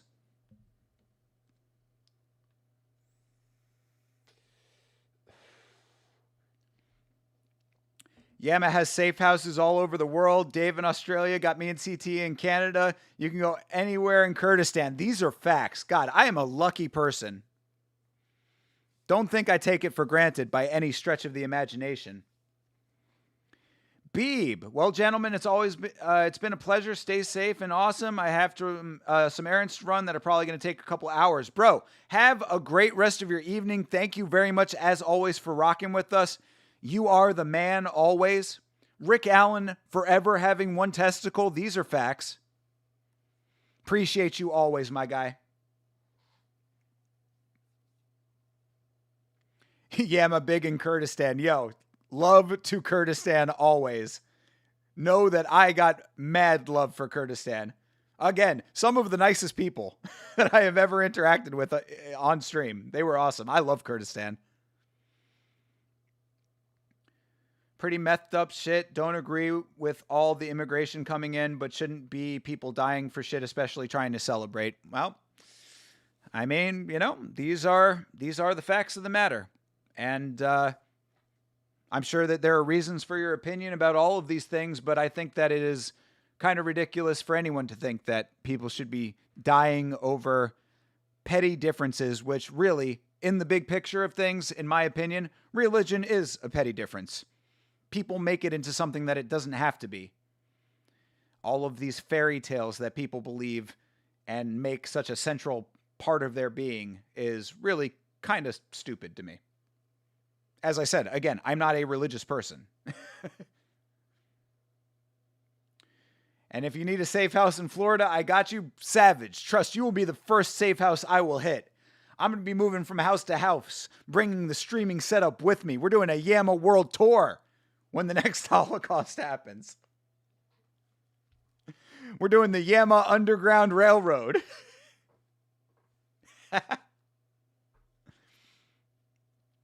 What do you think about when people talk about that men's loneliness epidemic stuff? I think that there's legitimacy to it. I think it's understandable in the current era that we live in. I think that it's something that is easily fixed if men actually want to go out and fix it. But I think that a lot of men become complacent in the loneliness and then wonder why they're in the position that they're in. I think that there are easy fixes to some of these problems, just people don't want to fix them. So do I empathize with people that are lonely? Yes, I absolutely do. I do think that there is some legitimacy to the epidemic status that it has reached. But if you are in that position, it is the emphasis and the impetus is on you to fix your problem. Go out and join a gym. Go out and join a social club. Go out and date women. You know, be more active on the apps. Go out to singles nights. There are plenty of places to meet people, both platonic and romantic. So Do I think there's legitimacy to it? Absolutely. Do I think it's a fixable problem? Also, absolutely. Get out and talk. Davos, spitting facts.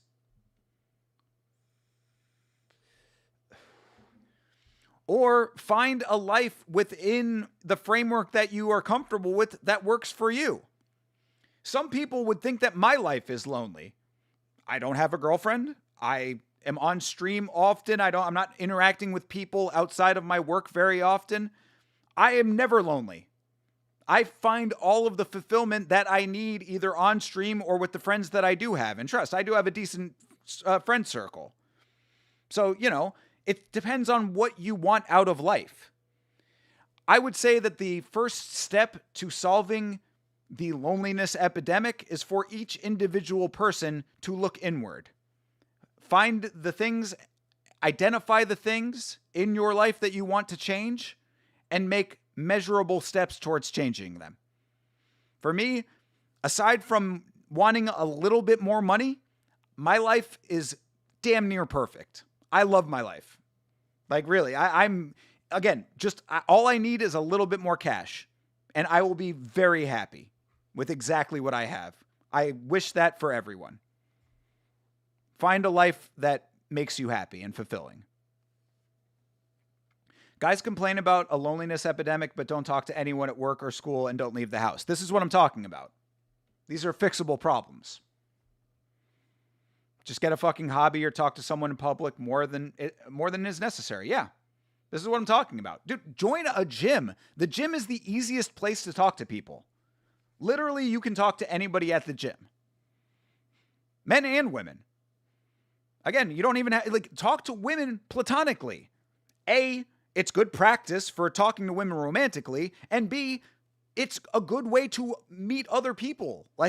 You talk to a woman platonically. A, it shows that you're not a weirdo. B, it helps leapfrog into other conversations. You talk to other men that way. Women are great wing people for romantic partners. These are fixable problems.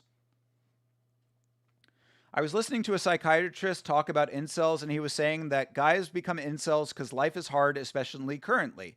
I would agree with that to an extent.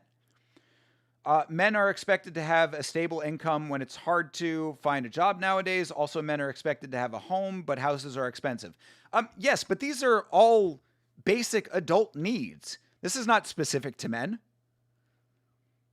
This is being a functioning adult in modern society. Yeah, it's tough. It sucks. I understand that aspect of things. I don't like it. I would like life to be a lot easier. I would like everybody to be able to get a job easily and make money easily. But it is what it is. So unless you are planning on doing something dramatic, which of course you should not be doing, then you figure it out.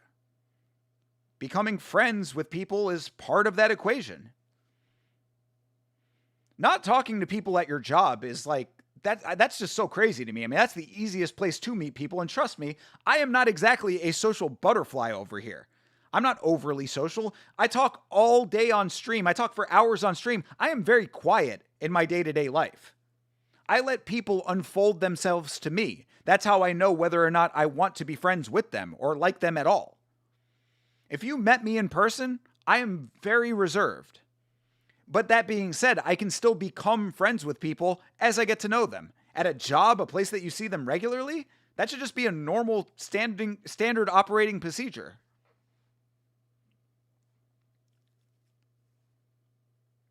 If your mental state is shit, see a professional. More men should take this advice. Although I will say, I will also add to that, find the right professional that works for you. Because there are a lot of less than stellar professionals in the mental health space. So I agree with the general sentiment, but if it's not working for you, find a professional that does work for you. I know guys whose entire day-to-day schedule is work, then scroll on their phones after they're done with work. Yeah, exactly. Who tells better stories than women? Probably every guy ever. I mean, that depends. It depends on what the woman does. I would say that a woman artist possibly has stories that may be more interesting than some men. You know, again, it depends on the woman. Per capita, there's an argument. I'm kidding. We're not going to keep on this woman hate train here, even though we are in round 11 of 12 in this women's fight. We are coming into the last round of a 12-round fight, and there is no end in sight. I don't have a stable income or a house, but haven't had issues with girls. I think guys make being with a woman a lot more hard than it has to be. Hydra, these are big, big facts. Shop around, see one. If you feel it didn't go well, find another and keep going till you find the right one. Exactly, Davos. Absolutely. Psychiatry is a scam. This is a conventional thought by some people, with some people. I do not agree with that, but again, it has to be the right fit. Because really, it can go two ways. It can go one where you actually delve deep into problems and that becomes helpful. And the other way is sometimes just to legitimately have a conversation about what you're thinking and feeling. And that can in and of itself be helpful. The idea of getting it off your chest, quote unquote. A lot of men don't feel that that is an option for them when it certainly is. So I do think that there is value. He-Man woman hating club in session until main event. You know, little rascals all day long.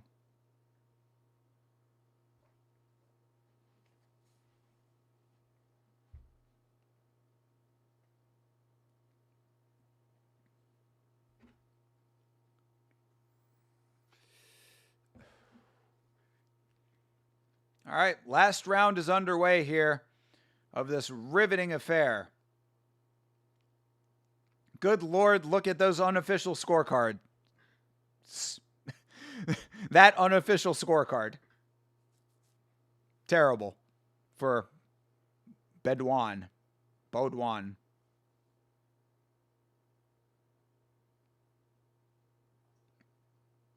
I think psychiatry is good for diagnosing certain disorders and getting meds. Most guys really don't even need a therapist. It feels like just grow some balls and be honest with your friends about how you feel. Case by case. Case by case. I would say don't dismiss it if you feel you need it. Give it a chance, even if you don't think you need it, but maybe feel like you might want to try it, you know, just to see. But to an extent, what you're saying could be a lot of people's cases. And yeah, I mean, again, it all starts with looking inward. I don't think enough people are introspective. It doesn't have to be an all-consuming thing. You don't have to be a narcissist and always be inwardly focused, but start by looking at the things that you would like to be different in your life and what you would like to be different about yourself. A lot of those things are within your power to change. If you are overweight, you can lose weight.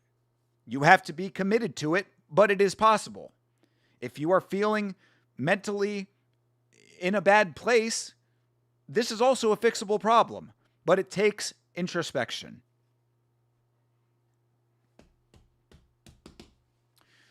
I think a lot of people aren't using a therapist to work through trauma with a professional. They're just being open emotionally, which is just paying for what a friend is there for. But some people don't feel comfortable doing that with certain friends. Some friends you have for certain reasons, other friends you have for other reasons, and sometimes doing it with a therapist has its own value. Sometimes there are things that you will be open with your friends about that you wouldn't want to say to a therapist and vice versa. Sometimes there are things about your life that you don't feel comfortable with anybody but a therapist knowing, you know? It's different for every person.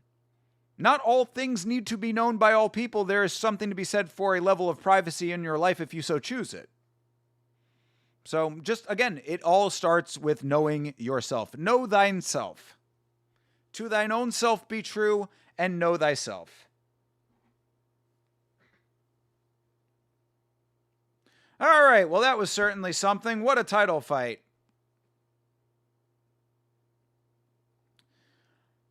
Wowzers. Man, oh man, we just watched that. Appreciate the quality conversation while this card's been going on. Look at all those empty seats in the crowd. Are you seeing what I'm seeing? Look at that crowd. There's a lot of empty seats. I mean, it's not like empty, but you can see the empty seats. Man, remember the days when Netflix did not have ads? I remember. No one gives a fuck about this event, brother. Waiting for the main. Waiting for the main. And I guarantee you, the main is going to just be another boring decision. I'm calling it from a mile away. Either that or we finally get the conclusion that people have thought should have been the conclusion for a million years. But who knows? This is some kind of neat AR going on in this advertisement. I like the animation. I'm actually kind of okay with what I'm seeing right now from this DoorDash tie-in. It's kind of neat. Almost a Who Framed Roger Rabbit thing going on there. Most people watching are doing it because they already have a Netflix subscription. You're not going to convince people to buy live seats. I mean, you're seeing it in the flesh. Haroon Mohammadi. Do you show the fight, please? No, I do not. Sorry, brother. Cannot do it. YouTube would take the channel down and beat me up behind the scenes. You can probably find the fight out there on the 7 Seas or with your Russian friend, but unfortunately I cannot show them, so I apologize for that, my man.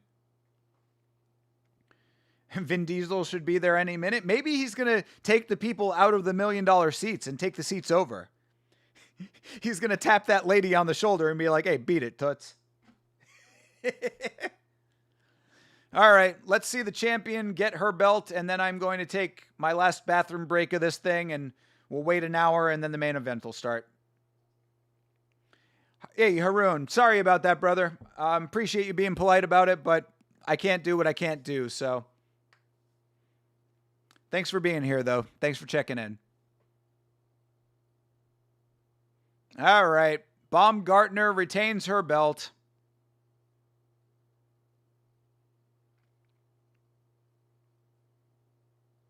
The Bomb, Alicia Baumgartner. What a name.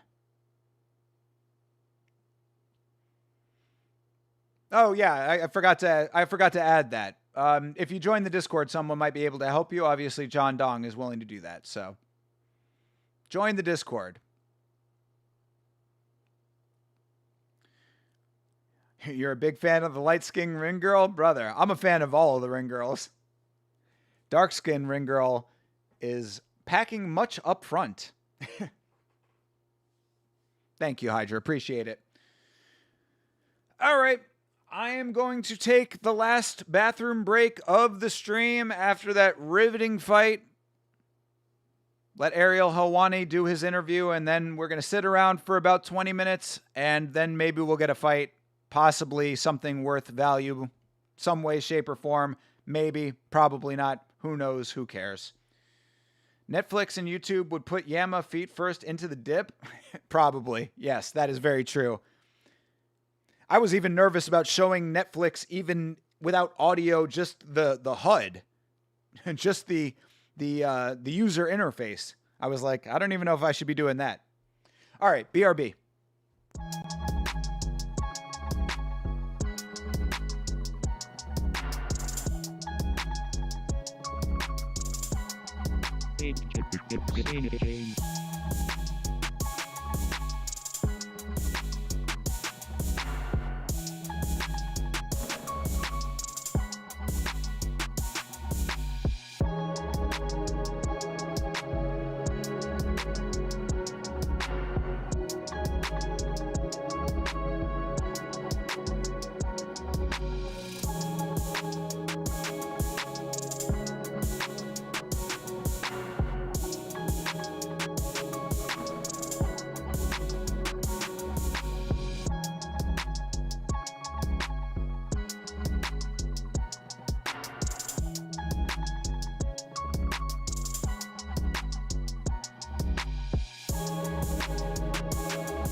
just like that, we are back. She's still talking. I leave. I go to the bathroom, hands washed, goated S-tier snack, goldfish obtained, and Baumgartner is still giving her post-fight speech. Maybe I'm more geeked than normal, but damn, does the BRB beat slap. Yo, shout out to the North Warder. You want to talk about never forgetting the OGs. Shout out to the North Warder. That is an OG. That's a Thinker St. James supporter. That was before Yama even existed. That was a fan back when I was doing gaming streaming. That's a long time ago now, let me tell you. I've thought about bringing the old gaming stream back every once in a while just for a little extra content here and there. At Thinker St. James on Twitch if you are interested. But I got no time for it right now, really. We got to get the monetization up on Yama, and then we'll think about additional stuff thereafter. All right. This is something that can either... This is like a sign of good luck akin to the wishbone. How the goldfish bag rips. Because sometimes it rips perfectly and you don't get any paper bits inside, and other times it gets shredded into a bloody mess in there. So here we go. Let's see. If it rips perfectly, you get good luck. If not, you get coal in your stocking. Oh, yep, bad rip. Bad rip. Ah, coal in the stocking. Yeah, see, what you end up with, I don't know if you can see it on stream, but you see that right there? That little flap that's dangling right there? That's what you get. Shout out Yama getting monetized tubes. Brother, we are so close to full monetization. Again, it is nothing without you guys. So know that our successes are indeed just that. They are our successes. So thank you always for the support. It means the world to me. As I say often, this is my absolute favorite thing to do, even when it's boxing. Wouldn't have it any other way.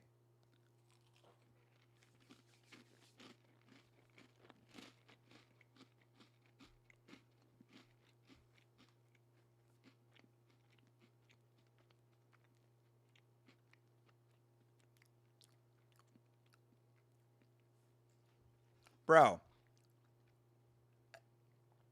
am I the only person who is sick of Ben Affleck and Matt Damon as like a power couple? Like, bro, we know you guys are friends. Do you have to be in the same shit all the fucking time?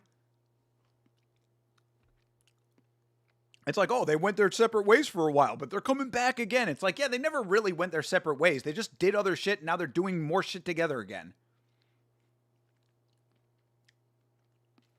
Maybe you don't get coal, but your candles get blown out. I see what you did there.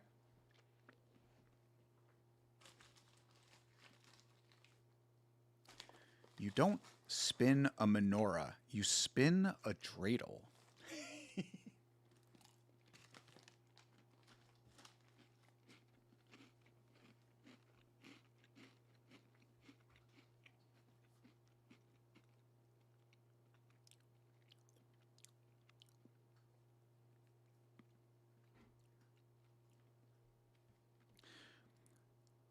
You want to talk about legitimate psyops in our society? It is a psyop to ever think that Domino's Pizza could be appetizing. I'm seeing Domino's Pizza. I'm seeing all the cheese pulls. I'm seeing all the toppings, all the bright colors. Domino's Pizza will never be appetizing ever. I don't care how many times they change the recipe. I don't care what other menu items they add. Domino's is the pits. Domino's is the worst. You love Donimos? I mean, obviously not enough to spell it right. Yeah, I mean, you got to rip the corners diagonally, start ripping an inch or two below the seal. Bro, Chairway, just for you, because you said that, I will do it that way next time. See what happens when I do it that way too. Trust, I have opened those bags every which way you can. Sometimes they rip perfectly either way. You get perfect rips whether you do it under or over. But in that same vein, it can go sideways either way as well. What's your most favorite pizza? That is a great question. Oh, I mean, obviously, like the local mom and pop pizza is going to be great. But if we're talking about chain pizza, okay. I got a couple in mind. Thinking about I don't eat a lot of pizza. I don't eat a ton of pizza. But I do enjoy pizza like most people. I would say that one of the most goated pizzas that you can get is Hungry Howie's. Hungry Howie's pizza with butter cheese crust and extra sauce. This is you want to talk about the Thinker St. James order when it comes to pizza. That is what I generally would go for. Hungry Howie's, butter cheese crust, extra sauce, pepperoni, and black olives. That is my pizza topping order for anything. Pepperoni and black olives is S-tier toppings combination. So that would be one of them. I would say below that, pan pizza from Pizza Hut. Also goated. Very, very high quality. Round Table, I am not familiar with Round Table. Actually, wait, is Round Table a northern one? I think I might have had Round Table in Pittsburgh. Is Round Table from that area of the country? Because I think that might have been the one that I had in Pittsburgh. It's like the long, thin slices. Todd, is this what I'm talking about here? Am I talking about the same thing? All chain pizza tastes the same when I'm fucked up, and Little Caesars is like half the price, so it's no question. Of shit tier pizza, Little Caesars is a good option, I will say. So nothing wrong with that, especially under those circumstances. Oh, it's a chain in SoCal. Okay, then we're thinking of different things then. Yeah, there was one that I had in Pittsburgh. I'd have to ask my homie, shout out to Hup Challenge. If you do have a Twitch account, I would highly recommend following the homies over at Hup Challenge. Goated pinball stream. There's a chain in Pittsburgh that is, I think it might be called like Brothers. I really can't remember, but it's like they specifically, like, it's a big pie and they cut them long and thin. It's like 40 slices or something like that. And they're like really thin slices, not thin crust, but like literal thin slices of pizza. It was pretty good, but I was not a huge fan of the thin slice aspect of it. Good for a party, I guess. Chicago deep dish pizza is so good. I mean, it's good, but do you really consider it pizza though? You know what I mean? It's like, yeah, it's the same ingredients, but it's more like a pie, like an actual pie. That being said, I do like Detroit style pizza. There is a pizza shop in Central Florida called Soto that does Detroit style. That is very, very good. So yes, I do enjoy Detroit style pizza. And Soto is pretty good if you are in the Orlando area. San Diego. Okay, got you, my man. Got you. Okay. But it's local to, or it's like a local chain to Southern California. All right. I mean, California is a very, very amazing food state. Southern California specifically, a very amazing food area. People talk about New York, and yes, New York pizza is amazing. I mean, you go to New York, you do get the best pizza on the planet, but California and Southern California specifically has its own set of dynamics and some amazing food. Very true. Pineapple and olives is the best two toppings combo. Ooh, pineapple. I mean, that's the controversial one. Pineapple and olives sounds like a crazy mix. I like both of those separately, but I don't know if I would mix them, but to each their own. Pineapple belongs off of pizza. I would tend to agree personally. I have had Hawaiian pizza that I do not enjoy, but it would not be my first choice. Do they cook their Detroit style in authentic dirty oil pans? I mean, they do actually have a thing in the facility that says we do it in an authentic pan. So I mean, I don't know if it's necessarily like used oil pans, but it's as close to authentic as will meet modern FDA regulation. But yeah, they actually have like the pan on the wall to show you how they do it. In fact, I mean, I'll give a little free promo to this place because it is good. Sodo Pizza. Yeah, it's SODOUGH. Sodo Square. The one that I have tried before is in Winter Park, I believe. Yeah, Sodo Square. And, yeah, sodosquare.com. Shout out to those guys. I enjoy their stuff. What do you think about mushrooms on pizza? I love mushrooms. I'm a huge fan of mushrooms in general, dude. I love mushrooms. I love mushrooms. Cooked mushrooms, I could eat out of the can. Like the mushrooms that come in the water, pop them. Enjoy all kinds of mushrooms, actually. Clavicular, what about them? I see you, Sigma. Jalapenos on pizza is God tier. I'm with that. I could go for some jalapenos if I'm in a spicy mood. You'll eat ass, but don't you dare put mushrooms on pizza.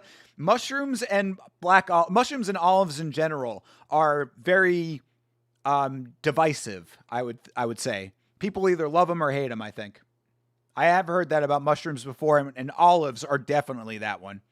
In fact, isn't that the whole thing on How I Met Your Mother? The whole olive theory, like one person likes olives and one person hates them.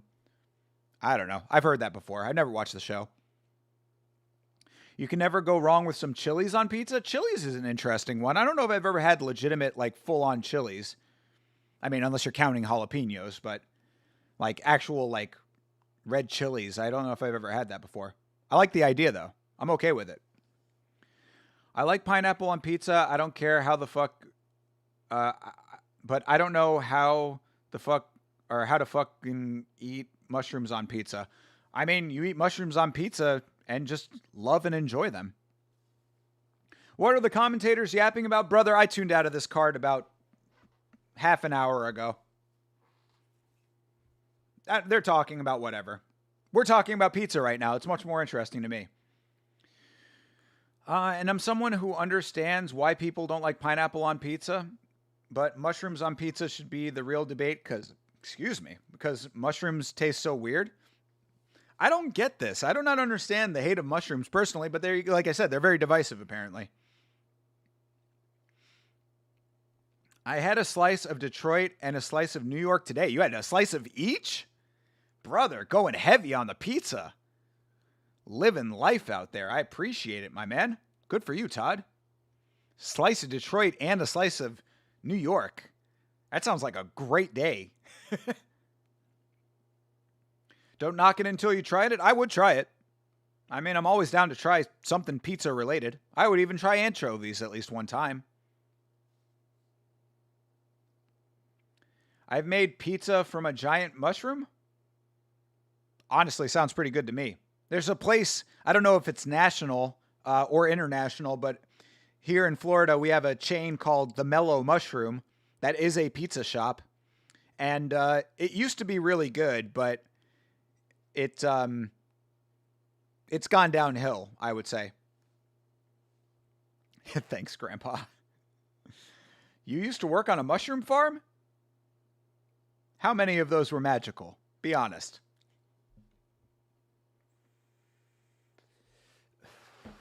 Only mushrooms I like are on the res. Hydra knows.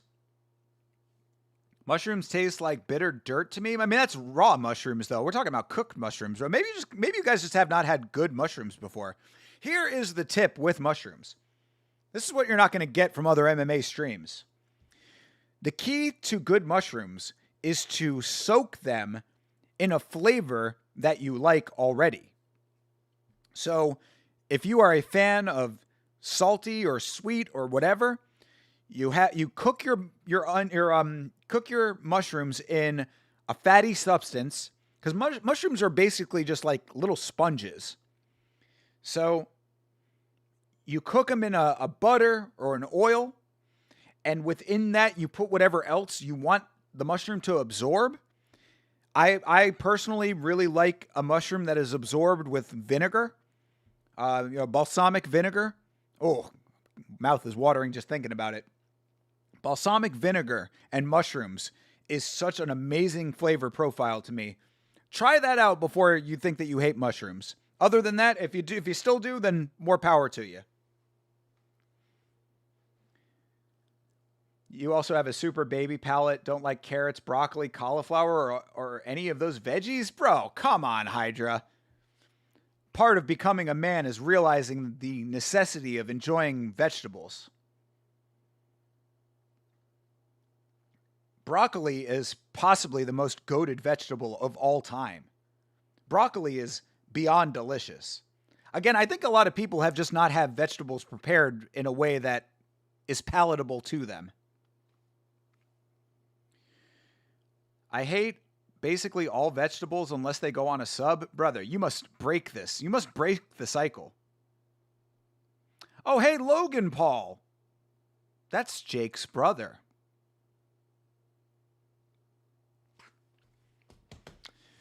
I would love to see this Jake kid shit in everyone's Cheerios. I mean, that would be crazy. That would certainly be crazy if it happens. But then everybody's just going to think it's part of the script, so it could happen. The script might have been written. Butter and garlic with eggs and bacon and beans for breakfast. That with mushrooms you're talking about? Hell yeah. That sounds amazing, actually. Yeah, garlic also very good with mushrooms. Soaks it up nicely.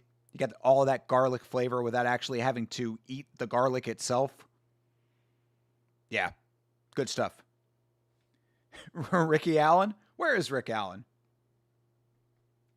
John Dong? Summon Rick Allen for us. You like broccoli? You should. Broccoli is amazing.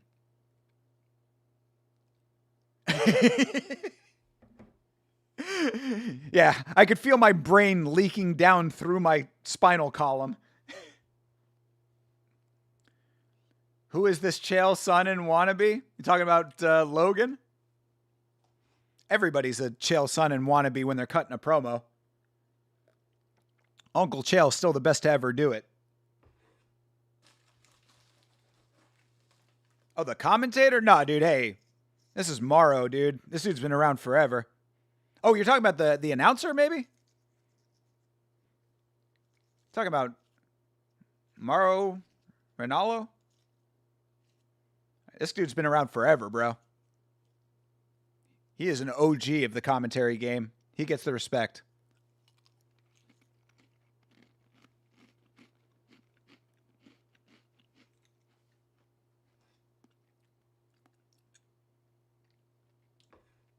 Also, when it comes to these things, don't think that being a part of these events takes anything away from the legacy of these commentators and those kinds of things, because they're out there trying to get the bag. This is a marquee event, whether you like it or not. It makes sense that they're there. Oh, you thought he was a random Netflix guy? No, definitely not. Mauro Ranallo has been around forever. He is a legitimate legend of commentary.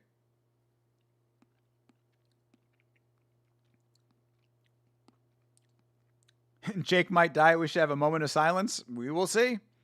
I mean, I think that the entire world is... I know that's why I'm watching.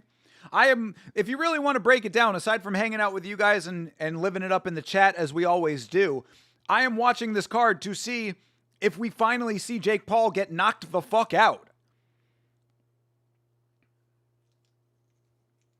Got myself a nice glass of apple cider and res rolled natural dart. Feel like a founding father. My man. Goated Hydra right now.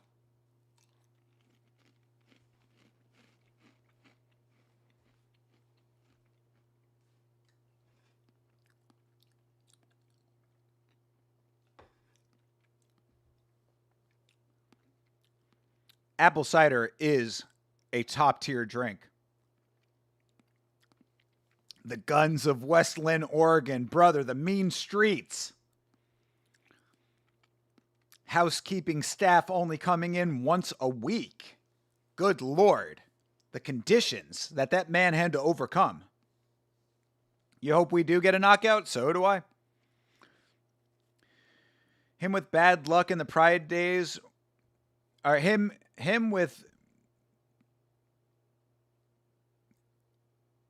back in the Pride days were fantastic with BAD. Oh, with Boss. Jeez, yeah, I was like, wait a second. I'm like, I'm missing something here, but I know what you're trying to say. Okay, yes, him with Boss, yeah. That's what I'm saying. He is an OG legend of commentary. We will never forget this. Mauro Ranallo is an OG legend. MMA, boxing, combat sports, he is goated. So we will never disrespect Mauro. That being said, this event is ridiculous. First time I think Jake's fighting someone with close to his age and weight and height. And also, yeah, I mean, a current boxer. Again, the last time he fought a current boxer, it was Tommy Fury, who was mid at best, and he lost that decision. I once saw a man litter in front of a cop and he didn't even do anything. Literal anarchy messes up these kids. You know? West Lynn remains undefeated in making boys into men.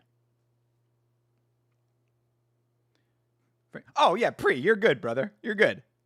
I just have to emphasize this for necessary understanding of just how important that man is to commentary when it comes to combat sports. Because you go back, we were talking about him on our review of the Smashing Machine documentary because he was back in those Pride days that we were just talking about and was commenting back then. A clip of him is in the original Smashing Machine documentary film. So, gotta have love for the man. God, it's not enough that they show Portnoy in the crowd. They gotta show him on the desk now, too. He probably, muscled his way onto the desk. He was like, let me get up there. I want to say something. Bilal is at the RAF press conference right now. Man, that must be entertaining. What do you think is more entertaining? Bilal at the press conference or that women's fight that we just saw?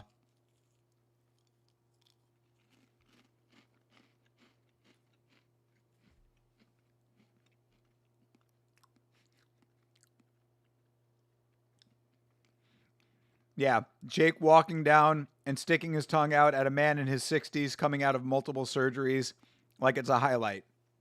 Also, never forget, I don't know if I think one of those surgeries might have been it, but either way, never forget that fight had to be moved because Mike Tyson had an ulcer that he was rolled out of the airport because of. He got stretchered out at some point. Not full on stretchered, but he got scootered out. He was using a cane for a while, Mike Tyson. Give me a break. Does Bilal double down on the Epstein bit now? God, I hope not, dude. If there is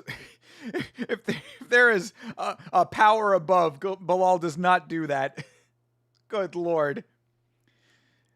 You know, it's not even Bilal's fault because cringe is as cringe does. You know who's really at fault for that one is the podcast who laughed.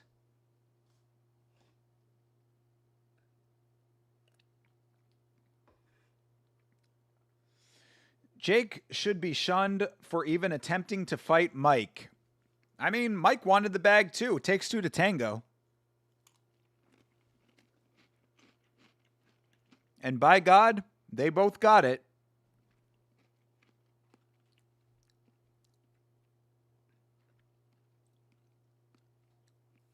This movie looks like such an ass remake of Minority Report. This is like AI Minority Report. This looks so bad.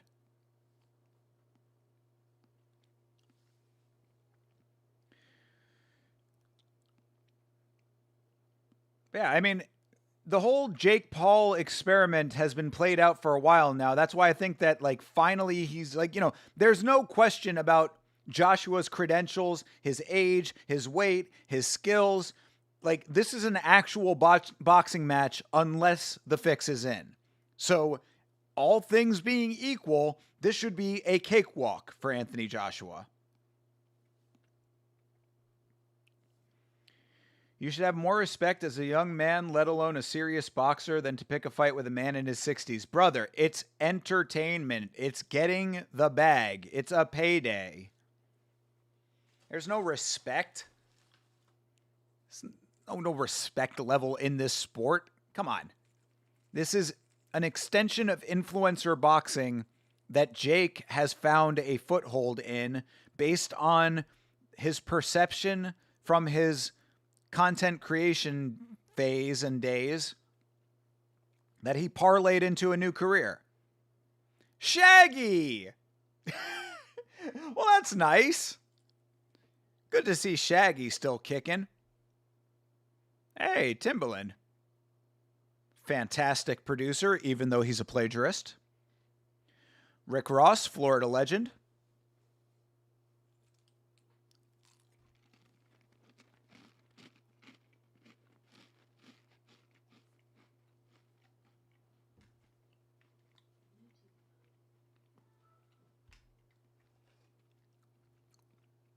Hey, there's Benny Safdie getting a little screen time. Not just having to be the guy sitting behind Holly Holm. Matt Rife is fucking weird looking, dude. I hear everyone saying how, like, attractive that guy is. He looks fucking weird to me, bro. He looks like he legitimately has lip filler. He looks androgynous. And yeah, that he's off-putting looking. Plus, his comedy is about as mid as it comes.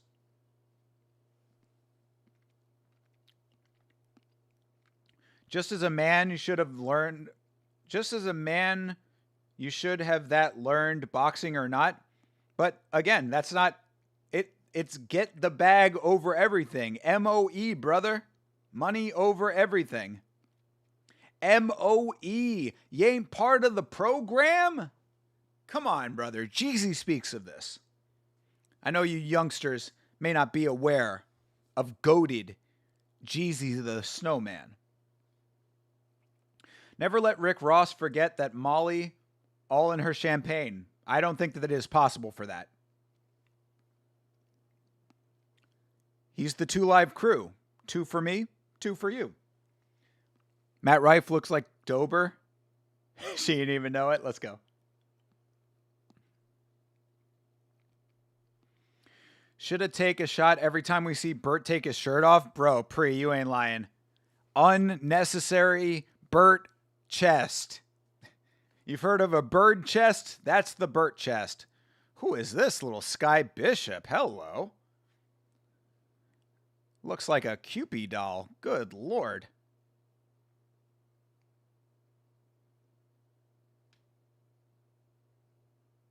She is nervous as fuck. Holy shit.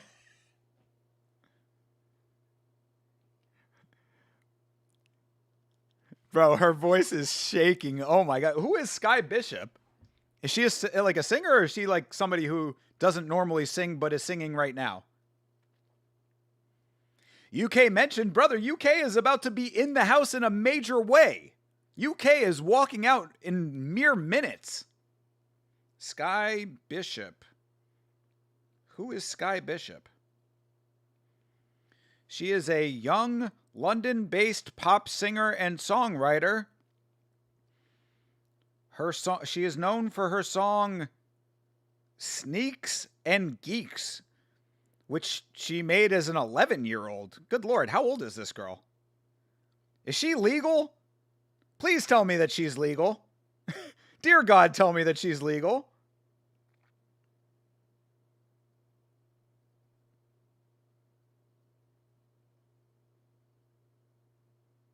I might have to rewind that comment that I was insinuating about Sky Bishop.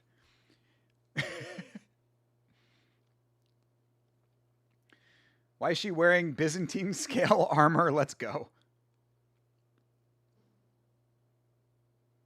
Yes, now this Fifth Harmony girl, this is a confident singer. And conceivably of legal age singer. Yeah, hold on a second. I just got to, for my own benefit here.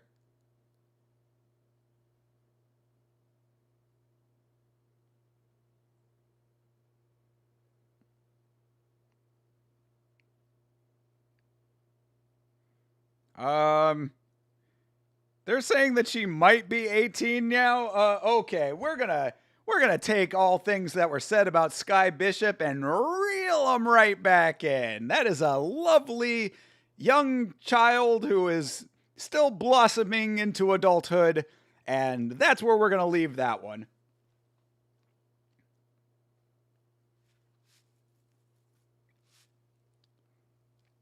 She's probably 17, saying Google she isn't putting out her age. Okay, well, like I said, let's leave that 10 feet away from your boy.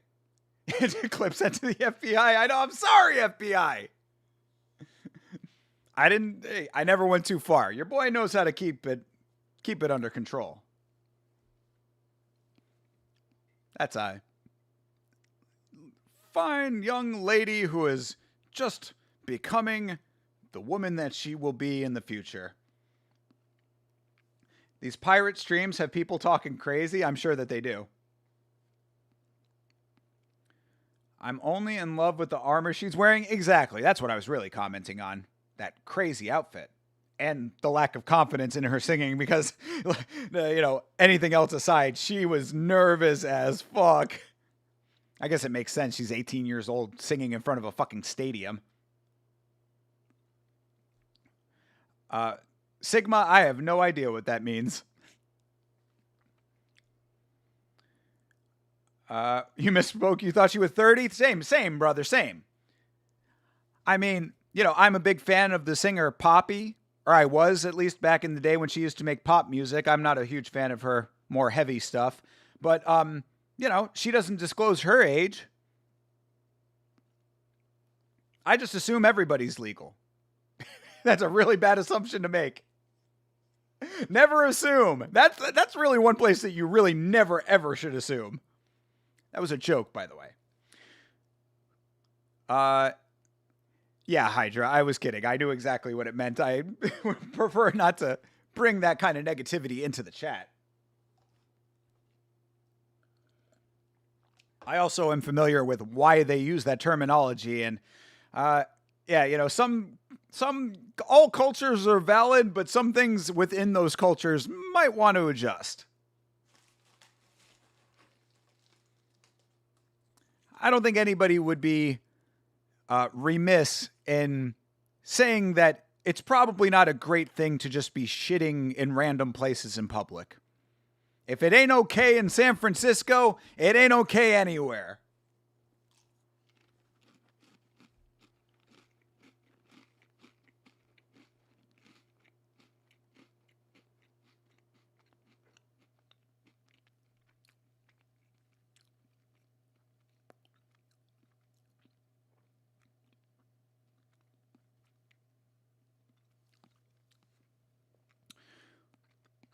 Jake will put his lights out pending bag.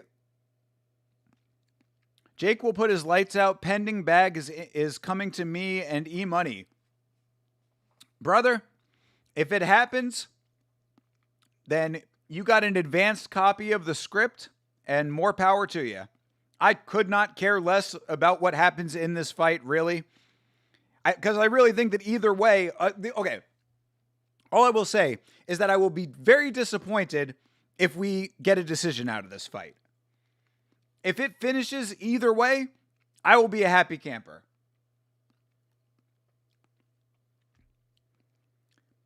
ASM munching on the mic? My bad, brother. I'm sorry. I'm not a big fan of eating on stream, but yet again, I forgot to eat during the day.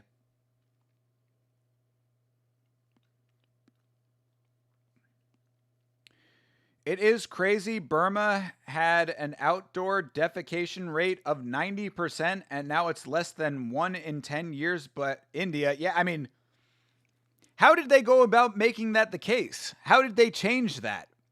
And is it something that India might be able to adopt? They're calling Jake the N-word and a Nazi in pirate chat? I mean, of course they are. Those chats are like, that's like 4chan coming to life in those chats. I never understand why people go that hard in those chats, but again, I guess it's the place to do it, you know? If you haven't shat outside, you haven't lived. I mean, there is something to that, but perhaps not in a major metropolitan area.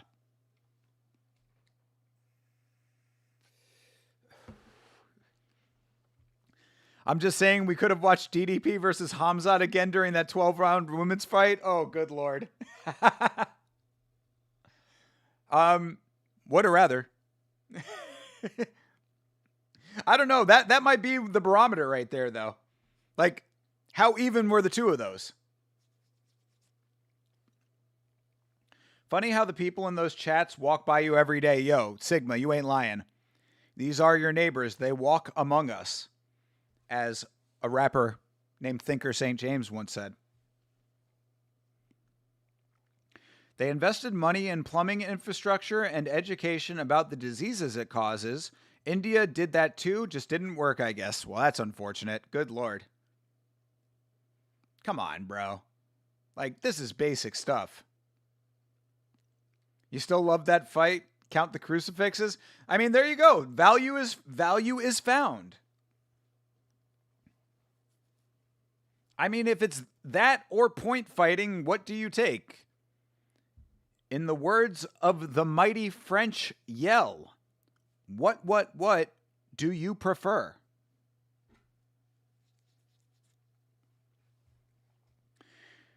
These people don't walk by me every day. They probably don't walk outside the house often. There's probably something to that.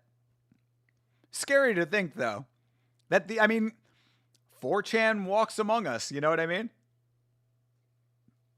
The dregs of society are deep within its fabric.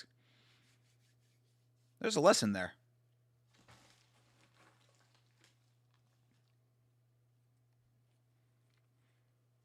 Oh my God, the I am the real American walkout. Fucking shoot me already with this horse shit. Him, Colby Covington, anyone besides Hulk Hogan who walks out to Hulk Hogan's theme song. Good Lord. Oh, I guess it was just a little sample to start off the rap music. Uh-oh. Who's rapping here? Oh, 6ix9ine. Ha ha. He's got the Rainbow Man.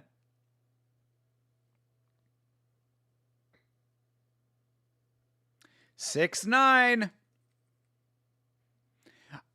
I'll be perfectly honest, people. I actually do fuck with 6ix9ine. I like his music. I'm not going to lie.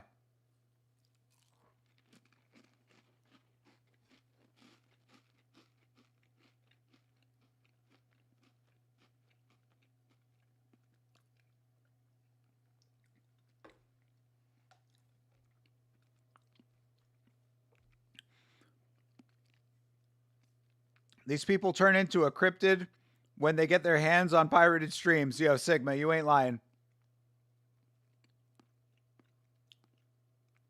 Do we think Jake is dropping N-bombs when he's rapping along now?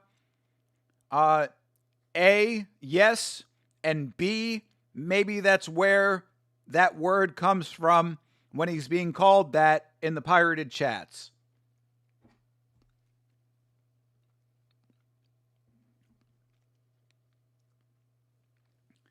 Chats are going crazy. Of course they are. I mean, also, you got to think that a lot of it's like 11-year-olds and stuff, you know?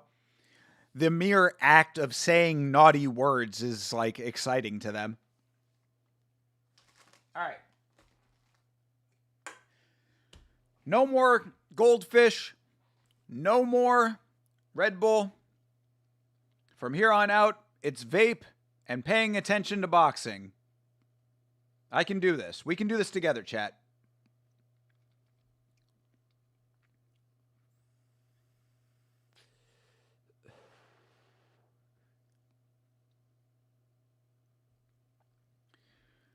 They on peaceful mode IRL and turn on hardcore when they get home.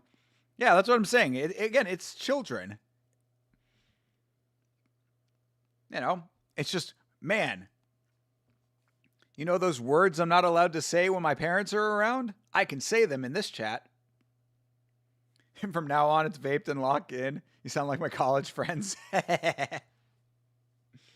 Young at heart.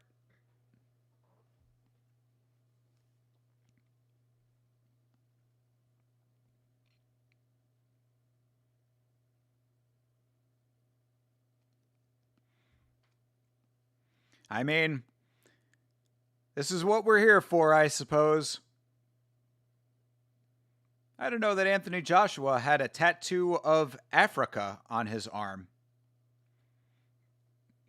He's from Watford, England.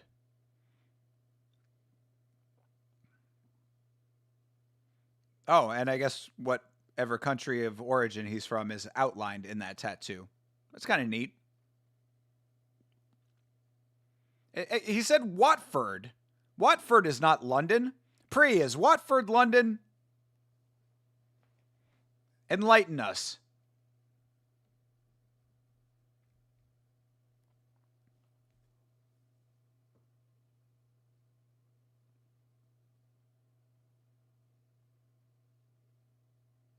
Olafeni Olaseni.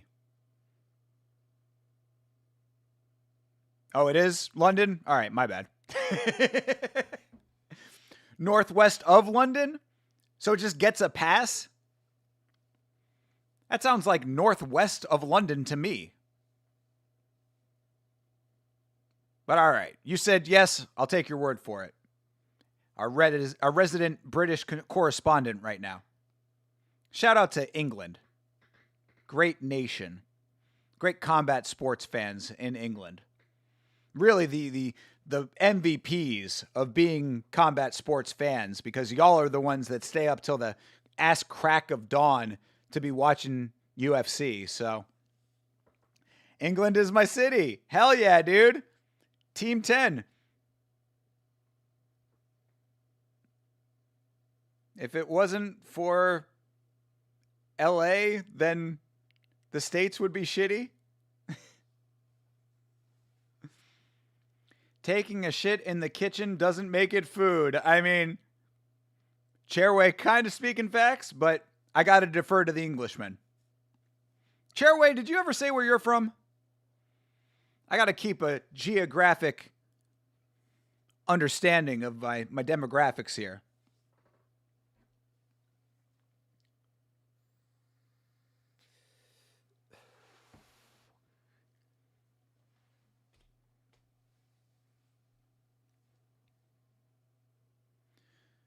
All right.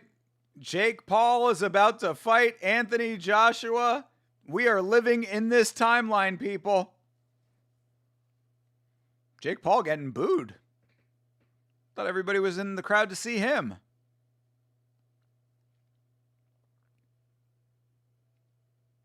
You need a world map with a pin for all of your viewers. That'd be kind of neat. I'm actually down with that idea. That's true house decor? I'll look into that. That's not a bad idea. I got a big old wall back there. That could be the counterpoint to Chase Parton and his flags of every nation. Which I do think is awesome, by the way. Even though it is hilarious to me that Chase does not know geography or geopolitics in the slightest. Let's go. It's starting is right, Pre. The time is now. We are here. Kind of hard to believe that this is actually happening, but here we are, folks. Round 1 is about to start.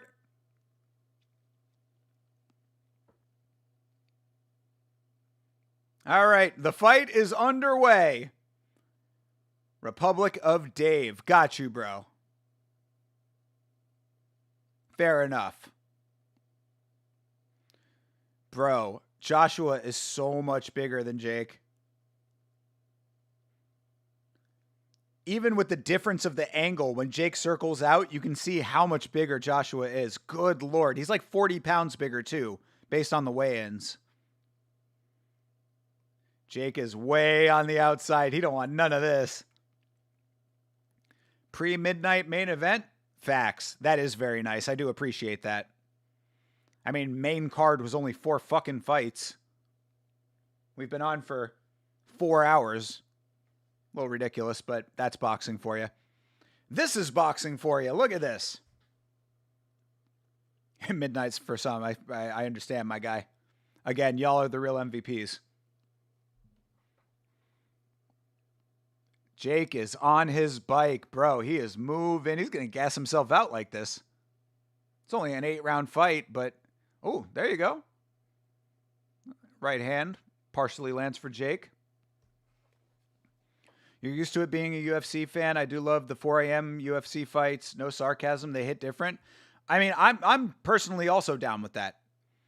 I love the Asia cards, the Shanghai, and... Whoa, what the fuck? Jake just got a takedown.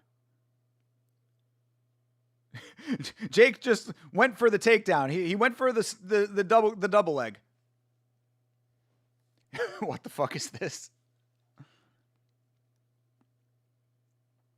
I mean, it's something.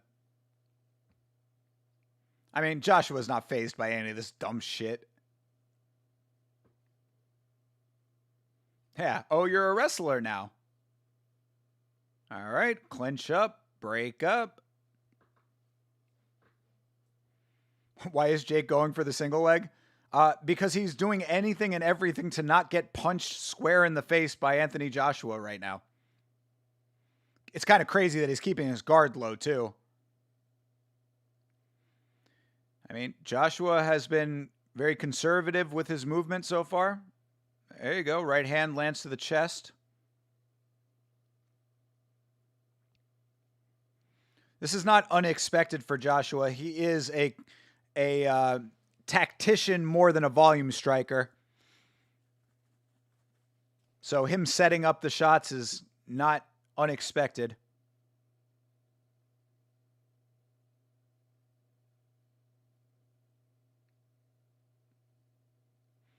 Joshua attacking the body a lot. Jake's dead, you're calling it now? Again, wait for the decision. Round 1 is over. 7 more rounds to go. We'll see if Joshua actually starts turning up at some point.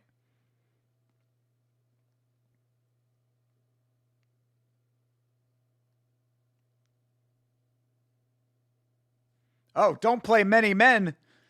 Somebody might injure their arm, like so many Pantosias.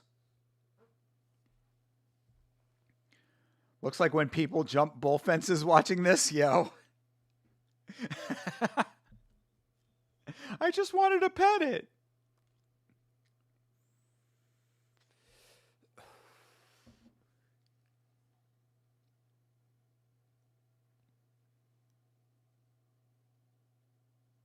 How long can Jake backpedal? That's really what the question is. He is doing everything within his power to stay out of striking range.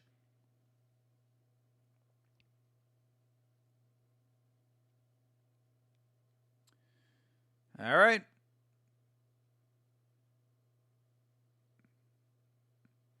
They're giving the first round to Jake based on his amazing evasiveness.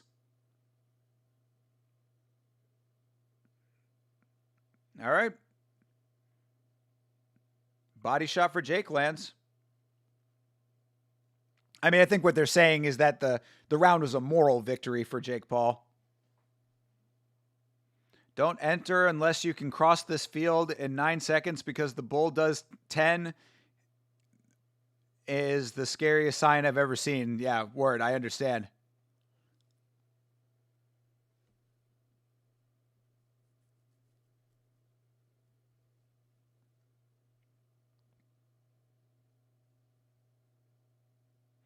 Yeah, Joshua really keeps going to the body. I would assume that he's trying to set up the overhand.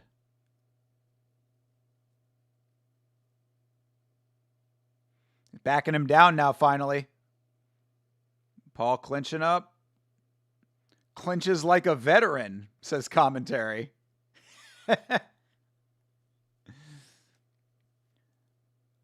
I mean, Joshua's doing a decent job now of starting to cut off the circling.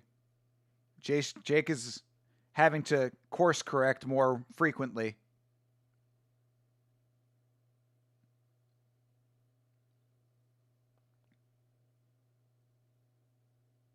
Yep, you can hear the crowd starting to boo. Crowd wants engagement as opposed to this calculated running. Yep, you see Jake trying to play the matador over here, very much bull-like. Jake's hairline is bad? I think just because it's matted. All right, they clinch up yet again.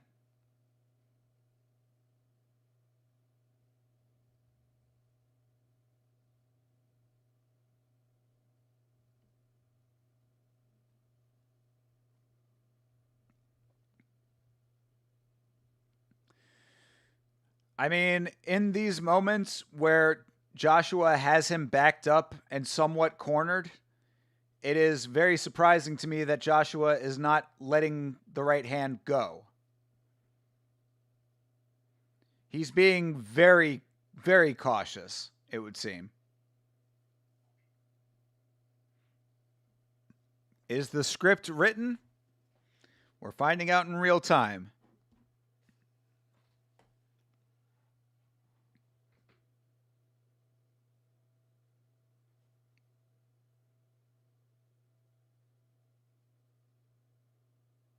That's round two. Jake is blocking low with every shot coming in now, it seems. If he comes in hard and high, I think he's got it. Again, Anthony Joshua is a set traps and spring traps kind of striker. So it does not surprise me that he's setting up for the overhand eventually. That being said, he's got to do it. So we shall see if he actually springs that trap. This is just going to go to decision, isn't it? I mean, your boy called it early tonight, but anything can happen. Just what we were talking about. Joshua could just be setting up for the big shot, which literally is how he did Francis Ngannou, by the way. You go back and rewatch how that fight went down.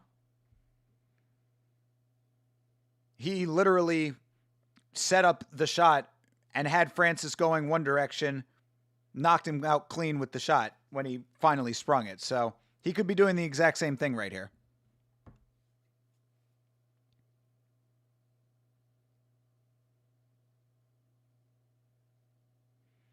Jake hugging a whole lot. Another single leg. Trying for it. Doesn't get it. AJ not even throwing punches. The fix is in. I mean, I was just saying, I'm like, he's being very conservative. He could just be setting up. But by round 3, you would think he'd probably start unloading at some point. Or at least spring the trap. If he's setting up the trap, then spring the trap. I mean, the fact that he's going to the body so much and specifically avoiding the head, it would seem. Like, I don't care if you go for the power shot, but he's not even throwing the jab to the face. Like, why would you consistently be going to the body as opposed to throwing anything to the head if you're not trying to avoid knocking this dude out? Get this motherfucker in the UFC, feed him to Hamzat already? I can understand it. Respect to Jake for not being dead yet? I mean, again, it could be part of the script.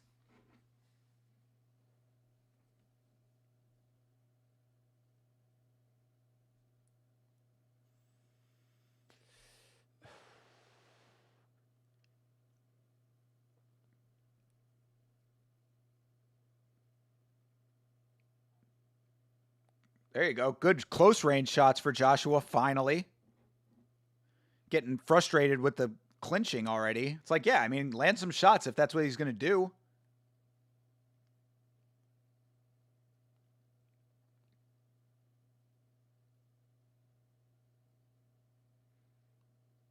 All right, there you go. Finally, some jabs going to the face for Joshua. Body shot. That was a good dodge for Jake. Oof. All right. Joshua's starting to land a little bit here. Body still. Clinch again.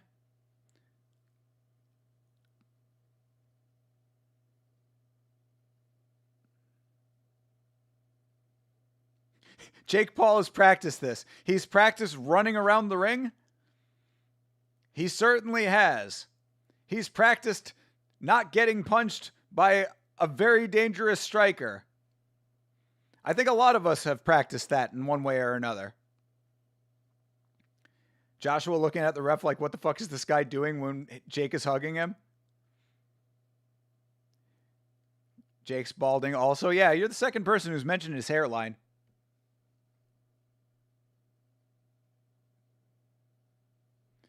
All right. We are halfway through this very riveting fight, people.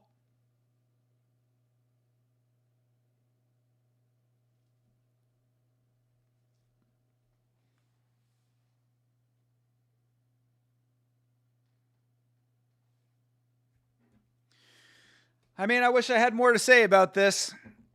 Joshua just is looking like he's intentionally holding back the headshots. Jake is running away. More fuckery is what it seems like to me. E-Money Jay gonna cash out? I mean, if Joshua doesn't start letting his fucking hands go, can Joshua just like execute this man already? I think that the entirety of the world is feeling this way. Again, it's either Joshua got a crazy, crazy bag to throw this fight, or some other arrangement. Maybe we'll see something coming up here now. But we are halfway through.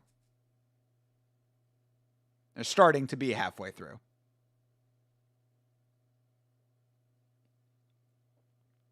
I mean, he's walking him down and not throwing. Like, multiple times. There's your other takedown attempt. Crowd is going wild right now with this bullshit. I mean, bro, multiple times he has had him backed. Right now, he had him backed into a corner. And then Jake comes out with the shots. Joshua not engaging.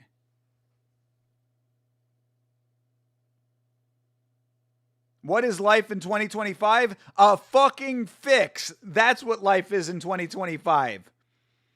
This is what happens when all of this sports betting has been proliferated the way that it has.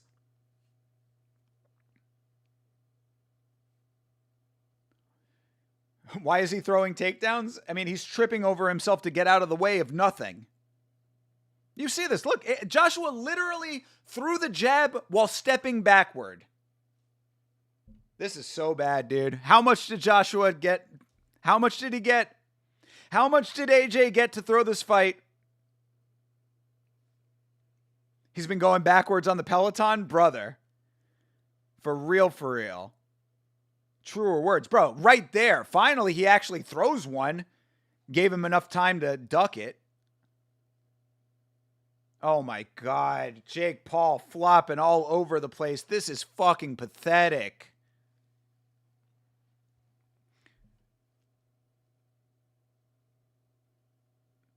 I mean, the only thing I can think of, and the only thing that I will give Joshua credit for, is if he is waiting for Jake Paul to gas himself out running away so that he can just get an easy knockout. Nice uppercut. Finally, something of actual value from Joshua. Or maybe he's just waiting for a specific round. You know, this was something that was spoken about. Maybe Joshua said, I will end this man, but I will do it in round 6. There's a legitimate takedown.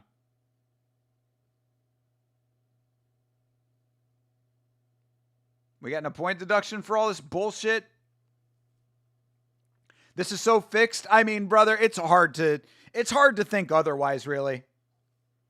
Jake Paul is literally sitting on the ground now. We're going to see if the referee takes a point. Jake just now taking a break. We're just getting a little break time right now. We're just getting a little reset time here, mid-round. We taking a point or no? Oh, this is for a low blow, apparently. Let's see the low blow replay here.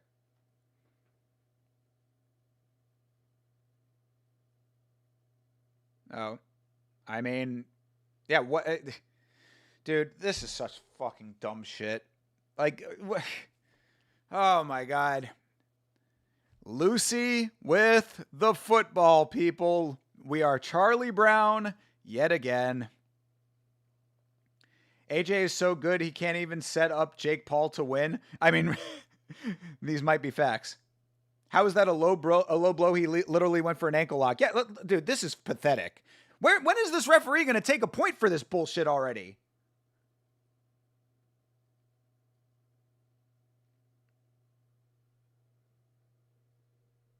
Is he going to warn him?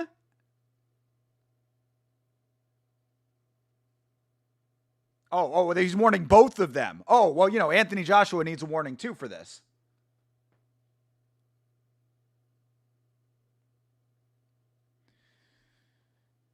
Oh, dear God. This is fucking pathetic. AJ getting frustrated? Brother, I am getting frustrated watching. Paul is being the most pussy bitch ever. I mean, dude, like, I understand him being evasive, but, like, at some point, you got to start deducting points. And it's like, really, again, I put all of the impetus and emphasis on Anthony Joshua in this situation. He's not throwing his hands. So Jake can do as much dumb shit as he fucking wants. All this fuck shit that Jake is doing, you expect it from Jake Paul. Anthony Joshua needs to make this fight a fight. They're giving Paul a minute to catch his breath because he can't even go for the setup. Bro, you are not lying right now. That's what I was saying. Just a little time to cool off, Get his wits about him again. It's tough. It's tough setting all this stuff up to make millions of dollars off a fixed fight. I hate having to say these kinds of things, bro. For the longest time I believed in sports integrity. Throw it out the window. And here he goes directly into the clinch. You want to talk about fighting within the rule set? Bro. Leading with his head. It was basically like going for a tackle.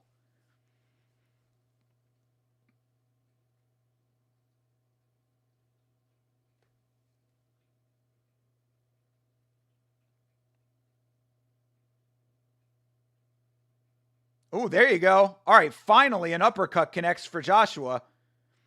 Oh, look, bro, those punches to the back. Joshua is trying to throw, bro. Jake Paul ran into something he wasn't supposed to run into right there. Joshua's starting to hunt him down a little bit. Maybe round 5 was when the end was supposed to happen. Ooh, Jake Paul with an overhand that actually somewhat connected. Body shot lands again for Joshua. Paul definitely looking worse for wear. Breathing heavy. Joshua playing with his food for real. Didn't he say he wasn't going to do that specifically? Throwing out the rabbit hands. Oh, Joshua got him on wobbly legs now, finally. Oh, Joshua playing with his food for real. Another double leg attempt. All right, finally a knockdown. All right. This could be over. Stop going for the legs, bro. He couldn't help it that time. Joshua's finally starting to connect. Why it took this long? Yeah, again, I don't think it's fake. I think he's setting up to finish the fight in a specific round. He's told people, I will win this fight in round 5. All right. Jake Paul knocked down again. He's not getting up. Oh, okay, he's getting up.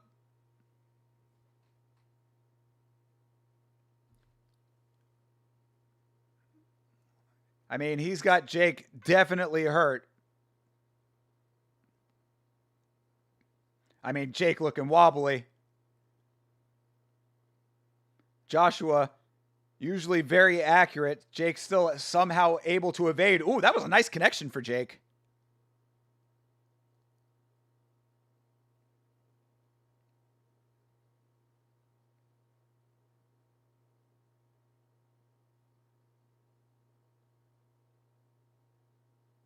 I mean, bro, Joshua has had him in such positions to finish this fight.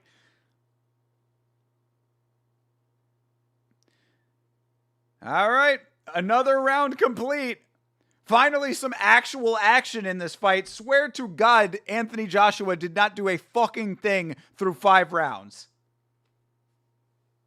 4 rounds, excuse me. In the 5th round, he finally did. Why is Jake sticking his tongue out like he did something? Bro, he did do something. He survived.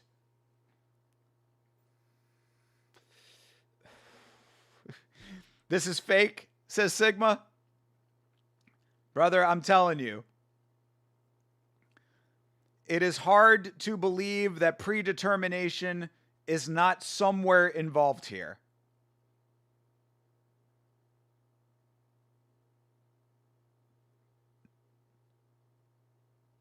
Wish Ngannou would have taken this fight. You think Jake would have beat him? Damn. I mean, I guess Jake would have been able to hang with him if he's hanging with Anthony Joshua.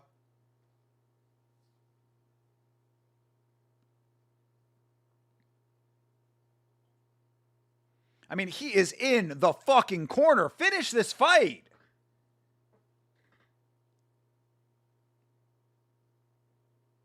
Oh, bro, he is wobbly. Bro, come on. All right. Jake Paul goes down again.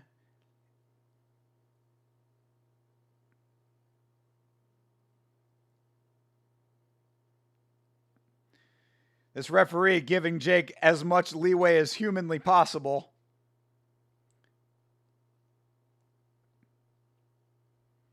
If Joshua lets off the gas and this goes to decision, the script is definitely in. Oh, uppercut lands. Come on. How much more can this dude take? Oh, and he's sticking his tongue out. All right. Jake emoting. The end might be near. I give Jake some credit for that. He still has the wherewithal to emote while he's getting annihilated. Oh, there it is. It's over. Yeah, it's over. Jake ain't getting up from that. Jake ain't getting up from that. This shit's over. Yeah. Call it off. All right, people. You got what you came for after what was a very frustrating fight for 4 rounds. Anthony Joshua does it in the 6th. I mean, who predicted that? There was somebody in the chat sometime recently that predicted that there might have been a clause that said, Anthony Joshua, it has to go over 5. Either way, finally, you get what you have asked for. The Jake Paul experiment is officially over. He has fought and lost to a world-class boxer. The questions have been answered. Oh, glad he lost anyway. Exactly. So I think really everybody gets what they want out of it. You know what I mean? Like, Anthony Joshua, the boxer, wins the fight. Jake Paul gets TKO'd. Everybody gets what they want in the end, even though it probably could have happened in the first. You wanted to see a clean KO, but that'll do? Yeah, true. I mean, TKO for sure, but maybe that's the moral victory that Jake hangs his hat on going forward. He ain't knocked me out clean, though. He ain't knocked me out clean. I went 6 rounds with a world champion. I can already hear it. I can already hear the narrative. Logan the attention whore. Logan is the worst of the brothers, by the way. This often goes overlooked. He couldn't make it 8 rounds to enjoy the judges' gifts. I mean, Joshua could have pulled off the gas, though. Joshua could have pulled off the gas. He didn't have to do him like that if it was really like that, you know? We haven't proven anything. Yeah, no. This whole exercise has meant nothing. This has been bullshit. What have we proven? Nothing.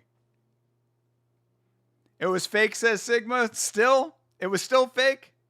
Well, somebody who had Joshua in the 6th made a whole lot of money. All right, Didgeridoo Dave. Appreciate you, bro. Thank you for hanging with us for this thing that we watched. How do you think Jake would do against Robelis Despaigne in a striking only match? Jake should do karate combat. I think Robelis wins, man. Come on. Robelis, another quality striker, and he's massive. Jake is not a heavyweight. Look at the size difference.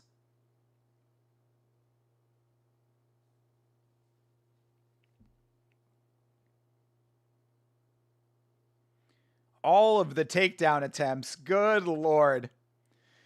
I mean, do you guys feel like order has been restored to the universe in some way? It's hard to feel that way. I really want to see Robelis versus Gane in a striking only match. That would be good. I would like that too. I think Gane would be a lot faster than Robelis.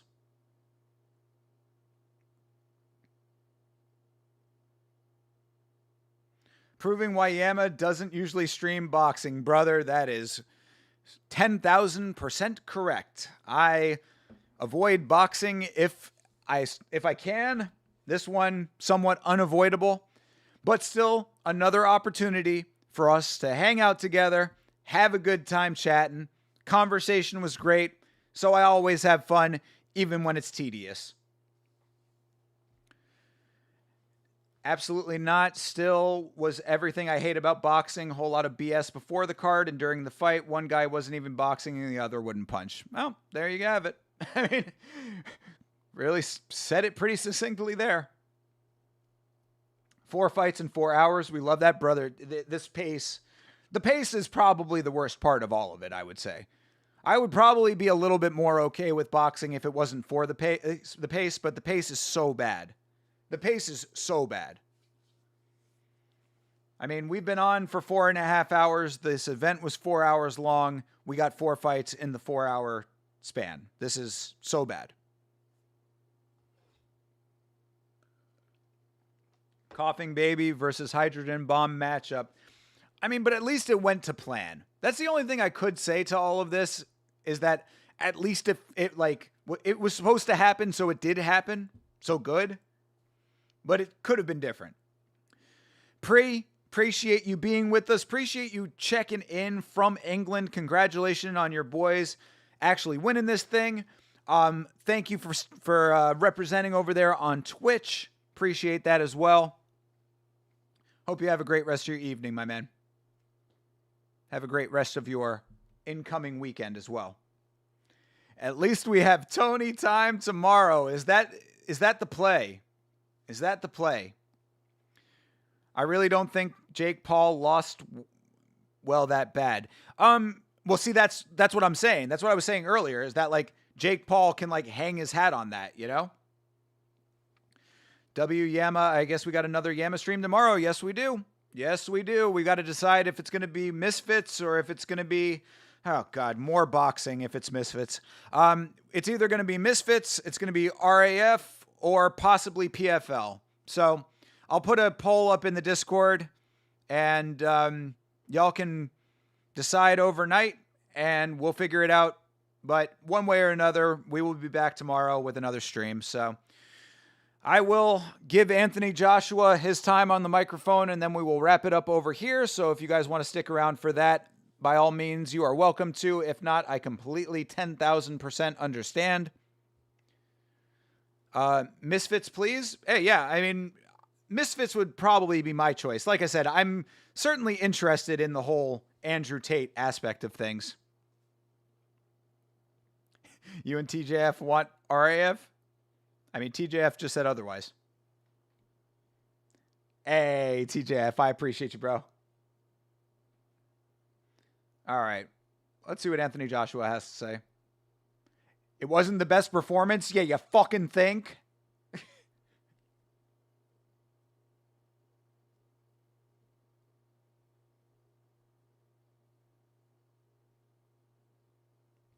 This is a pre-rehearsed speech. Yeah, where is E-Money Jake? Conspicuously silent as always. Get Eddie Hearn just watching as his sport crumbles around him. Eddie Hearn just watching on as British boxing is degrading itself. This fight was so fake, perhaps. So glad I didn't bet on Jake.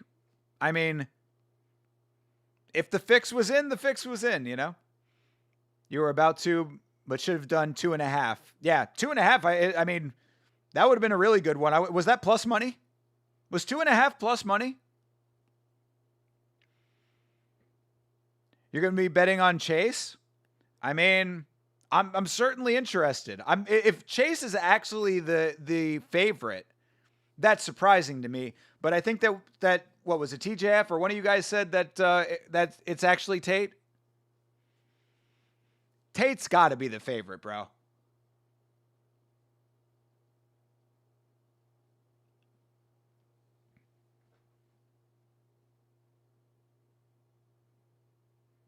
Tate's neck is so long. Yeah, but that could help his head movement, bro. Chase is the dog. Yeah, that's what I thought.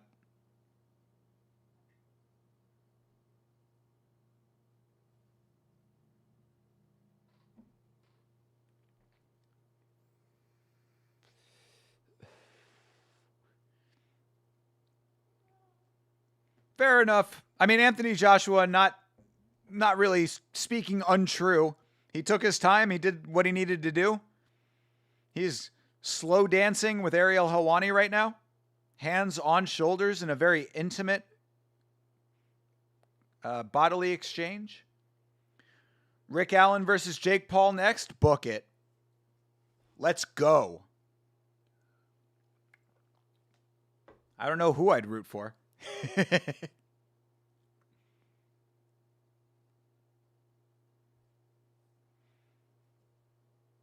Jake, well done. Well done evading my advances for 5 whole rounds, or at least 4.5. That's a close match, to be honest, but I think I got Jake. Perhaps. Jake did better than Ngannou is sus. I mean, Ngannou was actually trying to engage. That's the difference. Joshua had more to work with. Jake was on his Paulo Costa versus Sean Strickland.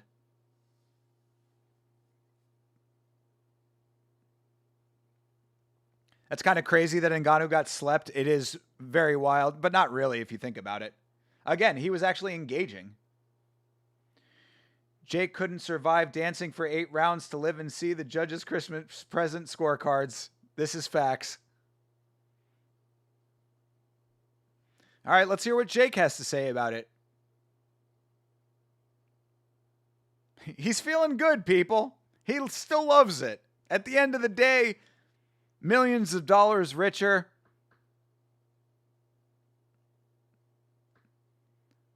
Stands are nearly empty. Not giving a fuck about Jake Paul and his speech. You're on your Britney shit. Oops, I hit again.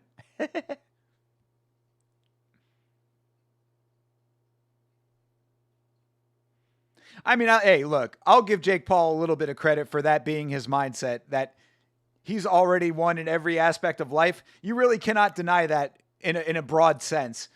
This dude is what, like 26 years old or some shit? He's a multi-millionaire. He's going to continue making millions of dollars well into his advanced age. Yeah, he has won, as far as I'm concerned. Taking a knockout is what it is against a fucking championship boxer. The fact, like, really, if you think about it, the fact that Jake Paul has navigated his career, quote unquote, to get to this point in and of itself is an odd victory. So I'm really not mad at what he's saying right now. As I have said multiple times, I am somewhat, in a roundabout way, a fan of Jake Paul. I am. I have to admit it. Like, he has leveraged a personality into a career that has worked for him in spades, in droves. So, love him or hate him, the guy is winning in the end, in my opinion, even if all of this shit is the goofiest stuff we have ever seen.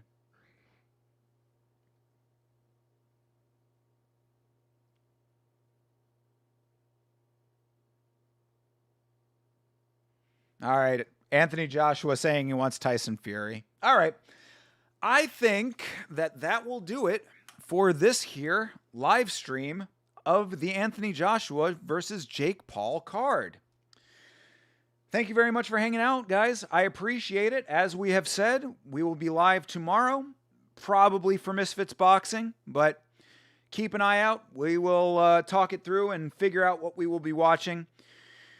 There is a new video out on the channel right now about the Alex Garcia and Jamal Ben Sadek cases. Very interesting cases in the world of MMA.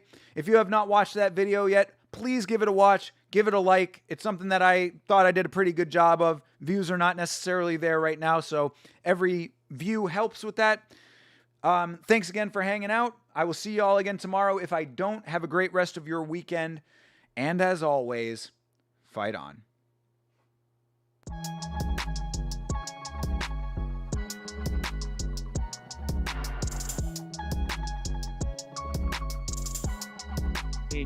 It's